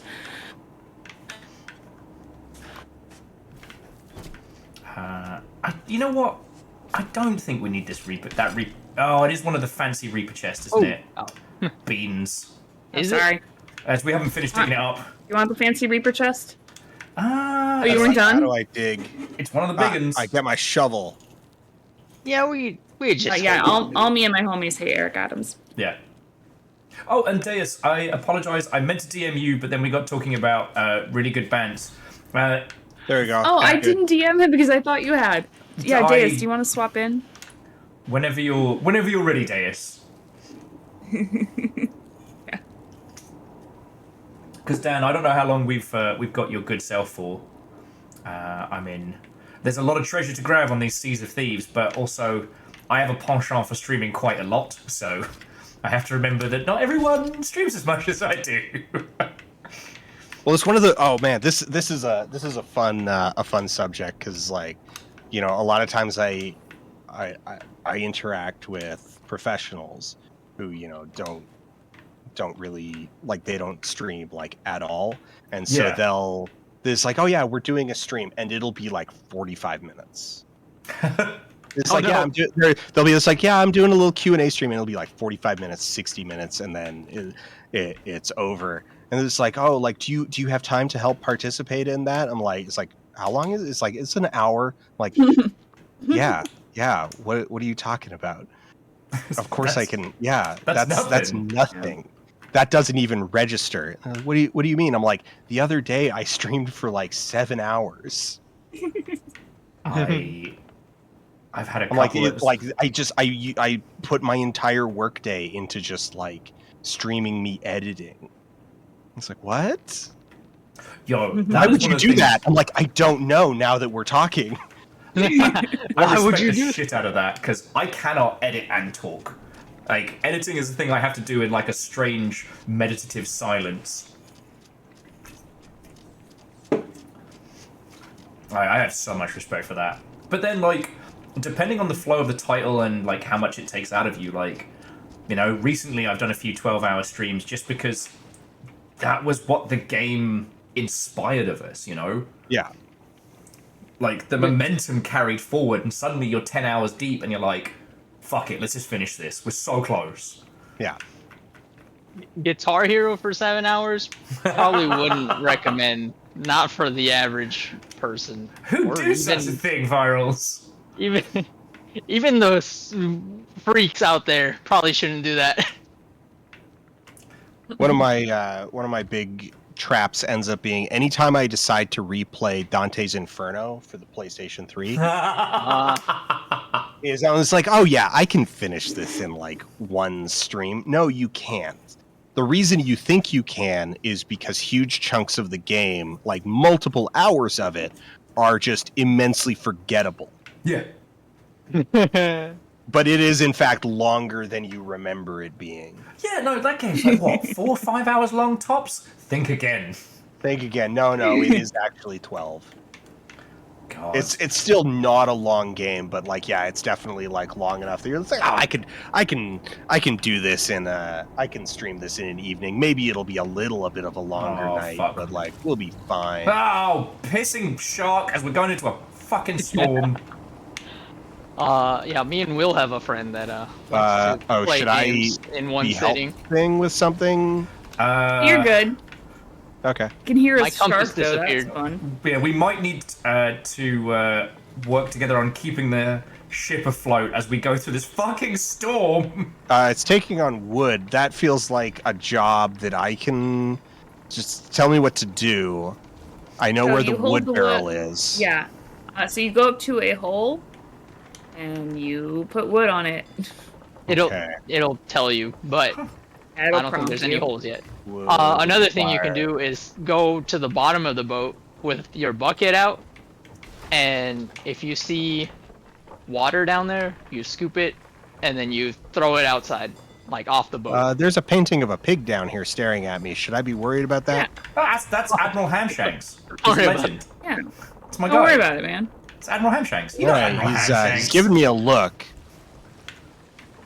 That's just Oh, he's just so like that. far off. Okay, do I have to run these buckets of water all the way up to the surface Seriously. one by one?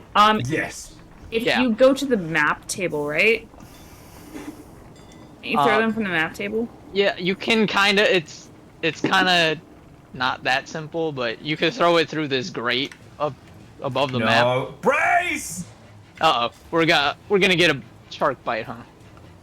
Make a lid Okay. on. No! Oh yeah, okay. Now there's holes down there. Okay. Yeah. All right. I accidentally put a bullet in don't ham worry. shanks, but It'll be fine. I We think. will rebuild. Okay, no, never mind. There was a ship over by Ancient Spire, but they are flying the rainbow flag, so Nice. it's Probably. like, we've got 2 kegs. Are we gonna, like, nah, they're flying the rainbow flag.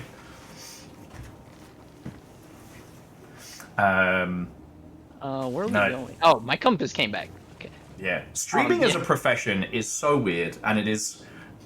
Yeah. There are very few spaces you can talk about it proper. But, like... Yeah, our friend Shorby likes doing this whole thing where he'll just start the stream, and the stream goes for as long as it takes to beat a game. And Ooh. I still don't know how he does it. No. you gotta pick your game real careful in that game. Oh, he does. Yeah. They did Alan Wake 2 recently, and it turned into basically it turned into almost like transformative media in that they were all losing their minds over Alan's shit and all of his nonsense.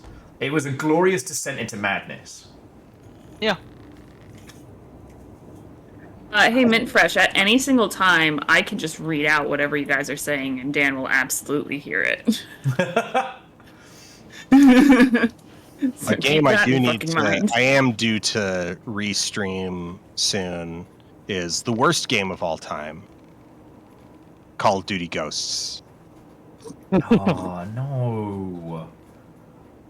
Like, you understand that you've basically just described self-harm. Like I feel like I'm supposed to sit you down and be like, buddy, no.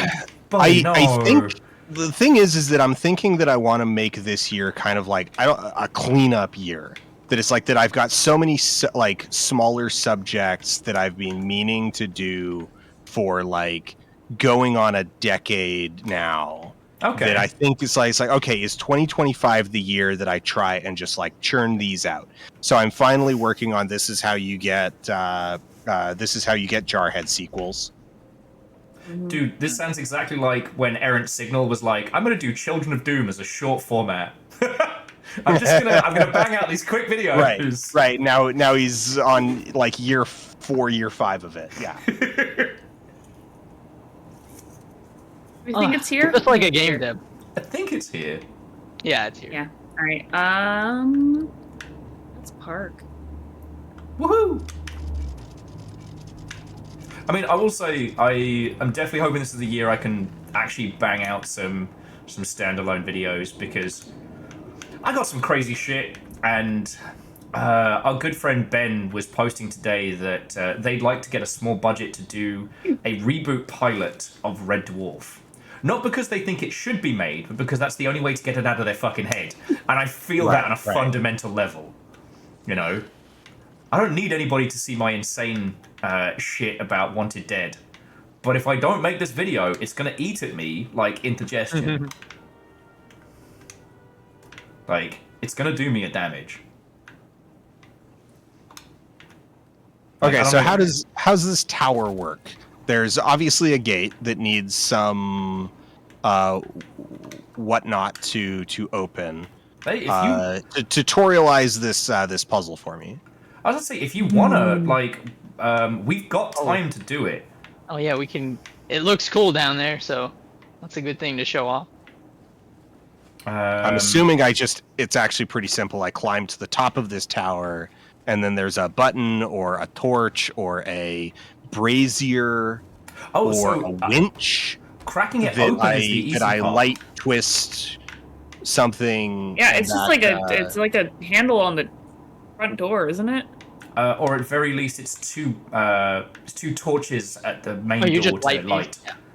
Yeah. Yeah. But down there is real cool. So yeah. I tell you what. Okay, so am I overthinking this, and I should just head back down? Yeah. Yeah. Okay. Oh, I'll tell you what. So M's virals. You go down with Dan. Do the fun stuff. I'll guard the ship. Okay. Okay, raise lantern to light torch. Yeah. Yeah. And then it should. Yeah. Yeah. Nice and easy. That was It easy. looks really fucking cool down there. Stand on the elevator. Oh, I thought that was a hatch. Okay. Yeah. Yeah. But You can take the stairs, but that's no fun. So it's like really far. Oh, we're still. Yeah. Okay, there we go. I'm still falling. I have been falling for 20 minutes. 20 minutes. Okay. Now we go in here. And this is a fun, this is a connect the dots puzzle. Okay. Find and interact with the mermaids to return to your ship. Oh, yeah. So anytime you see like a mermaid statue, if you go up and interact with it, it'll just send you back to the ship. So if you've Okay. decided you no longer want to be So here. it's quick travel out. All right. Yeah, so if you would like to light the brazier.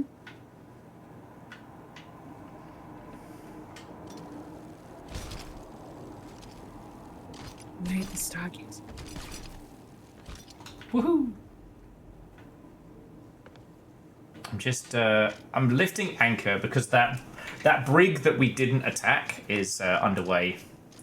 And if they end up being dickheads, I can just sail away by myself, and you can come catch me up later. Okay, do I aim this now? So yeah, so see how we have a bunch of stars up in the sky above us?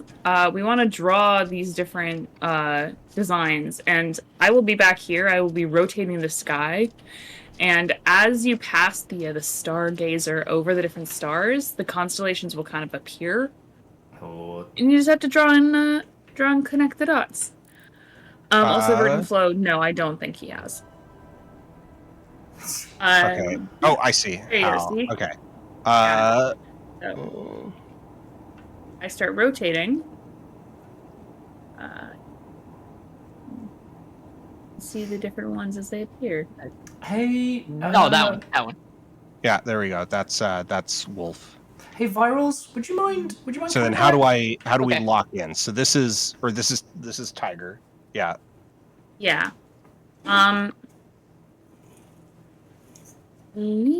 I think there's like a little like extra lens that you can like focus in on using the same like little focus trigger, like your Alright, I'm here. right click. Yeah. And it'll trigger the first one, and then you Oh, start they are drawing along the close. lines. They are very close. They haven't fired. They're not. They're currently gold hoarders as well, but they're not flying the rainbow flag anymore. Uh-huh. So I don't appear to have anybody on Nope. cannons. I got that. Okay. All right. I see how it works. Oh, they are lining us the fuck up. All right. Should we come back? Yeah, we got a brig on us. Oh yeah, they're trying to hit us now. Actually, come on, head up the lift and use the fort guns because they've just fucking beached themselves like dickheads. Uh-huh. Okay. Like, go fuck them up. Okay. Oh, good idiot. Okay. All right. So where is the mermaid statue? Well, we can take the mermaid, or we can just take the Oh, lift we could just back. take the elevator. Yeah. Right. Yeah. Wait. Beans. And then Fiona- there's guns on the Fiona would have made that shot. use. Fiona would have done that Oh, we one. miss you, Fiona. Fiona, we miss you. Where's the Did that hit? I think it did. Alright, I'll go check below. Take shots as you can find them. Oh, that's a bit of rainwater. Nothing we can't handle. Oh, are they trying to get away from us now? I don't know, but I don't want to be... I It don't want looks to be like out they're- here in the fucking storm. We may have scared them off. Yeah. There we go. Seem to be turning. They gone? Yeah. I'm They're making like- a run for it. Okay. And we're going to have to shore up here because I don't want to sail in another storm. Yeah. No, sailing and storms suck. Yeah. Alright, well, we'll go back down and do more puzzle stuff. Yay, puzzles! They probably thought they were going to get a quick score and then got a... Oh yeah, I forgot we have a big old beam of light on us. Yeah. Oh, could you hit the anchor for us? Right. Got it.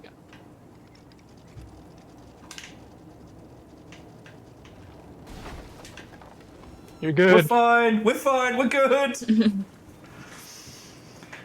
Oh. Oh, there's the hole. But yeah, the only thing I'll add to our prior conversation is if anyone ever tells you streaming for a living is easy, they are a fucking liar. Oh man, I especially love when people are just like, "Oh, titty streamer is like just the easiest job in the world." I'm like, you have no idea what they actually do you? Mm-hmm. Okay, should I finish So, fish? no. So you see the next two that are on your left and your right are a butterfly and a fox. Okay, we need to do those three. You're All gonna- right, Yeah, this we're makes gonna sense need now. to do those. Yeah. Yeah. Virals, if you want to go back with Puzzle Squad, I All got right, this. Fox. All right. Fox. So I can sit up on the deck and sip my cider while you'll do That smart stop people wasn't stuff. for you. It was for my cat. All right, we're gonna have to fight because we don't have the biggest dickus. Yeah. If you have the huge, gigantic villain ship, the strange obsidian skeletons are your homies. It's real Scarlet Crusade with the corrupted Ashbringer type stuff. It's great. I miss that. Hey man, look, it's the Eagles. Go Birds. Before they got rid of OG found Naxxramas, I spent Okay. Do you need so to much keep turning time. it till it's Well, forward? or no, can I just do it if wherever I can see it? let me move it to where it's yeah, easy for you move to it get. behind- Yeah. Good. Okay.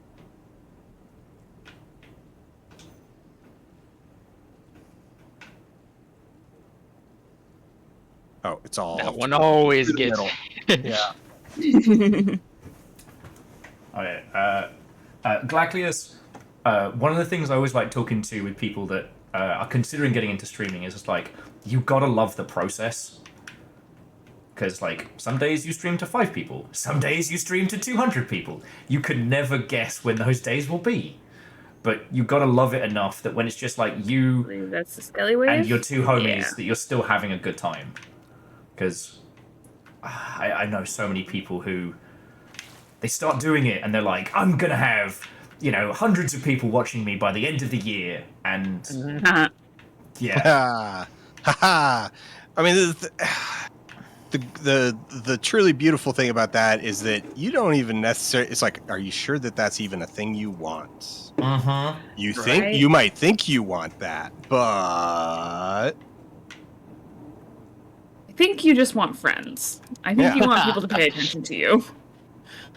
Well, like, and having your experiences recorded and getting to share them with people is fucking brilliant. Like, I get all feelsy about this because, like, those special moments. Oh fuck! that- Fuck! Run! Shit! I'm I dead. got you. I got you. I heard that explosion from up here. Don't I worry had about like it. 4. Nothing happened. But like, a lot of us here have played incredible games by ourselves, and like, I think we all would have liked my to have God, been there's able another to one. share those moments.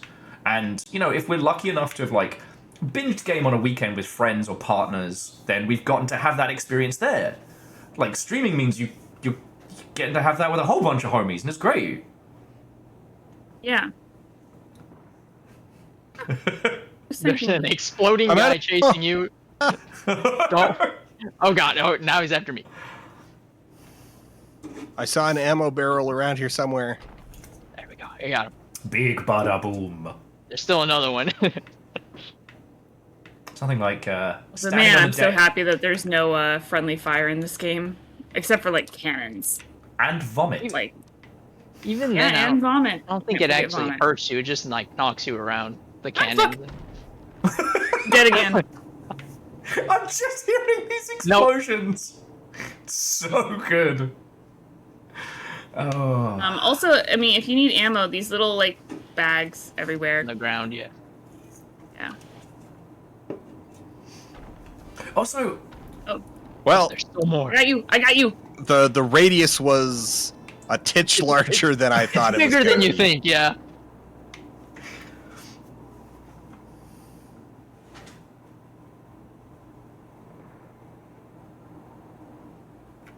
yeah, Oh, there's another one.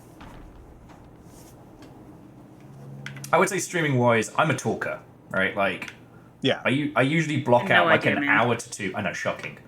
To talk about like game news of the day or like whatever games industry stuff is just rattling around in my noggin. But I was already doing that long before I had these lovely Mother Hubbards. Which one of you killed the other? I just got a fucking commendation for having killed other player emissaries. What did you do? What? Okay. Oh, there's so a barrel I'm up there, in- by the way. I'm in hell. Right behind you. Well, it was good. It was good hanging out with you all. I guess. Headed to the Headed land to- of the damned. Don't worry Okay. about that. Like, Bananas. This is our crossing of the River Styx unboxing Got it. video with Dan. Finally. Jesus. okay, what happens if I go in this portal? That'll plonk you go in back the up portal. here on the. It'll either put you down in the skelly camp or it'll put you up here on the boat. You finished the skeleton camp. Woo! Oh, Yeah, it put me actually back at the lift. Show Dan the ritual. Yeah. Oh, yeah. Ritual, ritual.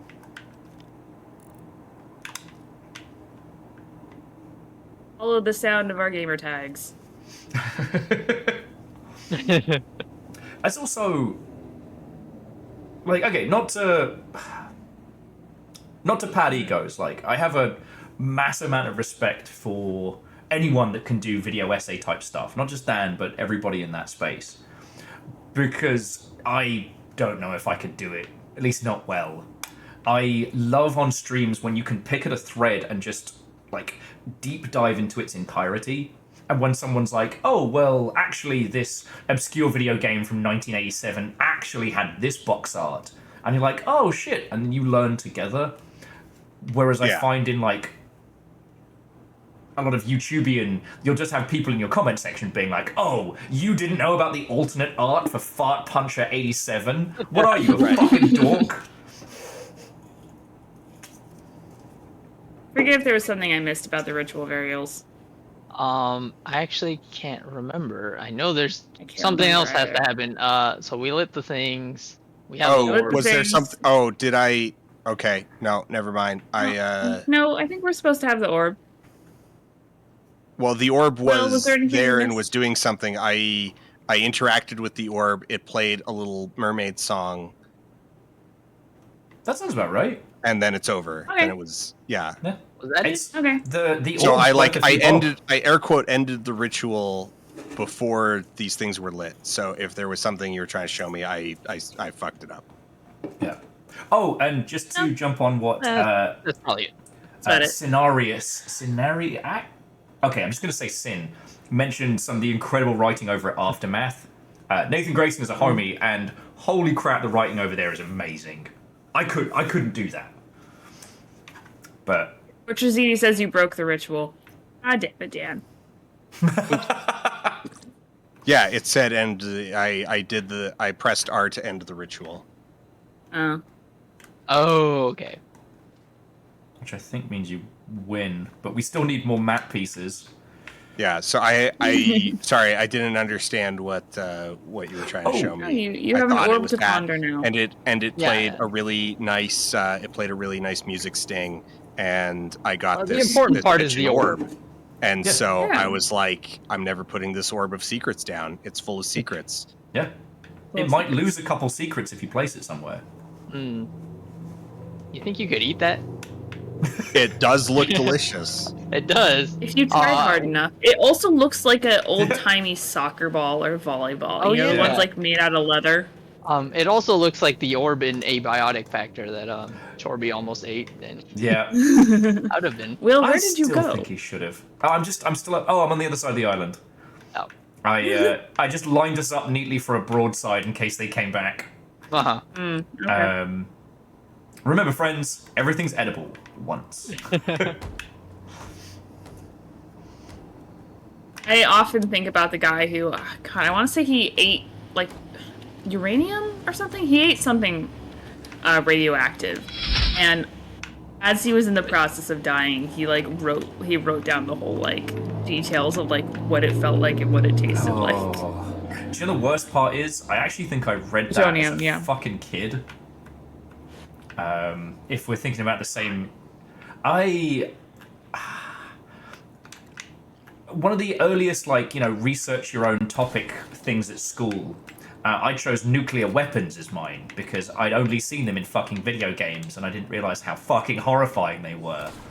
So there was me with unfettered library and internet access looking up, what does a nuclear weapon do to a person? And I turned out fine!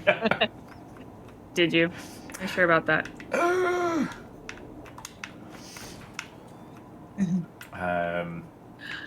think I think we should bring back lead as a sweetening agent. let's do it. Okay, one of my I know favorite we things. don't have. Like, could it be like, okay, bad, yes, but like worse than sugar? I don't know. Still delicious. One way to find out. One of my favorite things to bring up when we're talking about like research and history and stuff is always, for the longest time, we thought that we knew that Romans kept dying of lead poisoning, right? We had the data, we could see it. But we assumed it was due to how they did their infrastructure. But nah, they were just fucking eating that shit because it was delicious. They knew. They knew it was bad for them. But also with life expectancy being so low back then, they didn't give a fuck. You know? Shit, you made it to 30 years old? Holy fuck, well done.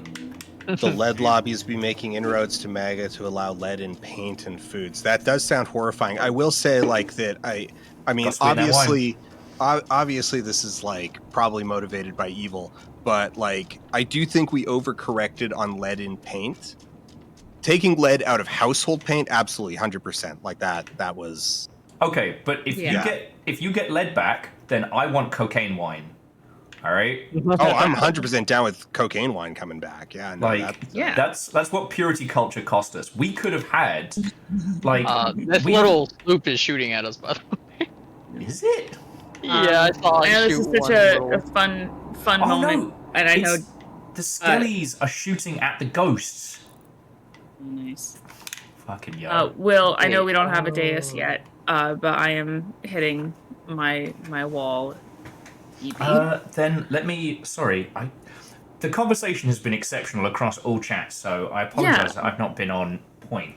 Let me see how Deus is doing. No, I texted him. He said he's finishing a round of Helldivers. So. Me and Virals and Dan can keep this thing afloat while we get our next contestant. Okay. All right. Well, I'm gonna head to sleep now. Dan, it was so lovely getting to sail with you and chat with you again. Yeah, it's been great. Yeah, and everyone have a lovely night. Sleep well, stream well, kick ass, collect gold. Good night. The only people who have crossed us. everyone. Oh no, that is a player sloop. Yeah. They just fired a player at us. Uh-oh. Amazing. Good night.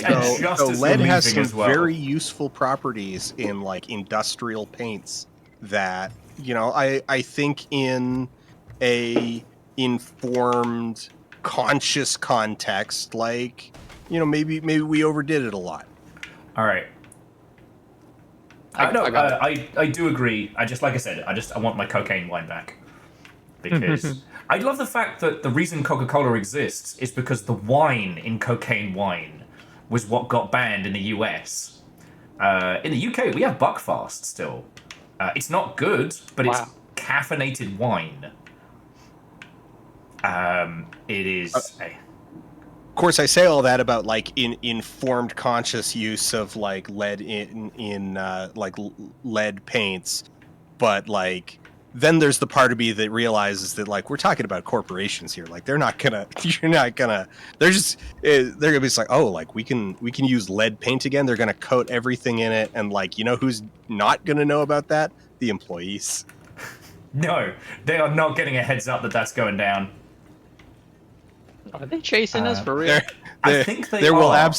someone at some point will write an SOP about like about the fact that certain areas are painted with lead-based paints, and thus, my game crashed. chips and whatnot Oh, need to be no! handled a certain way. I'll be right there. And those documents will be promptly forgotten. So Dan, I need you to do something for me. Yeah. I need you to take the helm. Just keep Okay. it straight. Because we should have a fourth hand in a second. So the issue is, I have my pondering orb. Oh fuck! Well, hopefully. Okay.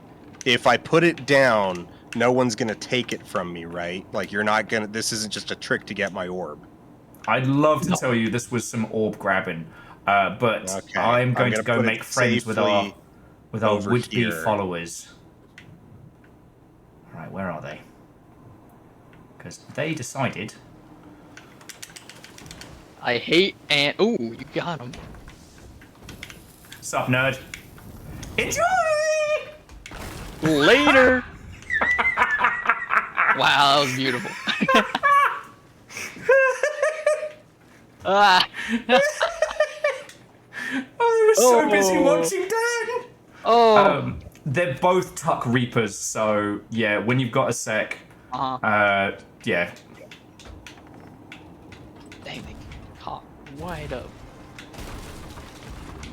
I'm loading in. All right, I got their mast down. Hey, I'm back.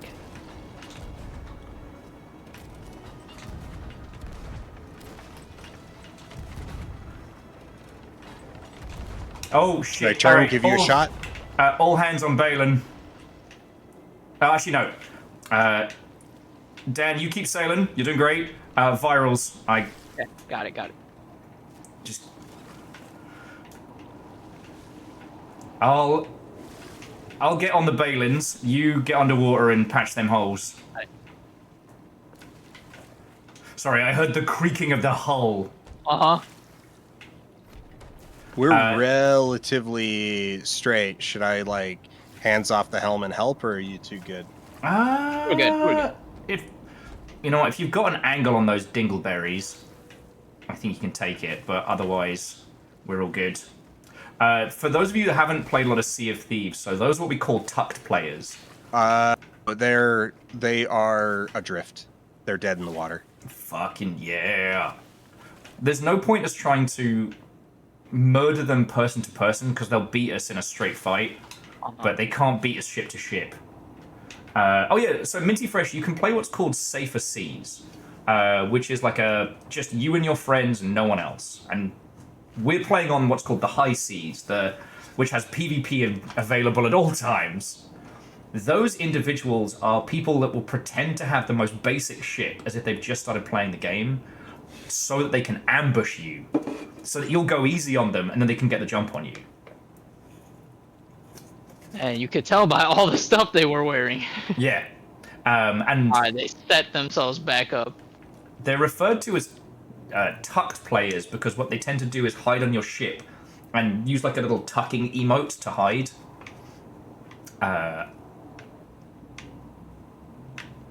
Okay. But yeah, we are watertight and shiny. Okay.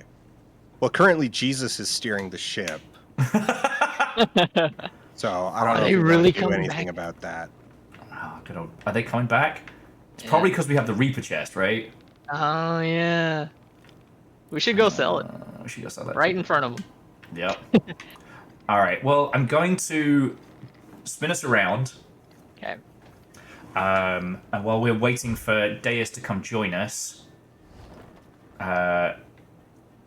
once we start heading northeast, we'll be able to catch the wind. So, yeah, give me So sails. should I jump in a port side gun? No, they're not going to be able to get an angle on us.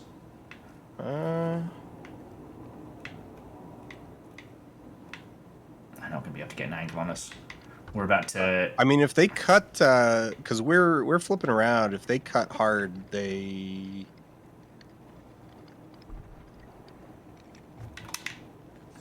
Oh, they're firing people. Alright. What do they think a red flare is going to do for them right now? We already kicked their ass once. 3 sheets to the wind, my crew! And if they decide to stern chase, then blow the arse out of them. Woo! Nope. Well, that was rude. That was rude and unnecessary. Ha ha ha! Alright. What if they're screen snipers?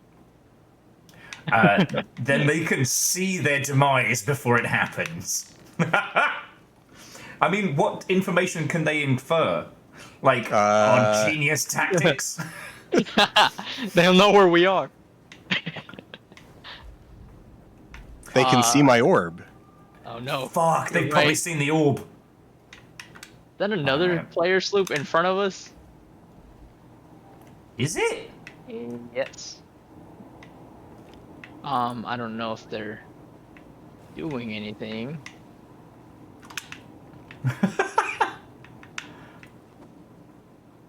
Oh, you know, they're probably a little pissed that I creeped up behind them and exploded their whole shit. They gotta admit it was funny. So you know what one of my favorite parts of Master and Commander is? Is the whole segment of discussing how like this one boat is like a super weapon because of the new technology of like hull construction out of a specific type of wood that they had finally managed to like industrialize the harvest of in America that didn't grow in Europe. And they're just like, oh, if you build the hull with this like layering out of this type of wood, it becomes extremely resistant to cannonballs while also being like while also giving you like a shallower trim so you can go faster. Okay. And it's like, and this was like an actual historical like leap in boat design. Oh yeah. Don't Technologically, even get me, that like you don't really. I love things that like. don't even get me started on ironclads, yo. Yeah, like just these like little bits of pointing out this like, oh yeah, like when this new way of like working wood came out, it was a game changer. It blew Right. it completely reset the field in terms of like what was possible. And that's so cool when like it's fun to have that stuff pointed out when you're maybe coming from a modern perspective of like, oh yeah, boats are made of wood. Yeah. One of the reasons why I keep coming back to this game is like, you know, as I get older and I keep drinking gin, you know, my reaction speeds get slower and slower. So I have to be able to outthink jumped up teenagers. Virals, I'm going to hold this heading, so they're going to have to go on a pursuit course. So now's the time. Go fuck them up. So because we've tacked the wind, we're slightly faster than them so long as we don't change course. Yeah. Now we've sent basically the Hunt for Red October to blow the arse out of their little sloop. They would have to vehemently go off course to avoid virals. But if they go off course, Right, so if they go off us. course, they will never catch us. Yeah.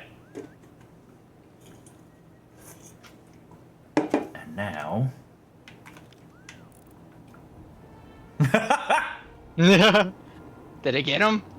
No, well, we got a little hiccup bump, and they're called Livy's Fortune. Interesting. It's not enough to stop them. Yes! Okay, if one of the mods on my side would be so kind as to put Deus into on live, because I need Sea of Thieves' premier himbo to come and save us. I'm holding out for a himbo.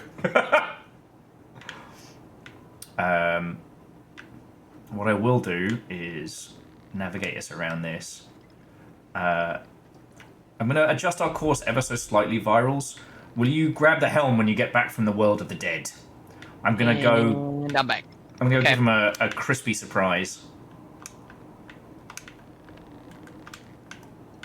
You know, I love bits of history, like, you know, where it's like, oh, the guilds used to hold this, like, you know, masonry really close to their chests. And it's like, what could they even be hiding? But it's things like, okay, here's how you use sand and a copper saw in order to, like, cut marble really cleanly and really straight. It's like, oh. No, don't offer it! But that just feels like... I hate when I do that.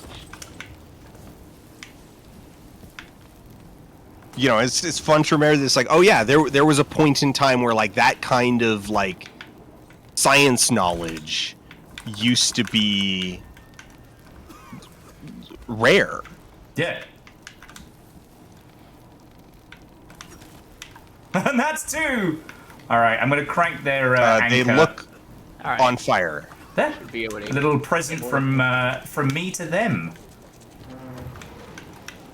And how about that mainsail? I think this mainsail would be better on fire. Yeah, a little bit. I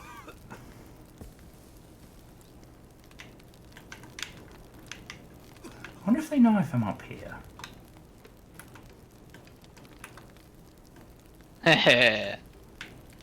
Oh no!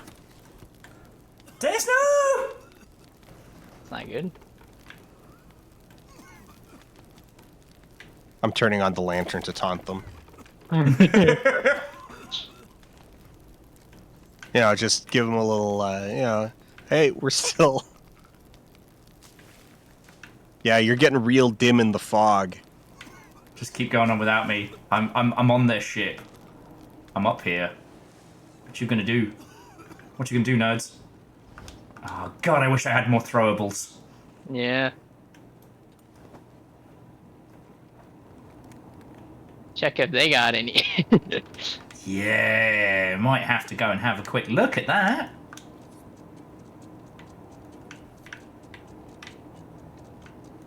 I fell off the boat. Oh no!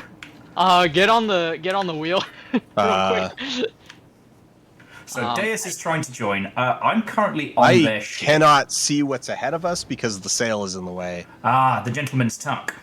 But I can sort of tell... Okay, I need to get off the helm to go look. Okay, I need to go starboard. I stabbed him! Yeah, starboard.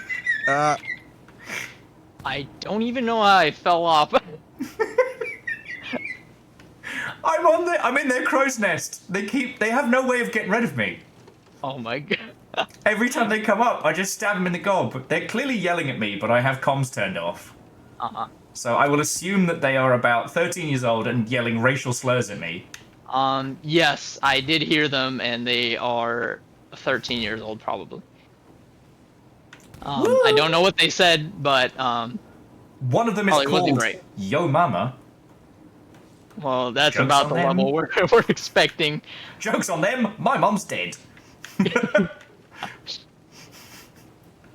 you gonna do? I'm Right, just Deus. going to stab you. You've got nothing. You've got nothing. Ah, okay. Can someone up front tell me my heading on that rock?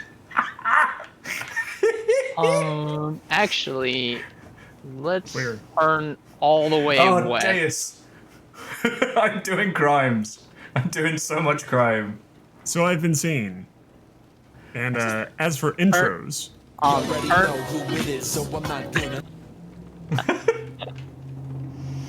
Turn all the way west. 'cause we're heading- Give me port starboard. I don't know. Port. Although there's a compass right there.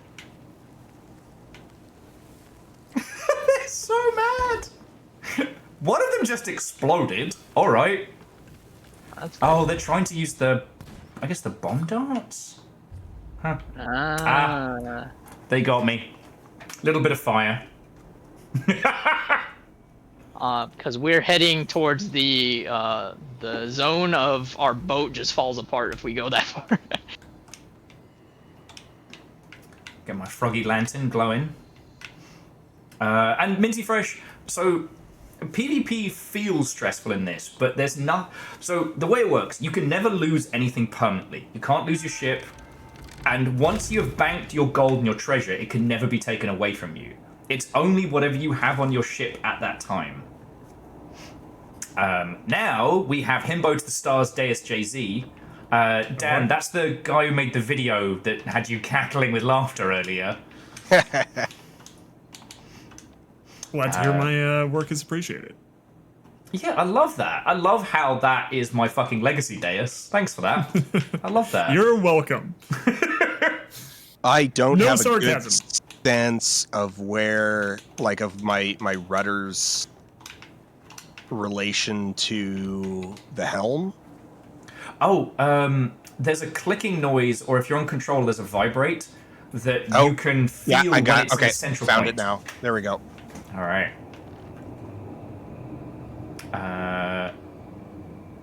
Okay. So they're currently on our port side. We're out of kegs, Deus, so we've got to do everything the old-fashioned way at this point. Yeah, that sounds fine. No, Virus! No, yeah, we there's need still- you!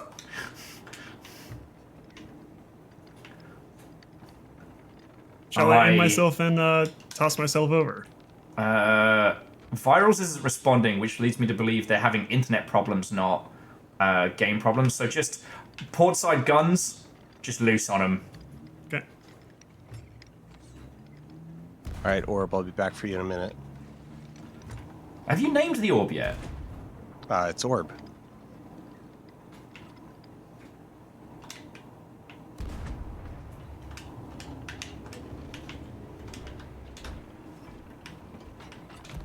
Oh shit, angle's too sharp.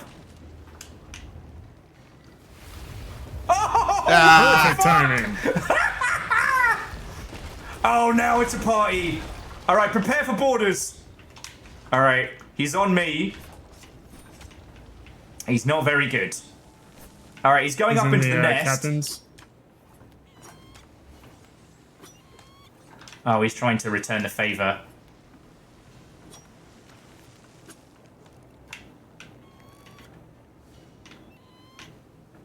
I didn't see the other one. Man, they are so pissed at me. They He are knows so the pissed. skill. Oh my god! Oh my god! Oh my god! Okay, so I am not wise and still have open comms. How Maybe not bad open is it? comms, but like I can hear them. So would you like to know I'd what love they to said? know. Okay, he's climbing the ladder. He says they're flying the gay flag. The other guy says, well, now we have to kill them.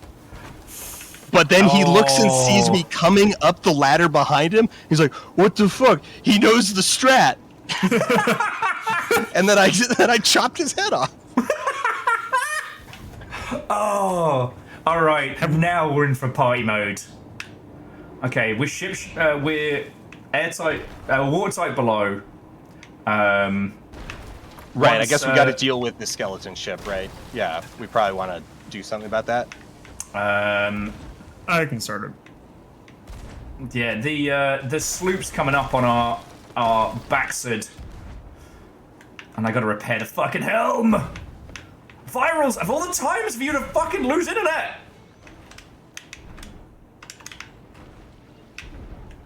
Ugh, beans. Okay,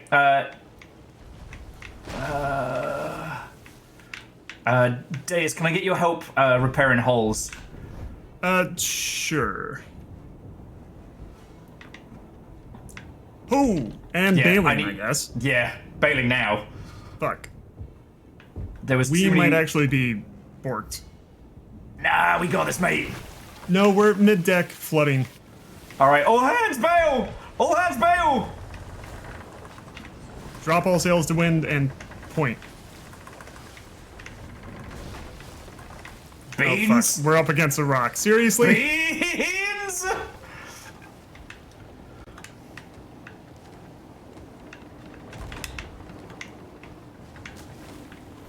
We got this.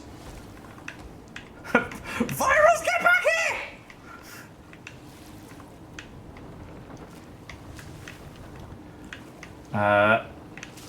Okay, thankfully, these racist children, or bigoted children, I should say, correct term, are not very good at this game.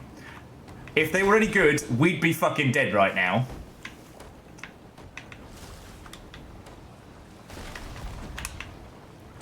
Alright. God darn it. Is this the end for zombie Shakespeare? If we had one more person, we'd be fine.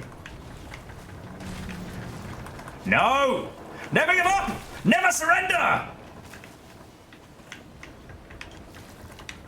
Patch and bail, we shall not fail.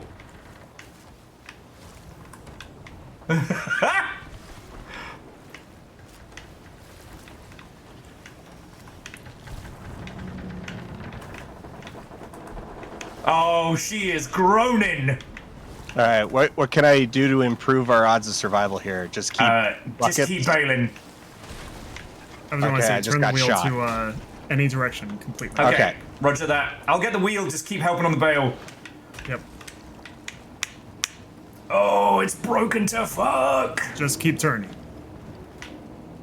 Oh, no, I got... Yeah, I just heard from their comms. You got killed. Yeah. We're down. Alright. My They're order. really bad at this, though. Alright, Deus. Revenge! To be fair, I am too. I'm still alive, but I have quite literally no equipment. I've got a couple of fire bombs, and that's about it. Honestly, that should be enough. Yeah. Oh well, it was a good run.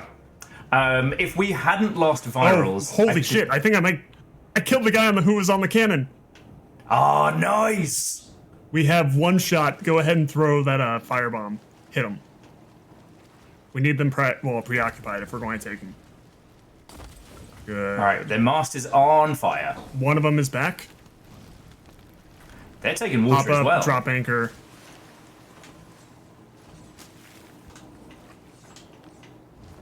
Oh, their anchor's already dropped. Fuck them up. There's only one of them down here. He's not good. Alright, he's down. All right, up. where... One I on have deck. no idea how to find you all.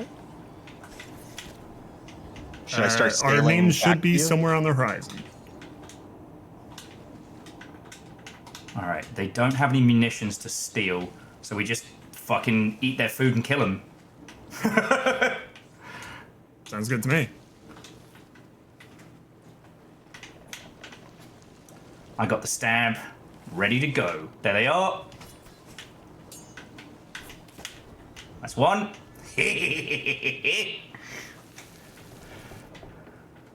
God, if we had a bomb, this would be amazing.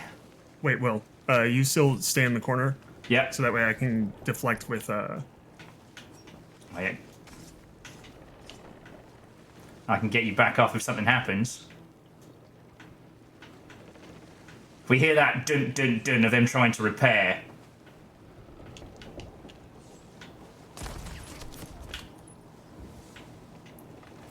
Oh, down here? Yep, I'm working on down. it. Fuck, I'm down. Ah, it sent me straight to the great beyond. Oh, it's time to destroy bigoted children. They have to learn. They have to learn. I can't believe we lost virals.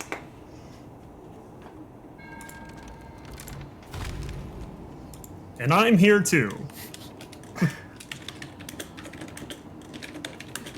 I wish I was better at this. I'm sorry. There's no apologies here. No apologies necessary. We invited you along for this chaos. Hello. Welcome back. Wow. You should have seen what I saw when that happened, when it got disconnected. You know, everything was fine. We were sailing forward, and then suddenly the ship was like, "I'm gonna go down, straight down. I'm gonna nosedive." And I was like, is anyone else seeing this? I'm the only one falling off the boat right now. All right, let me grab the helm. I know where they are because there's the golden Reaper chest. Virals, we did our best, like, but with 3 of us, we couldn't we couldn't get the water out as fast as. So, we might be against the wind for this. Boo! Oh, we don't even have our sails fucking down. Yeah, sorry, I don't know how to You're good. prep good. the ship. You've gone from being a guest on this show to a press gang member of, I guess, the Rainbow Revenge Party.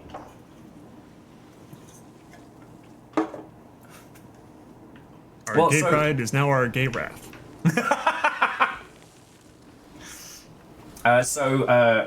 Glumbaron.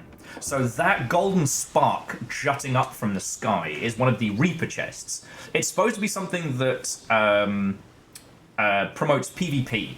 It's a valuable chest that everyone else on the server can see, which is probably one of the reasons why the HMS Bigoted Children was chasing us.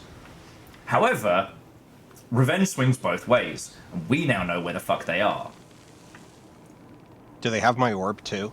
They have your orb. Yes. Oh, Okay. yeah. Okay, but let's have a look at how long we've got. What a time for the Right. internet to stop. Because it was like we just needed one more hand, because it was like with all 3 of us bailing, we were keeping afloat. We needed one more person to either attack them or patch us. And that was the point where your internet was like, the simultaneous like surfacing of the skeleton ship and internet dropping was just like I see. So that's what it was. See, I didn't know there were... The galleon was what put all the holes in us, and it literally spawned between us and the Reapers. Normally that works in our favor. Yeah, so I just saw the ship, like, it decided I want to swim straight down, and it was vertical, and then it was doing flips, and at that point I'm like, okay, no one can hear me, obviously. I can hear all of you for like 30 seconds, and then the internet cut out. It's gonna be horrifying. Yeah. I'm assuming these notes about generously donating your treasure to someone else's ship is them looting our shipwreck. Yeah. Yeah. That would be correct. That's them taking the orb. Okay, but that's good because it means that they are currently preoccupied. Yeah. With looting our stuff. Deus and I caused them enough of a headache in just keeping them murdered that they had to patch the ship, like bail it out, and are now trying to get the loot from our vessel, making them a prime target. So, not to mention, there's only one place that they can turn in the Reaper chest. Exactly. Mm-hmm. Okay, the... oh no, I can still see the beam. Yeah. Okay. I also froze for a second there when it disappeared. I was like, don't you fucking do this to me. Oh, yeah.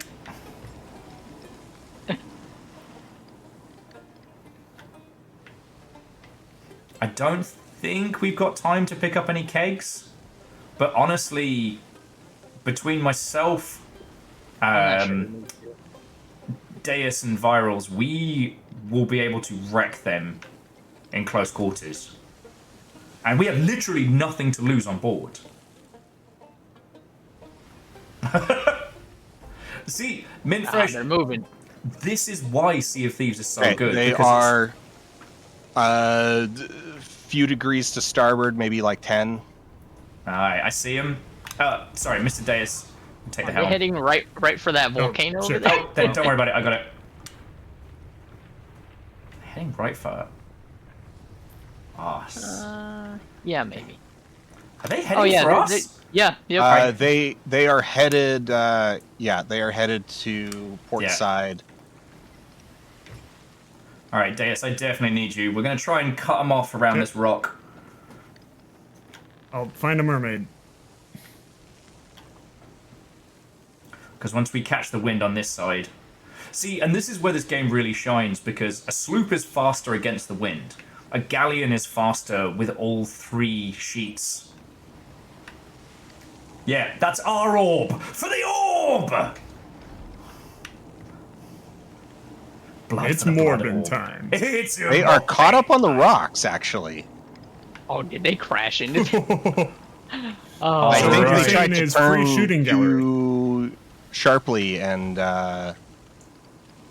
They have nowhere to go. All right, Operation Beat Beat Roadrunner, motherfucker. which side are you bringing to bear on them? We don't. I hope we don't crash into the same.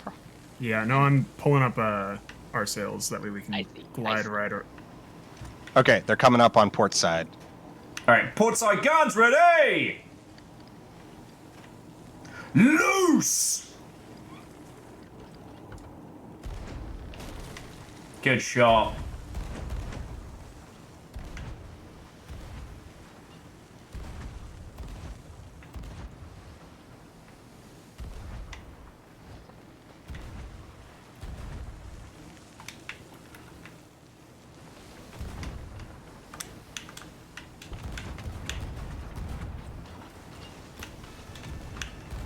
Got a hit. Got another hit. They're going in for a kiss. 2. And he's dead. All right, they flame. are down. Attack teams, go, go, go!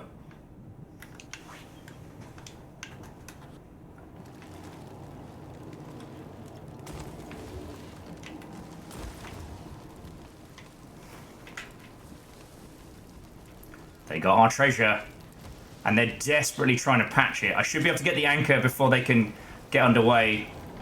Yeah, all right, I've lowered their anchor. Hell yeah. Fuck them up. I am coming up. That's 2 of them down. And they are mostly sunk. All right. Steal I'll all their seal munitions. this fucking vessel down. Let's fucking go!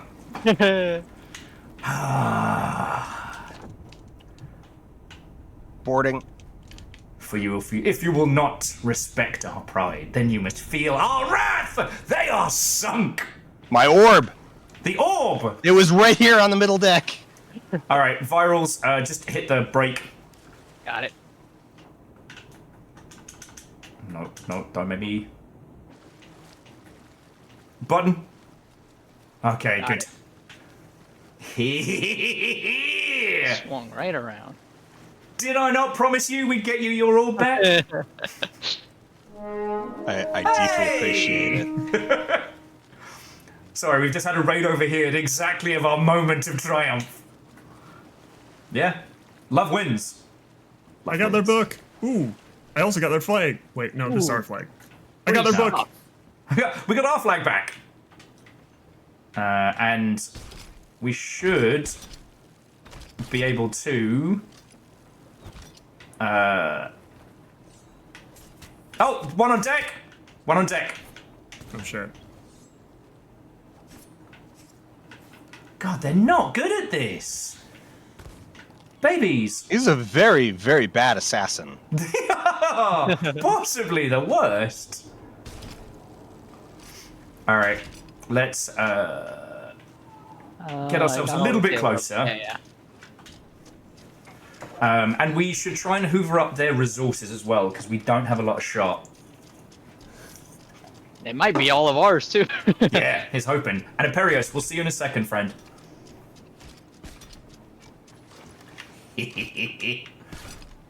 Oh. Oh, we're still turning.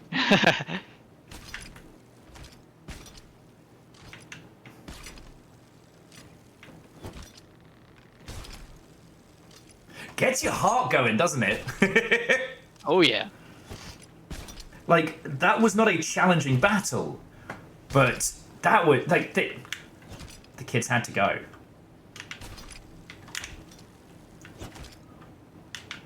We did get our cannonballs, lovely. I need to be a All right. little bit closer. Let me grab the helm. Yeah, just a little bit. I'll just get us a little bit of backsel.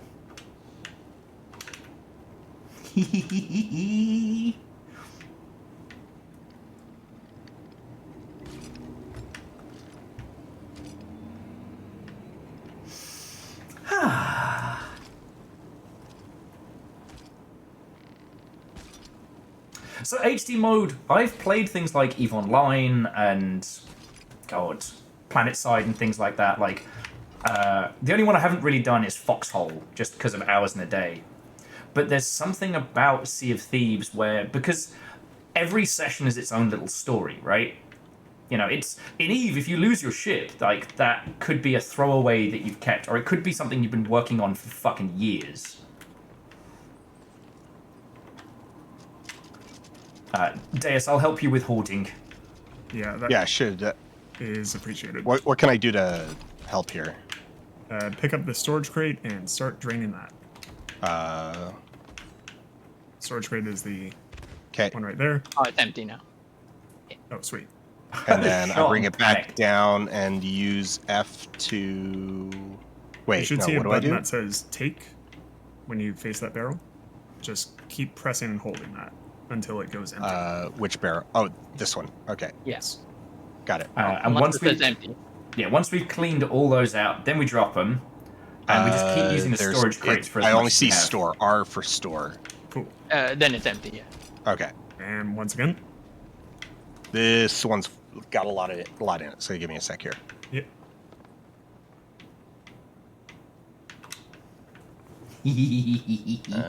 3/4 Oh, wow. Oh, that definitely is our stuff then. done. All right. Done. Cool. And grab this one. 1/4, half, 3/4, done. Cool. And I think that does it for supplies. I think everything else is just.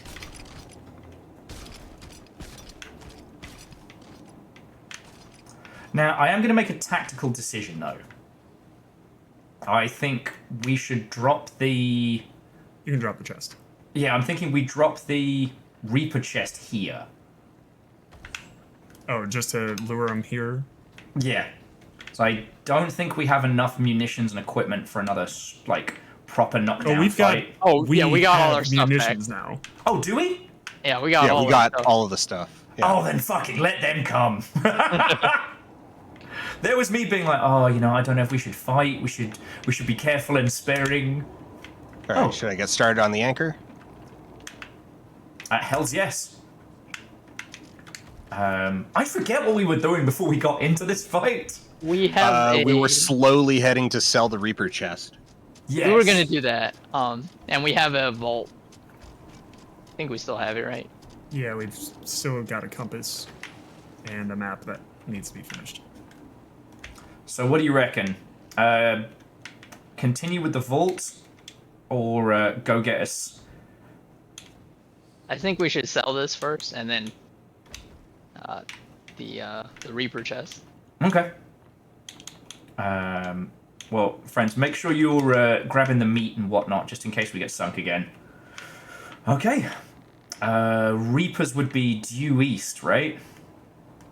No, due west, right? Yep. Good at Go math. Straight west. Sorry, it looks like somebody's organized this stuff, and I don't want to touch other people's. Oh, mess it up as much as you want. Yeah, you are genuinely being a help. Someone would have probably yelled if this was bad. We've all been sailing together now for a while, so we've kind of developed our own weird little patter. But you know what's important? Protect the orb. Where's the food? I assume it's down. with It's the gonna be. There it is. Yeah, here. And this storage crate had all our food in it from the other ship. Okay, so if I Oh, pick up this celebratory chest, firework. can I Yeah, you could use store R it to all. store? Is that cannon fire? Oh, is that a firework? Oh yeah, Have if you you not want. shot a firework yet? Oh, wait. Oh, is that sloop? Is that them? Yeah, it Bearing- is. It's them. Yep, that's them. Behind us. Behind us. Oh, I love it. All right. Tax Drop sales, sales, to or are win we the- just gonna? Tax sales at your convenience. Deus virals. When they get close enough, make them regret. I think they're trying to fire over some people to mess with us. A white flag, yeah, get fucked. You think I was born yesterday? Please, sir, we're just tiny homophobic children. Please don't destroy us again. Call blimey, governor. God, I wish they could hear you. I'm like, oh, did I forget to turn off my thing? Because I always do, because it's on the controller. It's not by default, but no, it was off. Okay, so I remember which button turns on my mic in game. So if there's anything you'd like to relay, I set it to, yeah, mine's push to talk, and I don't know what my push to talk button is.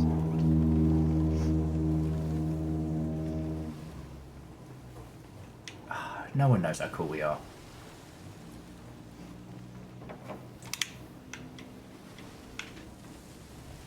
Okay, so they're still following. Yeah, Virals, Deus, go extend to them a Longshipian welcome on my behalf. Got a few. okay, but first I need to insult their pride. I happen to know for a fact that your parents ask for well-done steak, and everyone hates them for it. That ought to do it. Your mother is a fishmonger and your father smells like elderberries. I can got him. Alright, psychological damage has been. Now, go dispense physical damage. Oh, I need to refill my ammo. Good luck. I mean, Dan, if you want to take a shot at diving in the water and trying to grab the ladder as it goes past, like, the ship is currently watertight. Like, I can handle this. I don't know if that's something that interests you. Oh, like go help with the boarding party? Yeah, if you'd like. Yeah, yeah. Just let me find a safe spot for my orb. They are very on fire. They are extremely on fire.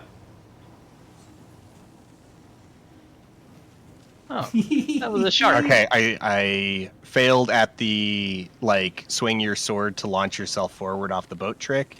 That but, is pretty hard to figure out the timing on it. The amount of times we have actually just fallen in the water. Yeah.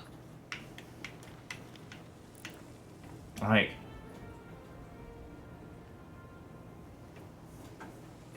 Captain Your Mama, I don't think is very good at this. I'm gonna say it now. And may the record show, we are not, we're not the aggressors here. We're just going about our day. We gotta sell our loot. Just trying to live our little life. Okay, I misgauged the trajectory. Where's that mermaid? I also hear that your teachers send your tests back to you face down. Yeah, mother buys your Mega Blocks instead of Legos. Oh, I'm no. going to relay that one. Oh. Okay, interacting with this mermaid is actually kind of difficult. That, when you're getting attacked by sharks, is the most nerve-wracking this gets. Your mother buys Mega Blocks and not Legos. You leave my mother out of this.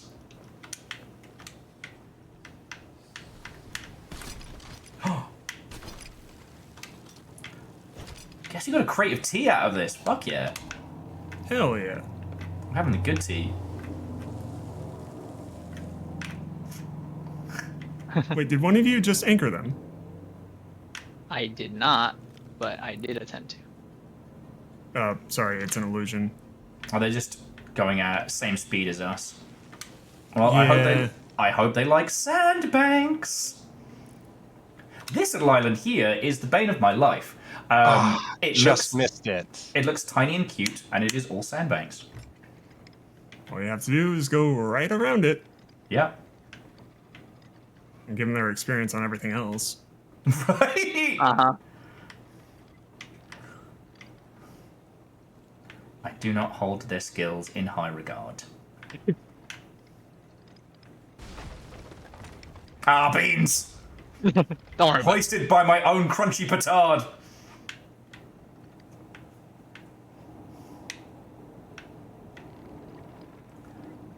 God. They're so inconsequential, the I got game isn't that. even playing battle music. That is true, huh? Alright, let's have a look. I guess it's because they haven't actually fired.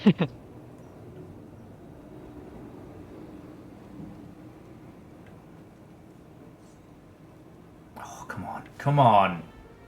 Come on. Who's on?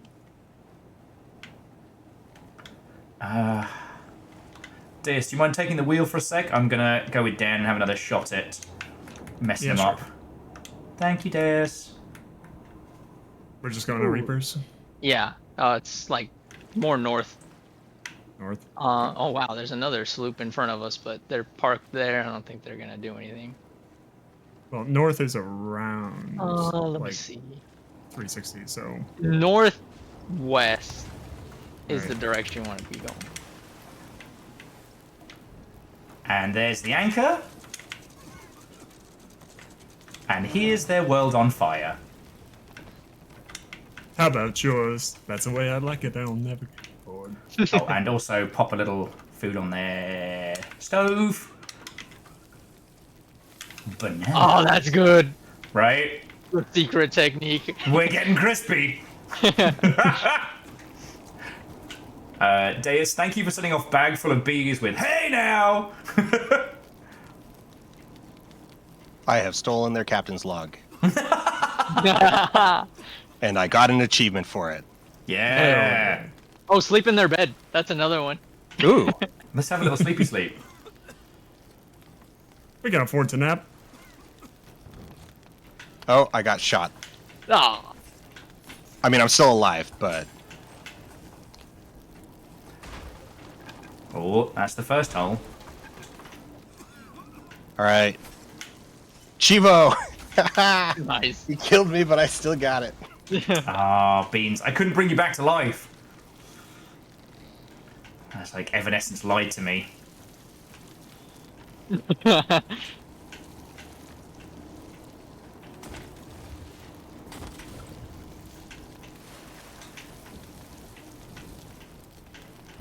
If we sink them again like this.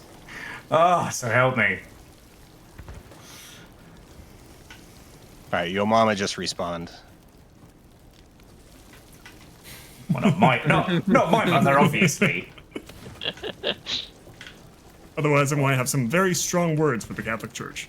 We're taking on a bit of water down below. Oh, are we? No, Ah, beans. we're good. They're managing to Like just bail on their the- shit at the moment. Oh, it why was is like everything one scoop blue? worth on the lower deck. Okay. Oh, I see. That's whatever. Why is everything super blue? Oh, the mist. Wait.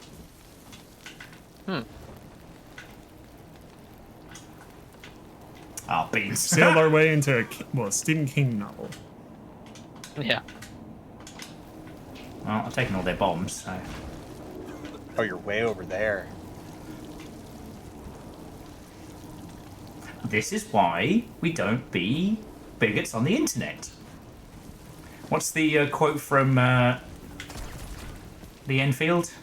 Bigger boys. What happened? Bigger boys showed up.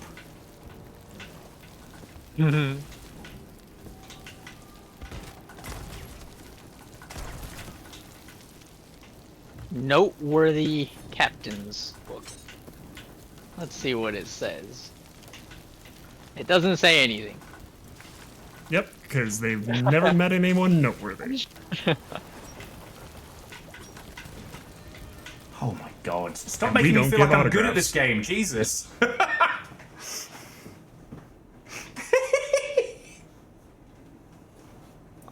Where's the Reaper chest? Yo ho, me hearties. Yo Reaper ho. chest Here? is back. It's at the stern.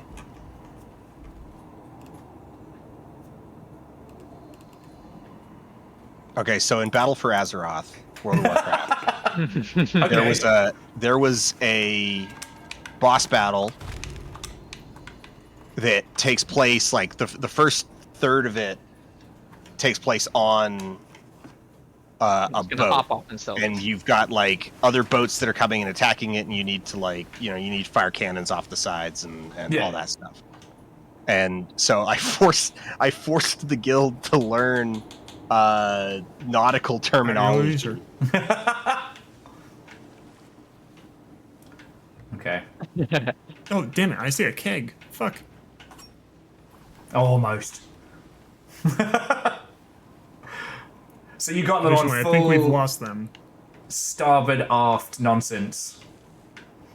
Mainly just drilling into them starboard and port. Starboard. Your other starboard. Yeah. And What Krill, about you are larboard? correct, but also, Krill is saying dousing your opponent so they are no longer on fire and can see their murderer more clearly. Exactly. And the only way you can make that more insulting is if it's a bucket of vomit. Why starboard is starboard because it's okay. Previously in language, it was steering board. So your steering board is on the right side of your boat. Yeah. And then due to Wait. linguistic shift, it becomes starboard. And then it stays starboard as, there's not really a reason to change it back to steering board because the steering board no longer is on the right side of the boat because, rudders were invented. Actually, let's pull up at this island that Deus is at, just to recombobulate and reconvene because I desperately have to pee again. That's what I get for drinking. Luckily, I had my so- other pee break during the internet situation.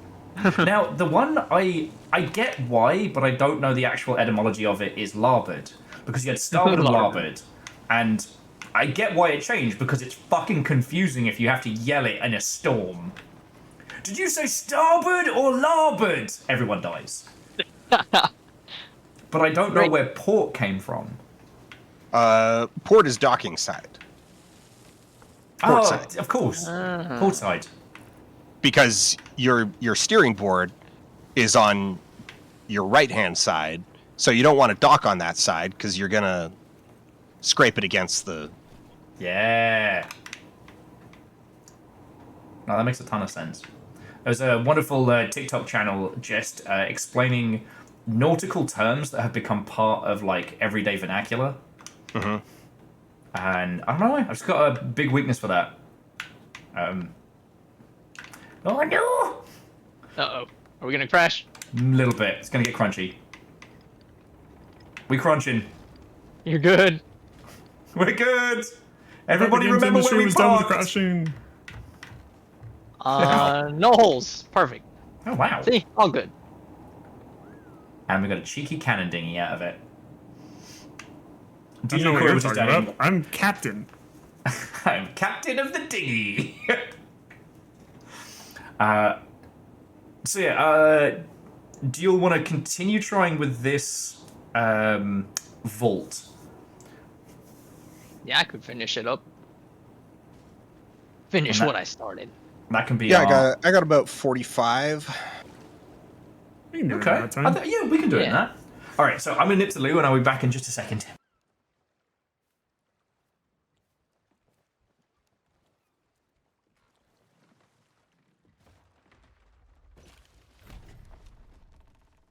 So what did we get for that Reaper chest? It was 10,000 gold. Ooh. That's pretty good for a single chest. Yeah. And some Reaper level.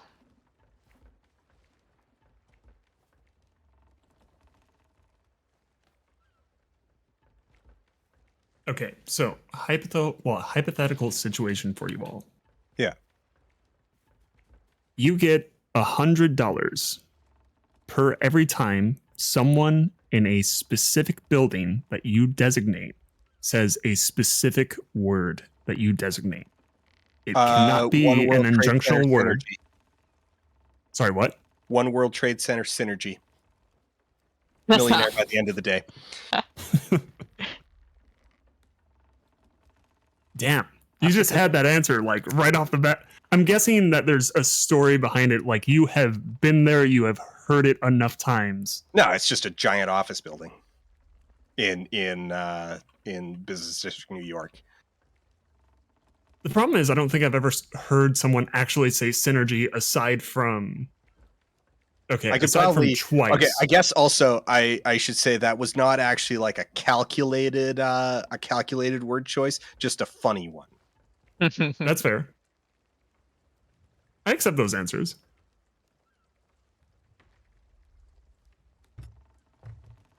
Virals, what about you? Any building where there'd be a lot of tech bros and they say AI. You've got to. Oh god, damn it! That one's good, but you've got to name like a very specific building. Building, yeah.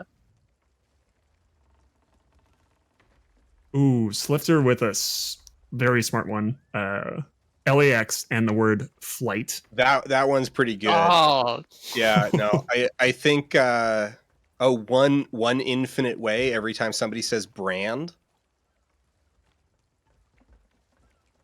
I'm not familiar with what one infinite brand. That's Apple headquarters.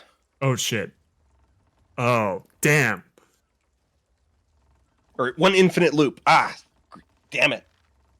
I knew there was an aspect of the pun that I was forgetting. Glaucus, the rules are you can pick any word, has to be specific, cannot be an injunctional word such as a and the what, things that you would use to communicate anything. Has to be a specific term, and you choose a specific building. It can be more generalized like a bar or an airport. Or you can choose one very specific one. Instantiation. You do not get all bars. Yes. You get a hypothetical average bar, right? Yes, that would be correct. Yeah. Okay, hello. Thank you all for filling you waiting. in on the filling you in on the hypothetical that I've just posed. Rules of the game are you get $100 per every time that someone says you were at the bar when I explained this one. Oh god, I love this game. Yeah, $100 per use of the word that you define in a building that you define. Which one gets you the most money in, we'll say, a week? And Glaucus92 says, the hospital I volunteer at and the word barcode. Ooh, that's good. Yeah. But didn't we do But that? I think the thing is that how many I don't think barcode that is a word, having worked at a hospital, that is a word that patient would be better because you remember you need to work off of volume, right? You don't just need a word that a few people say a lot every day. You need a word that a lot of people say a bunch of times a day. Yeah. Make it a little bit more general, not too specific. Yeah. I believe my last answer was, if you consider it phonetically one word, the DMV, and for fuck's sake. Email at the Pentagon is a really good pick because you've got a building with a lot of employees who are going to be saying that a ton. And everybody's going to be saying it. Military base and SIR would be massive. A mega church and amen would be big gains, but not consistent across the week. You could do better because you're going to have obviously massive concentration Saturday, Sunday, and Wednesday, and that's kind of it. Yeah.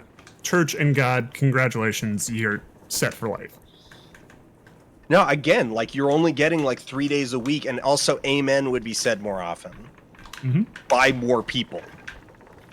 Luck and just any Las Vegas casino.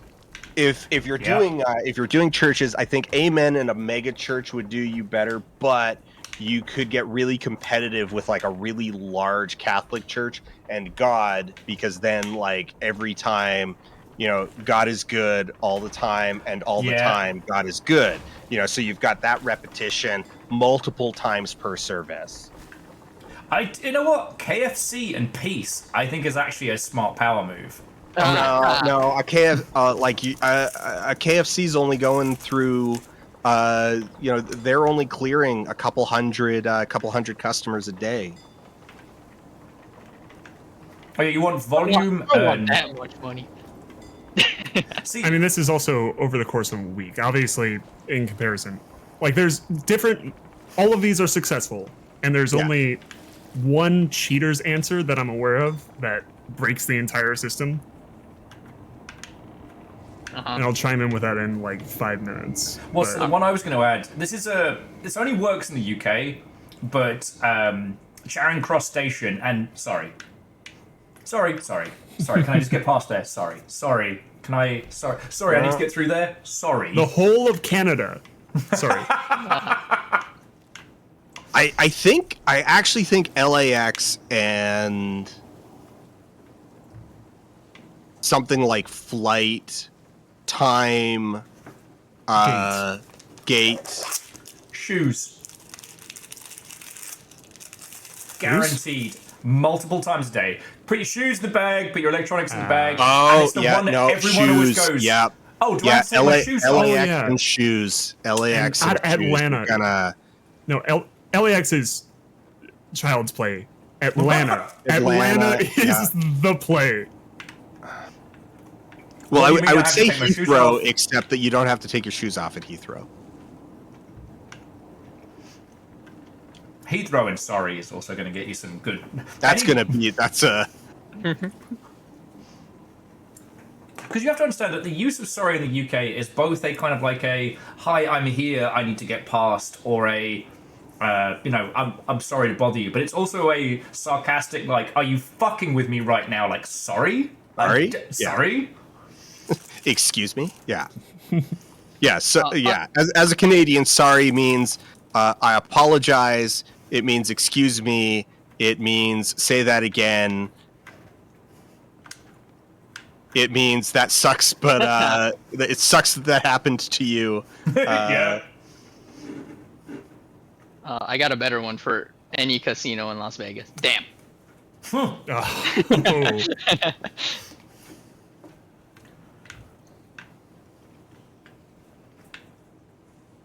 God. Oh, dang it.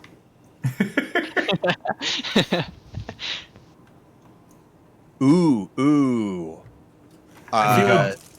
New York Stock Exchange, 100. Ooh. Smart play. On that. 100 for 100. The nearest Planet Fitness and Bro, Dustin, I hate to go ahead and inform you, it is said a lot less than you think it is. The death of the bro. Too many headphones.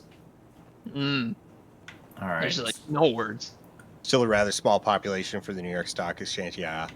I mean, compared to some of these others, but like, I mean, better volume than a Planet Fitness. Yeah. Nothing compared to the airport ones, like the big busy airports, Atlanta, LAX, either like those. Oh yeah. You're not only dealing got with like literal, hundreds of thousands of people a day. Yeah. Not to mention the fact that it's not a static population. It is people coming in from everywhere.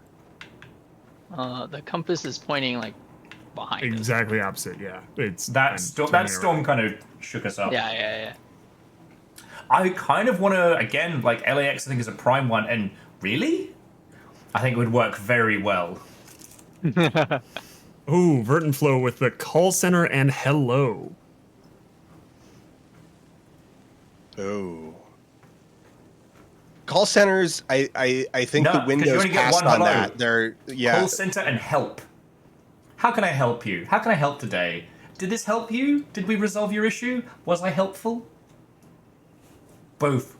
Bam. I don't know why I'm getting competitive at this.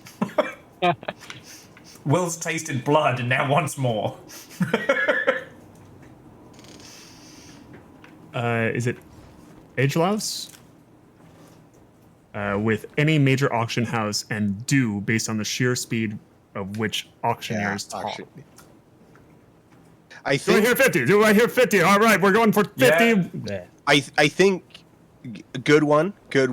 Very like under the radar, but I still think the fact that you've only got like 1 or 2 auctions going at a time, like there's only a couple people saying it, is you're still gonna want to compete with like a bigger building that just like has more people. Yeah.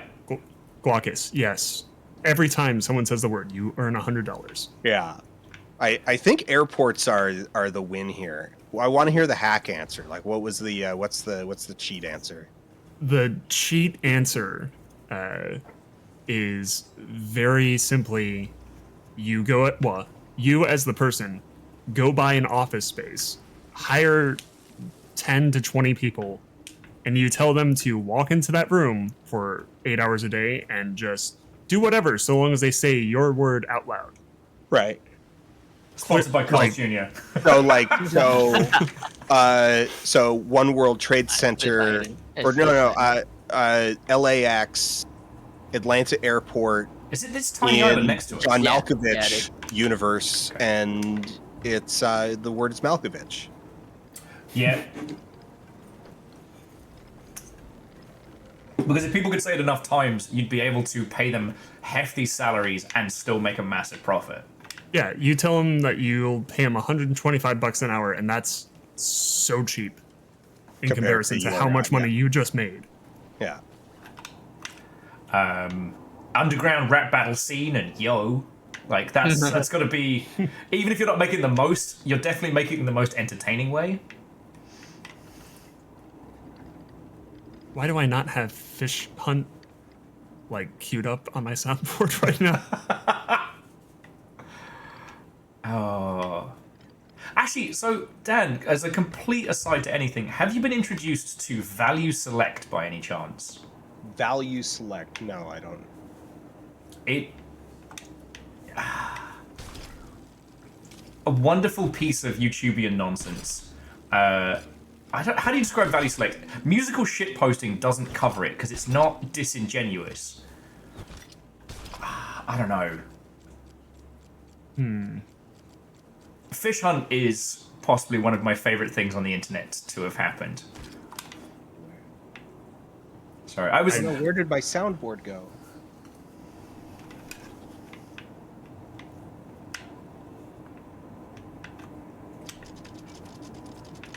Yeah, no, I'm trying to think of a more apt description than musical shitposting. I'm just not coming up with it. Because it's not shitposting, you know. Jazzimu is like music Britishisms turned into, snappy tunes. Value Select's Fish Hunt is a song about fighting fish to the death. And anyway, but one I'm happy to put in your wheel well when you have a chance to have a look at, because fucking brilliant. Does Twitch count as a place? We're circling back to the metaverse. No. Oh no! I want to say physical location. Is Twitch rarefied? The answer is no. Okay, but if it was Twitch, it is conceptually a place. Like, we are conceptually sharing space at the moment, but we are not. But it is not, in fact, rarefied. Wow, we got the most useful piece of this map. Oh no, it's just whole bunch of water. I love that for us.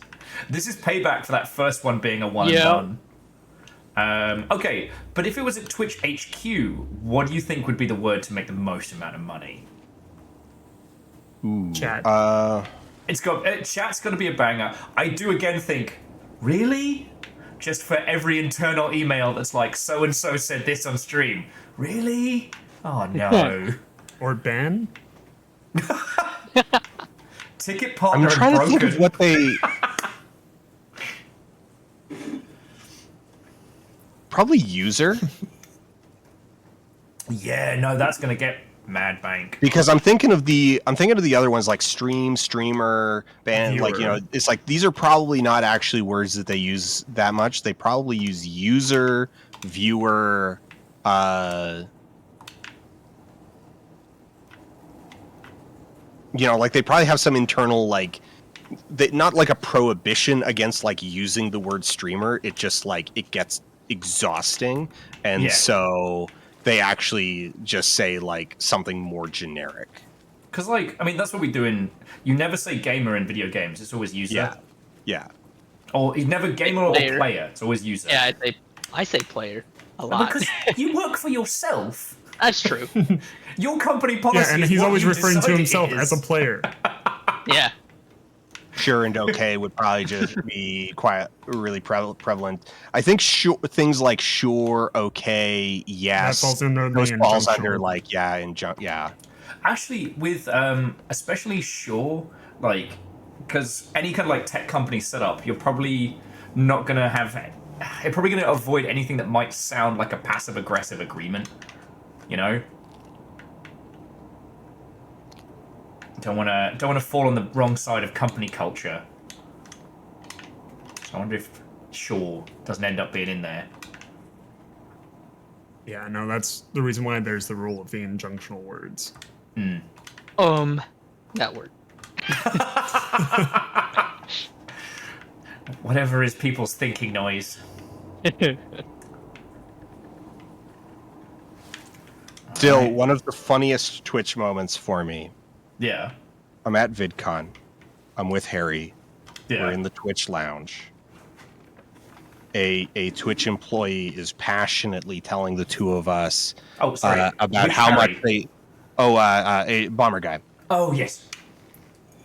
Is passionately telling us how much they appreciate, like, kind of our role in this, and like really pitching us on Twitch as a place that is like elevating discourse and just a really kind of like not misguided but sort of a little bit fart huffing, just a smidge of like fart about how like important Twitch is. And while they're saying this, on the background on this jumbo wall of like multi-streams they've got going, which is just kind of like rhythmically highlighting all of these streams, like it'll just like periodically pick one and make it bigger. It picks one, makes it bigger, just in time for a dude to take the biggest bong rip.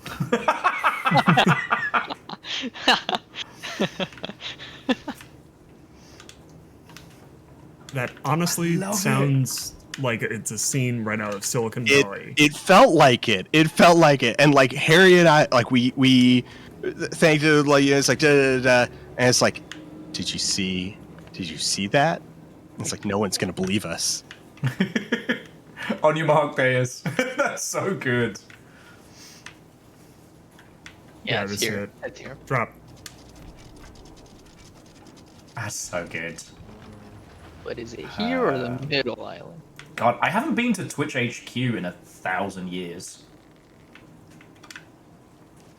It's still wild to me how quickly it grew. Because, like, back in, like, I'd say, like, 2011, 2012, they didn't even have a London office. And they were still courting games companies. Mm-hmm. Like, can you imagine Twitch going out their way to a games company to be like, hey, could you stream your game? Would you do that?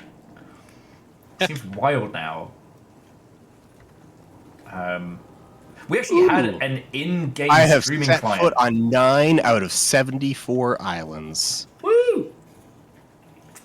Now we'll just do this for 70 more hours. They're wearing freaky helmets, or like freaky.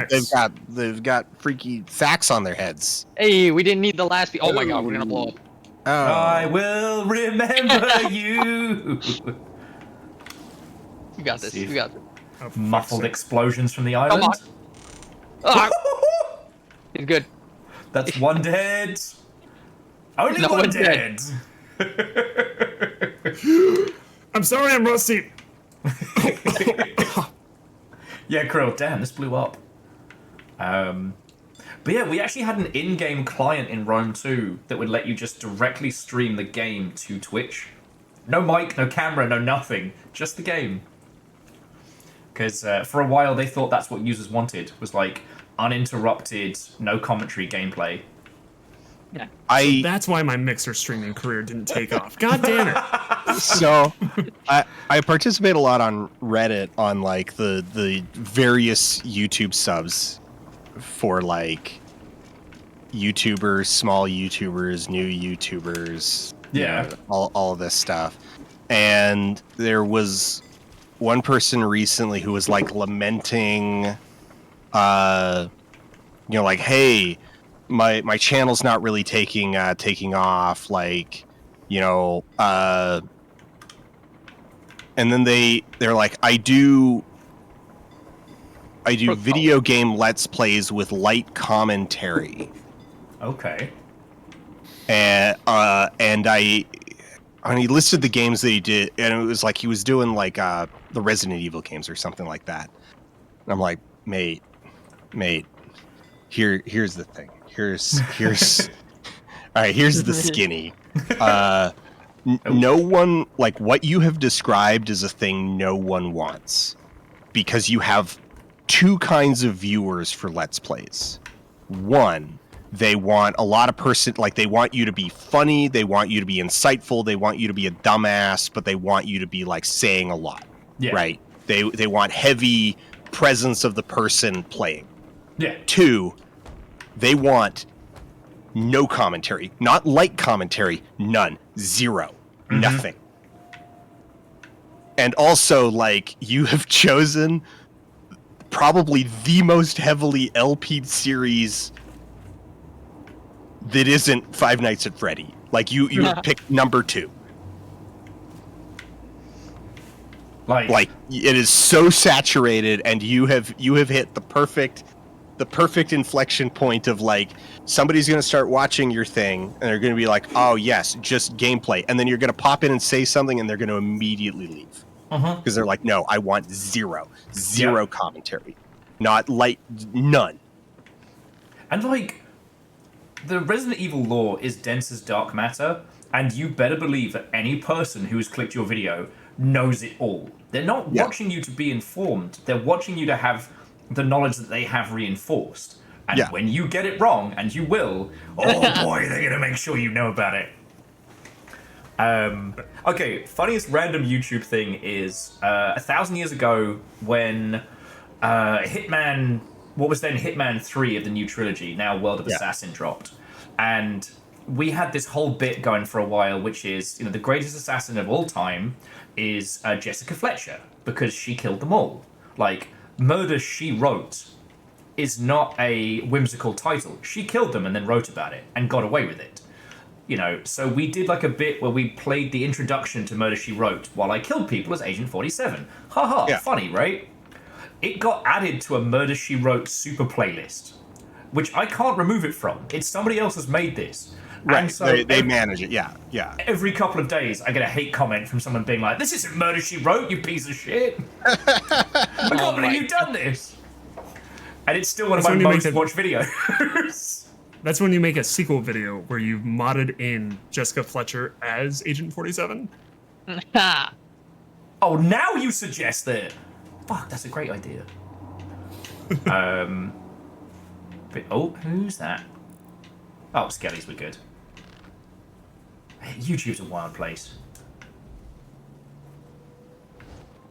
Okay, a friend has asked me, I need drug lessons again. You've come to the right place. And it's like, okay. And it's like, the question is, why is pseudoephedrine the good one? And I'm trying to decode what they mean.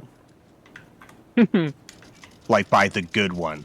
Like, why is it effective, or why is it the stuff that is in the locked case? We're good. Yeah. Because the first one is a very boring answer, and the second one is the actual interesting one. But it's also a very simple answer. It's because it can be refined into methamphetamine. Yeah.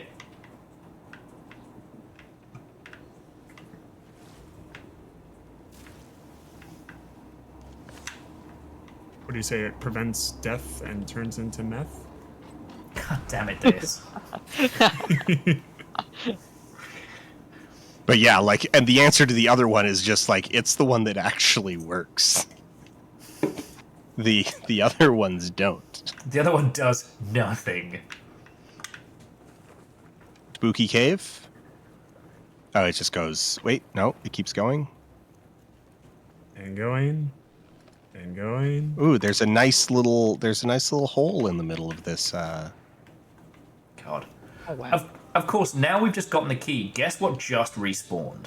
Yeah. Fucking biggest dickus. If it wasn't, 11:45 at night, I'd be like, let's go jump Right. it. We're already like 6.5 hours deep. Oh, good night, caffeine. Wow, I can't believe I found this was a wild guess. or it was. I'm like, yeah, it looks like around here, and there it was. Oh, Oh no, sorry, we're all dead. boys. I'm alive. I'm not very. No, the food did not. Fucking Heal me TPK fast over enough. there. oh, hello, Amy. What's Oh, your I Amy cat? almost saved it. There was no other option.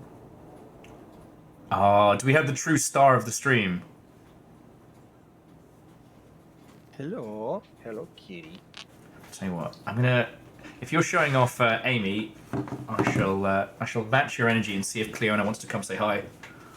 Oh, where are you going? Hoppa choppa choppa choppa choppa chop. Hoppa choppa choppa choppa choppa chop. Can I come say hello? Hoppa choppa chop. Okay. Hoppa choppa choppa choppa chop. There we go. Okay, we don't have to. No, you're gonna have to just deal with the cutest cat. The guinea pigs are not having it right now. Dan, I have two creatures the size of a potato with 0 offensive or defensive capabilities, and they run my life. Delicious. I haven't eaten guinea pig because I know it'll probably be good. I haven't either. Oh no. That said, if it's ever like offered, If it's ever just there. I can't know. Like, maybe come the zombocalypse, I can breed guinea pigs to survive, but I can't know.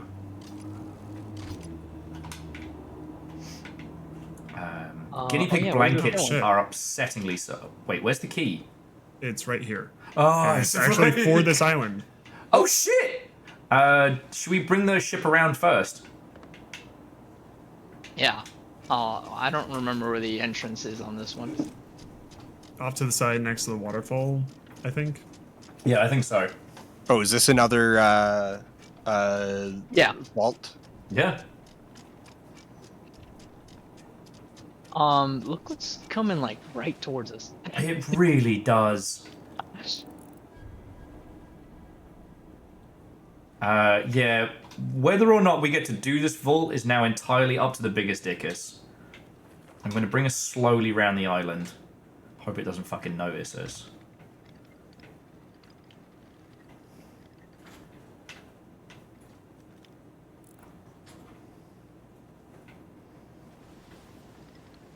Don't you taunt me with your banana. You can't eat that.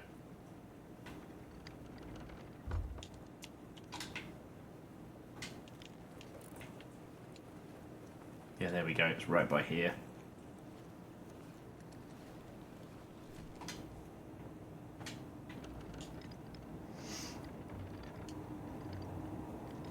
I'm trying to think, like, Dan, you've got to have had some YouTubian quirks, because that whole world is so wild.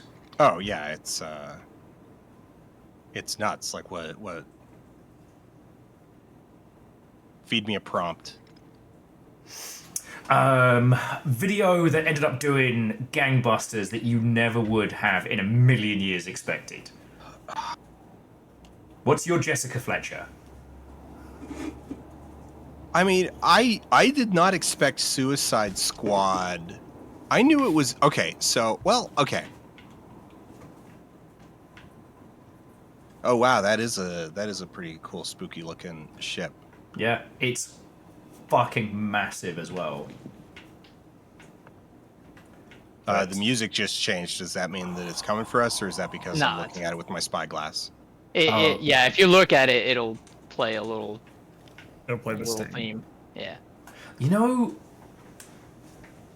Yeah, the Suicide Squad video.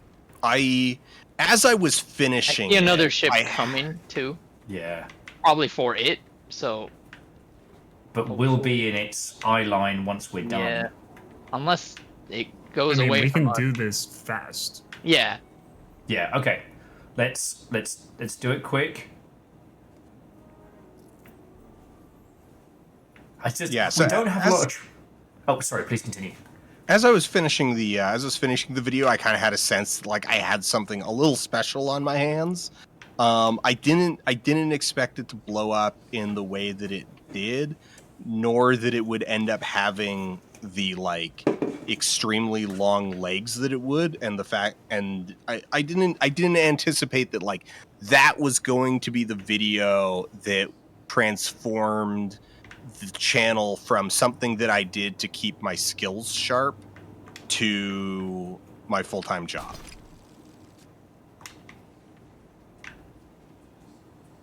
No, that makes a ton of sense.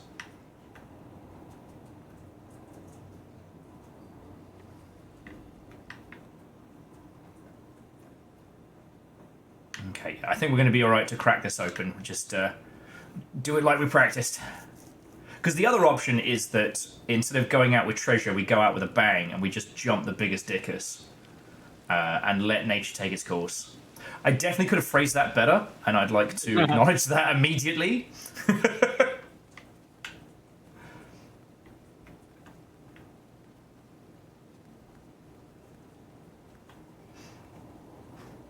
I feel like my storyline of the evening is my orb of secrets, and seeing it safely converted into gold is my calling. Yeah, so the brig is hunting the biggest dickus. So yeah, They'll take a while. Yeah, let's pop this vault quick as. Grab everything that's not nailed down. You'll know the music. Yep. I'll do the puzzle. Drop it down. Other side of duel. He's ready whenever you want. Right. Knees Go. weak, arms spaghetti.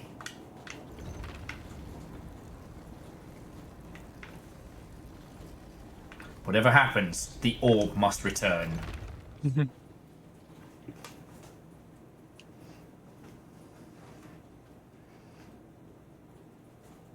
Oh, and to progenitor Michael, which of the Dan videos? I'm more curious at this point. All right, let's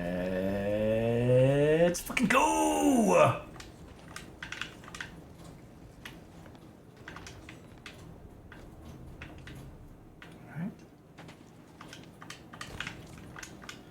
I just got shot. Oh, ghosts. Ghosts. Fucking ghosts, man. I got one medallion. Oh, Haunted. and I see the second medallion. All right, job's good.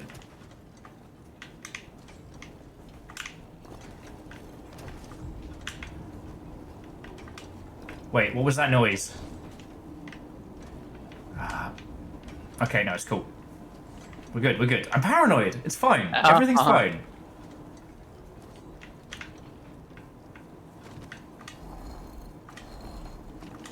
Ah, drats. Okay.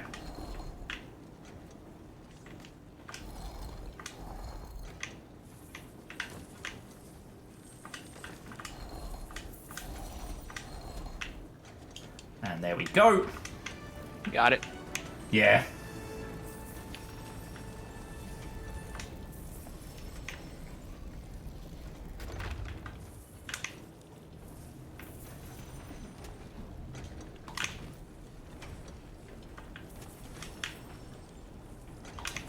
Now, honestly, like, I'm racking my brains for the first of your videos that I encountered, Dan, and I honestly cannot remember.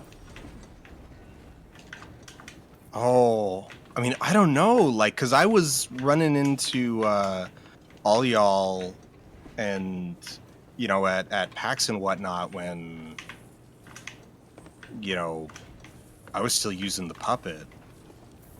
Oh, gotcha. Before extra credits imploded. Yeah. And I do know there was definitely a PAX where I was either introduced to you or you were in Bandland and we got talking. And I didn't know that you had a YouTube channel. So I definitely, Right. I think I met you before I saw your work, I think. Oh, almost certainly. Like, because I remember that first PAX I went to, which I think was 2012? 13 was my first. 2013. Okay, it might have been 14. Okay, just sorry. Ghost. Yeah. I thought I was helping. I was just getting myself killed. So I'm going to eat some coconut.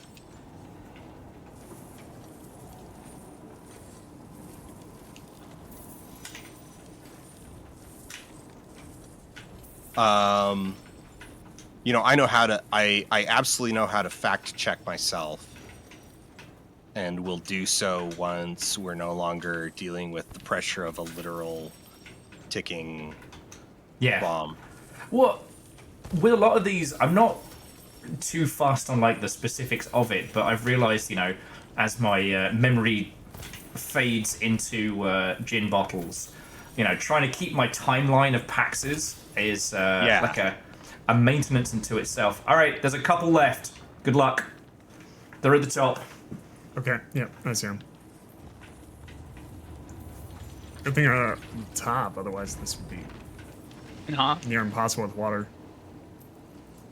God, I had a moment of fear where I thought we were under attack, but it was just me putting the medallions in. So I think we got everything. Oh, we got everything. Yeah, I got the achievement. Fuck yeah. Good work. Hey guys, I found a medallion. Think it's worth anything? Yeah, it's a million gold.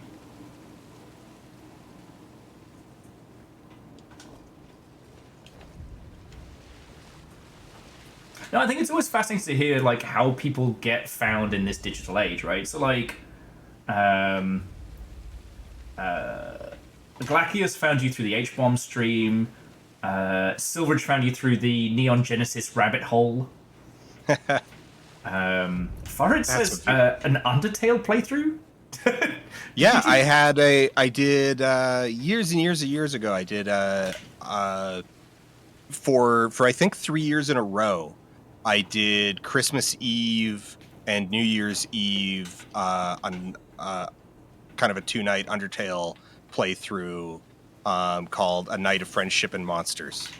Okay, very cool.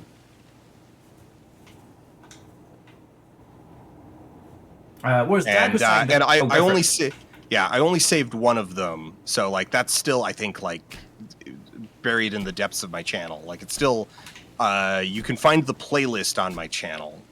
Okay. The videos are all private, but the playlist is public. But I mean it's an old rough, like, you know, it's stream VODs, right? Yeah. Completely unedited. Yeah, so that's probably the Undertale playthrough they're talking about. Okay. Oop, I grabbed you. Dad was saying that it was the Flat Earth video, so like your newer stuff. Oh yeah, well I mean so from Blip through to Suicide Squad. Yeah. Oh, I'm getting shot by skeletons. So I was actually... Okay, so on Blip I had about 20,000 subs. And then that got reset down to like 5 when I moved back over to YouTube. Okay. Which, you know, a 25% conversion rate on a complete platform migration, that's actually not that bad. No, I know people that would do unspeakable rituals for that kind of conversion rate. So, but then from there to Suicide Squad, I had worked my way back up to like 10K. Then Suicide Squad shot me over 100. Okay. So that's the start of 2017. We got one more piece, Deus. So we're all good. By the time of line, so not line goes up, but In Search of a Flat Earth. Yeah. I had worked my way back up to 250,000 ish, and then In Search of a Flat Earth and Line Goes Up just like kind of as a, I mean, they were a year apart, but they were sort of functionally back to back. Oh yeah. In terms of the channel in terms exploded. Of content, it was a 1-2 punch. Yeah. And the channel exploded. I think like 300,000 up to 500,000 in. Well, I mean, Line Goes Up in particular. Like I was over 100,000. Like that video alone was over 100,000 subs. Like just from people watching it and like clicking subscribe on that page. Wow. Here. Sorry, Amy. I'm going to disrupt you because I need to grab. Oh. You have I lifted her up. I lifted her up to apologize, and she like nuzzled my beard. Oh, like, baby! Well, but I need to get something. Okay. Southeast to sell. Southeast to sell. So how I am going to fact check my own history is my pin collection.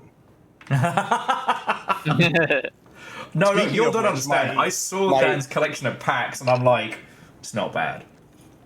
Speaking of which, my Desert Bus pins finally all arrived. Oh, hell yeah. Yeah. So the button and the chair, which I have now sat in. Yeah, you're an it has official absorbed driver now. Like yes, like this chair, which has absorbed so many farts over the years, has now absorbed some of mine. Whether knowingly or unknowingly, we all fart together. 2014. Okay, yeah, 2014 is my first my first PAX.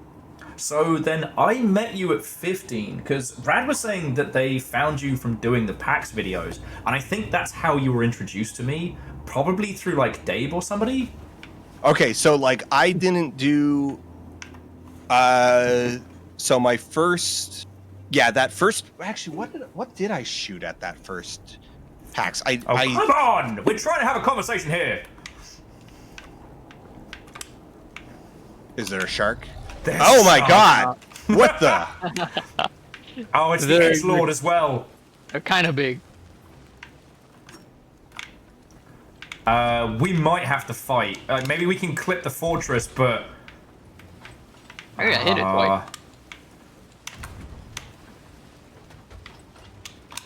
Fuck, it's motoring. It heard you were in town. This is personal, isn't it? Oh, it's going for a bite of the tuchus. This is our orb. It wants the orb. The music stopped. Huh. Yeah, we might have I got. think we're out of combat. It won't swim too close to islands. I think it might come back out. But if we get there, we're good.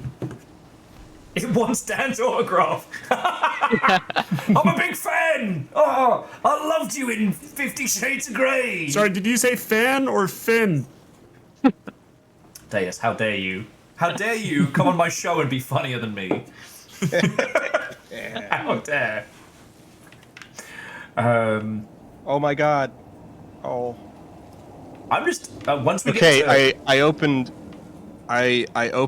my dashboard to Sorry, I opened my dashboard just to like confirm what year I made Tell Me a Story with like Dan, with Floyd, and I don't know if y'all can see that.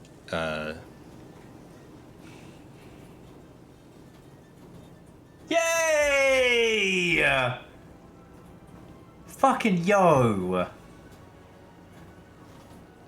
I don't know why that suddenly made it real. Yeah. That's wild. Like, as you know, we said earlier, congratulations on 1 million. That's a huge fucking win. The problem is, all I can see is your physical copy of Ace of Seafood, as you might be the only other person I know who knows that. Where is my? Wait, where is it? Where is? You can see it. Middle shelf, stacked atop. Yes, yeah, right below X-Men: The Official Game. And if you don't know Ace of Seafood, then buckle up because you're not ready. Oh, it's so good. Oh, what a good parking that was. That was great. Ignore the rushing water. Just cleaning the inside of the ship, sir. Nothing to apologise. I did realise though, Dan, I can show you my pin collection because it is behind me. I just figure once we've got everything, if you want to personally sell your orb, got to make sure that doesn't get lost. Okay. That's the important bit.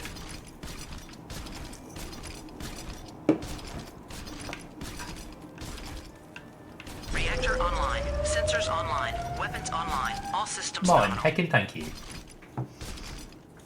6x6. Some number of the beast sings note what ho Viking 64 tiny will. Come on in, friend, come on in. Because, yeah, Ace of Seafood, what was the other one? Neo Aquarium, and then Crab Fight and Crab Fight 2. Like, there's a dev that knows how to make a game.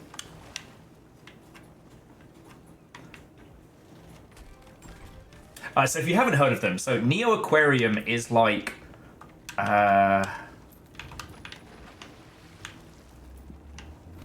we're moving but the anchor's down. I do not know what's going on here. Not like the boat being there. Neo Aquarium is a 3D fighter, but each person plays an upsettingly realistic fish, or shellfish. Ace of Seafood is an open sea fish game, but it plays like Armored Core.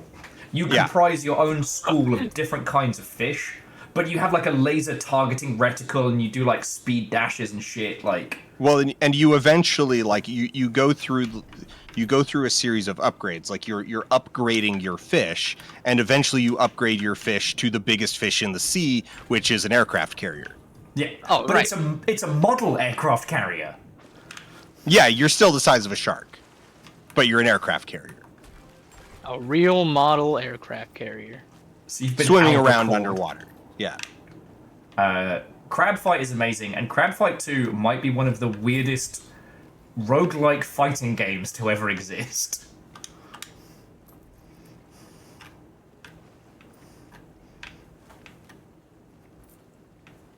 So yeah, I consider myself a big part of the Ace of Seafood fandom. We used to do drunken tournaments of Neo Aquarium as like an after pub. Like when everyone got a bit too good at Nidhogg and it stopped being funny, we'd start putting on Neo Aquarium. You know, have a snow crab versus a barnacle. You know who was a mate? Zoe Quinn kicked my ass at Nidhogg. Yo, I have heard they're a fucking legend at it, and I've never had the chance to cross blades with them. Absolutely vicious. Okay, orb sale.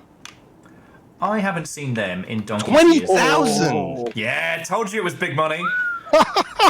Done told you. I didn't even think it was that much. Man, here I was starting to think I was just like obsessing over some regular piece of loot. I didn't realize it was actually like real big. Oh yeah, the power of orb. We were worried about that little Reaper chest the whole time. Yeah. That is worth 2 of those Reaper chests that we Yeah. battled for. Oh.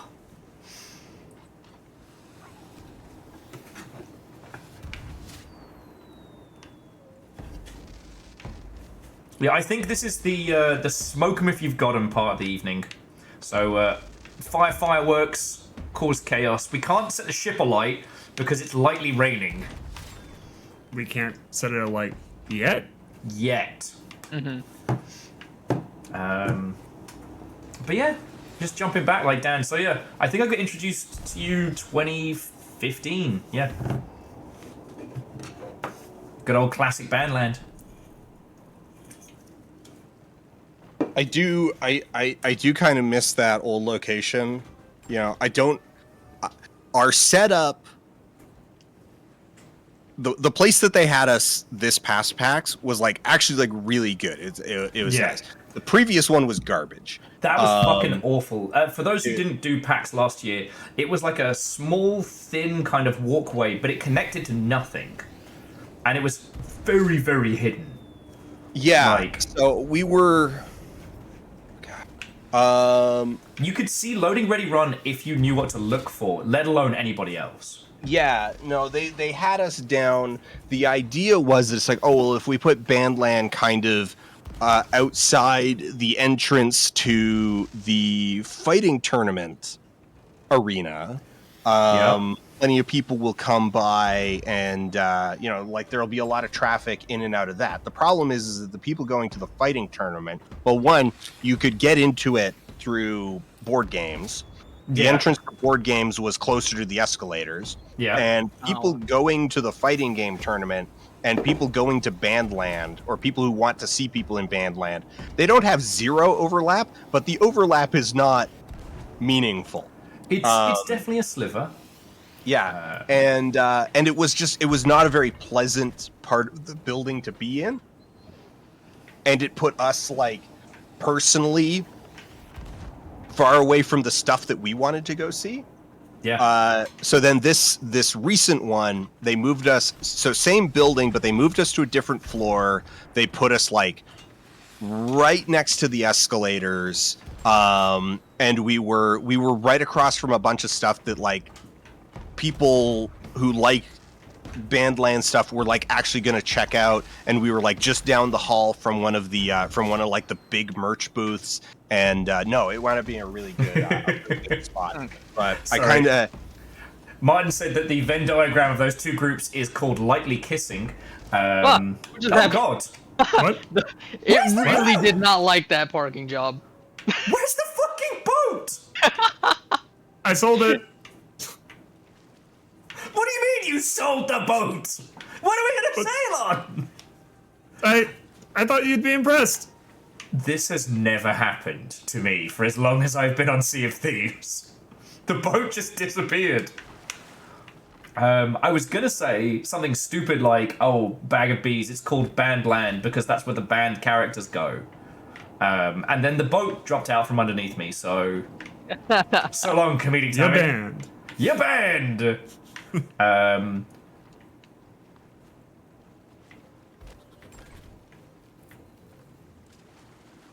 God. But the actual answer to that question is that it was Bandland because the musical acts all used to have kind of like a shared space. So you'd have Front, Mega Ran, was it Bit Brigade and all of that lot. Bit Brigade, Double Taps. Yeah. Double Clicks. Sorry. Double- oh my yeah. god. I was about Oh to say my Double god. Clicks, right. I feel just so feeling- bad. I feel so bad for the. Double Clicks. I remember Shy Guy having a table at one point, but I might be hallucinating that. Jesus, Optimus Rhyme, then Super Commuter. Yeah, but then Run a lot. Obviously, Yeah. Rhyme. yeah, but then simultaneous to that, it was like, oh well, a bunch of other like webcomic artists Yeah. clearly had overlap with PAX in meaningful ways, and it's like, well, where do we put them? And it's like Bandland. Yeah. Yeah. So you'd have the You'd have loading ready run. You'd have the peeps who came up for like strip search and stuff like that. You know, EC before the fall, which is how I got introduced to a lot of people.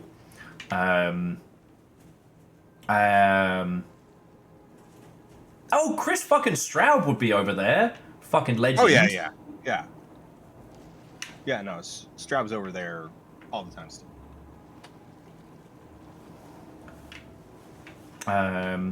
Actually, this is the year it's I'm weird going. That it's if you told me when I was 13 that, hey Dan, Yeah. 30 years from now, you will be convention buddies with Bill Amend. He will know your name and recognize you once a year when you see each other. I'd be like, no, he's in the newspaper. He's untouchable. He's the real deal. But Bill's there every year. Bill's a great guy. Bill's funny. Yeah. Whether Bill remembers me or not each year is almost irrelevant. He has only ever been lovely and exceptional.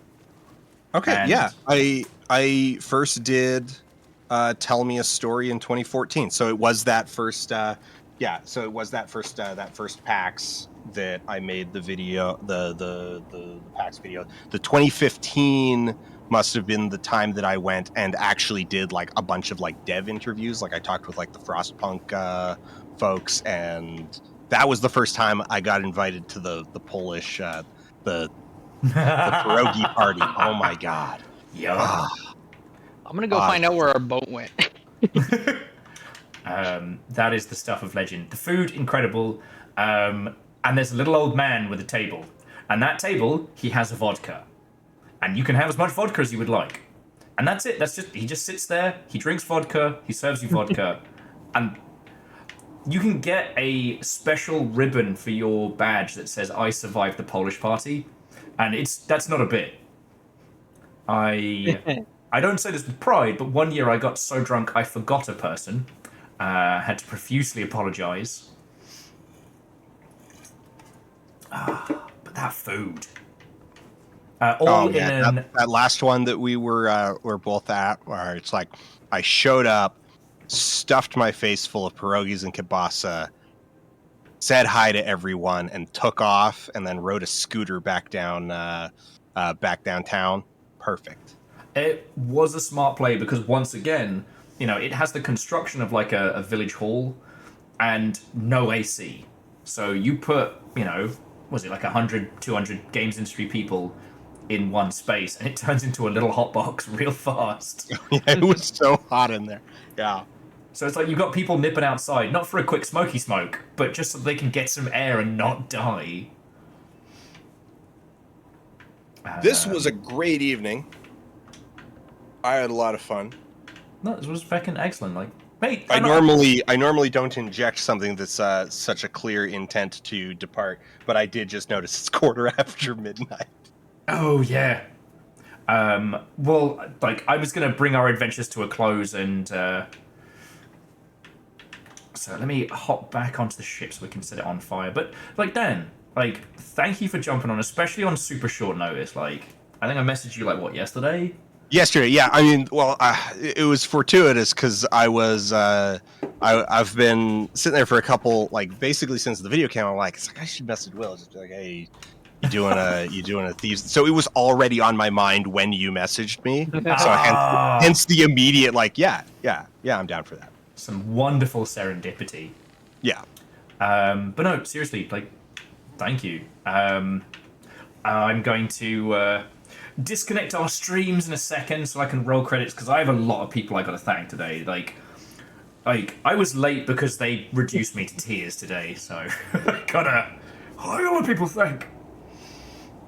But mate, no, it's always good to get the chance to hang out, and like streaming is my job, but it's also my social time, and it's lovely to bring you in, and I get to introduce you to Ems and Virals and Deus and everybody. Like, yeah, Yeah.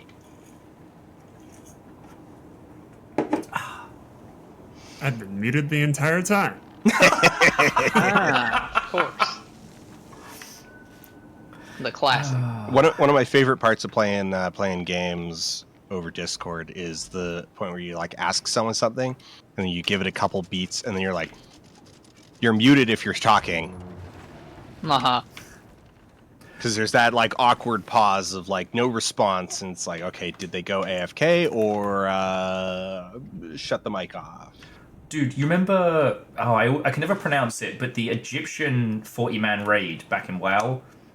On Courage, yeah. Yeah, we had the two bosses that you have to keep tanked separate. Yeah, twin imps. We did that, even over-leveled, that boss is still hard as. And I still remember our mate being weirdly quiet throughout it, but we didn't pay it any mind. And about 20 minutes into this fight, because it keeps going wrong, because we keep failing to keep them separate because of aggro, and we just hear, "Can you hear me now?" We're like, "Oh yeah, Pete, we can hear you." And he's like, "I don't want to tell you what I've been calling all of you fucking idiots for the last 20 minutes. I thought you were all ignoring me and doing bad on purpose." I'll live with that memory. But yeah. That's kind of funny because, like, in retrospect, that fight is like dog simple. You know, you basically like you pull them apart, and that's kind of it. Like you've got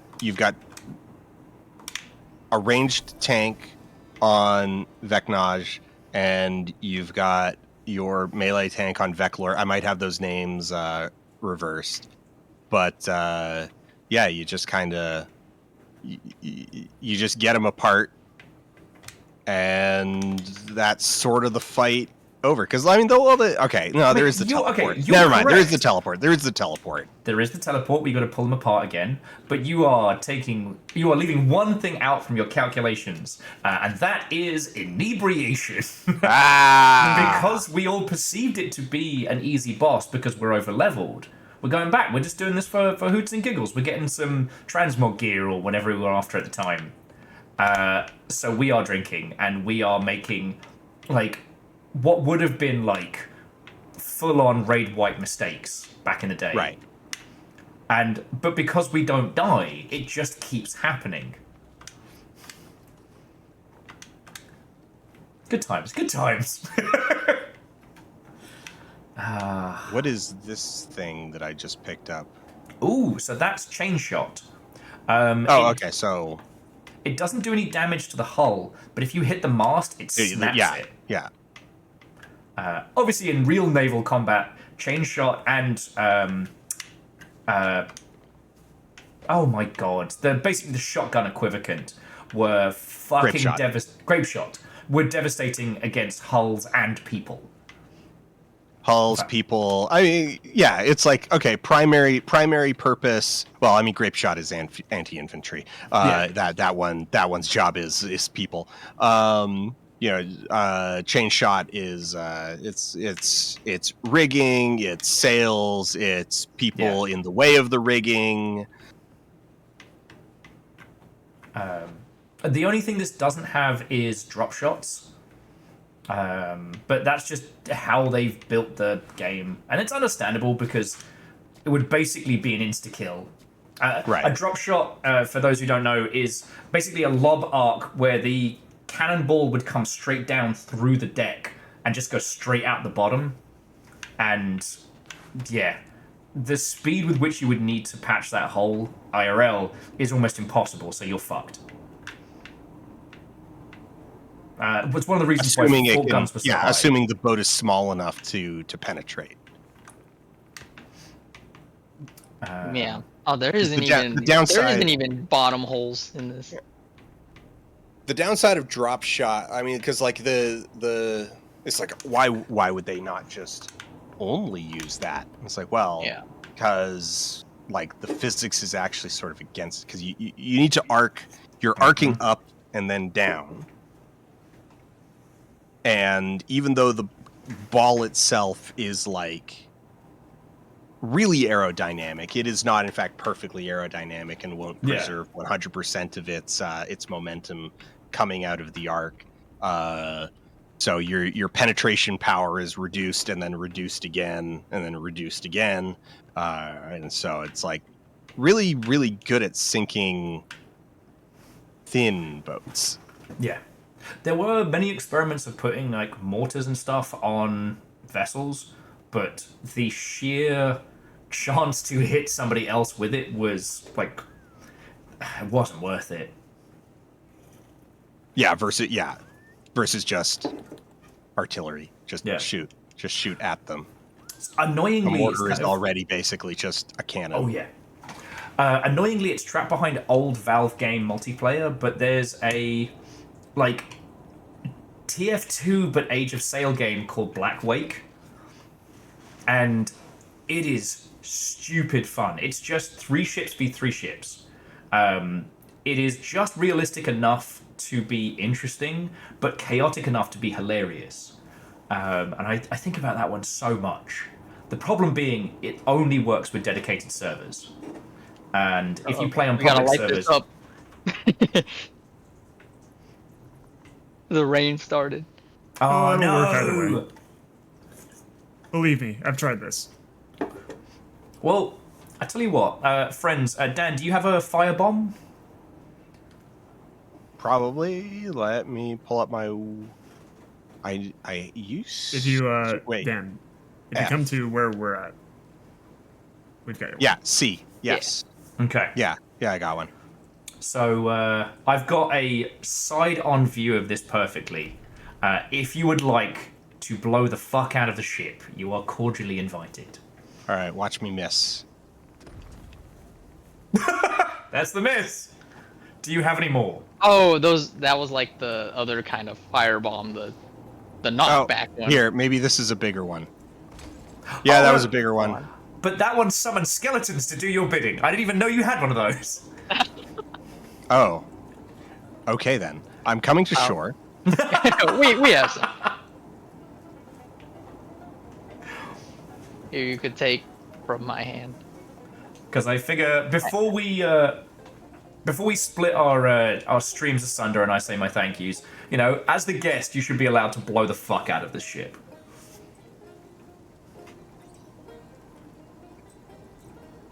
Oh, and Thatch Roof Cottage, we've already wrecked face. We fought the baby bigots, and we won. Yeah, we did.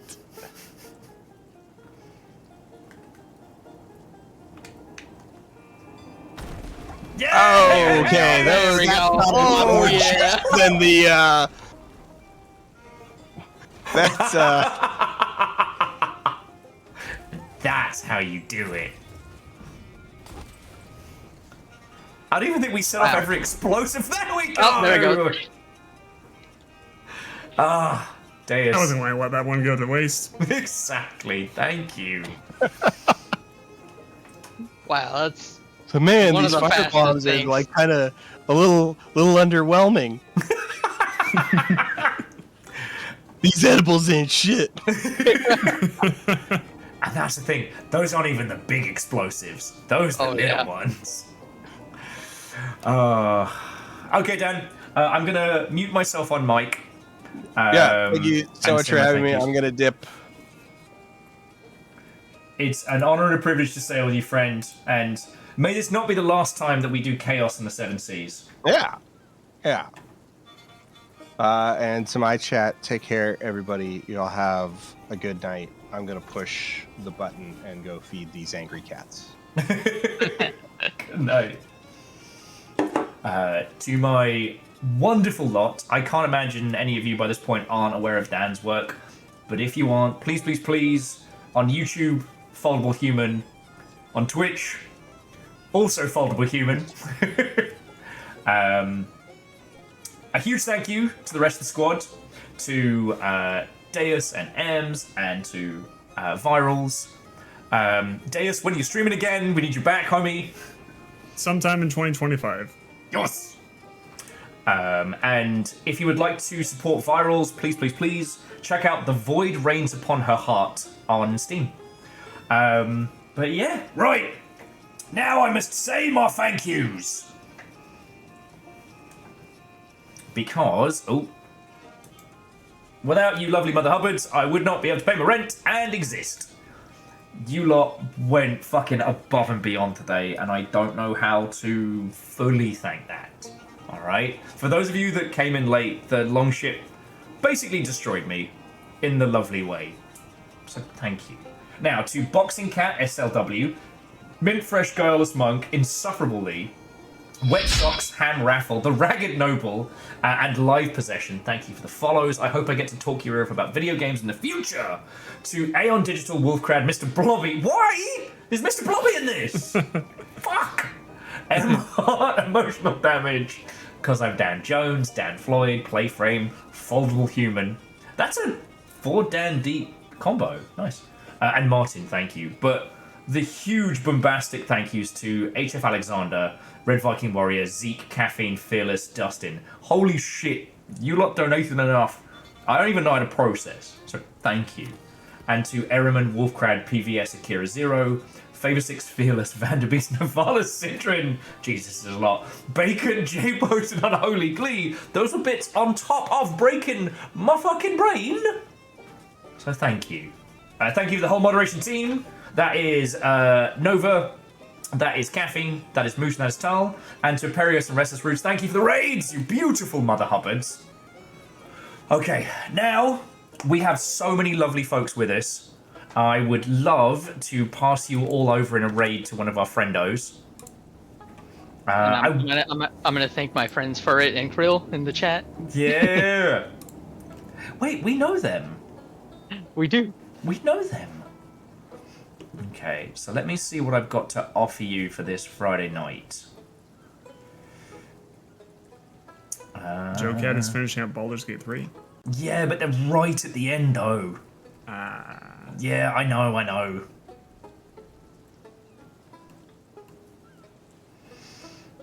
What the hell is Puck? It's that thing that you scratch off the middle of, and then it becomes fuckman. Okay, I tell you what. So my good friend Steve is currently playing Medieval Dynasty. And his very recently adopted pup is snoozing in the background and looks cute as all heck. I think that is a lovely place for us to go. Because Steve is fun as, and, you know, his literal day job is charity work. So, please do pass on my thanks and whatnot, because I'll need to rush off and make some food immediately. But, just again, all of you, thank you so much. Alright? Right. That's it from us. See you tomorrow for... Okay, tomorrow for the Scottish celebration of Burns Night, we're doing marbles on stream. Don't think about it too much, it totally makes sense. The Burns Night 9000. Okay. Love to you all. Have a wonderful rest of your evening. Please, go hang out with Steve, give them my love, and I'll follow you over there in a little bit. But to be continued.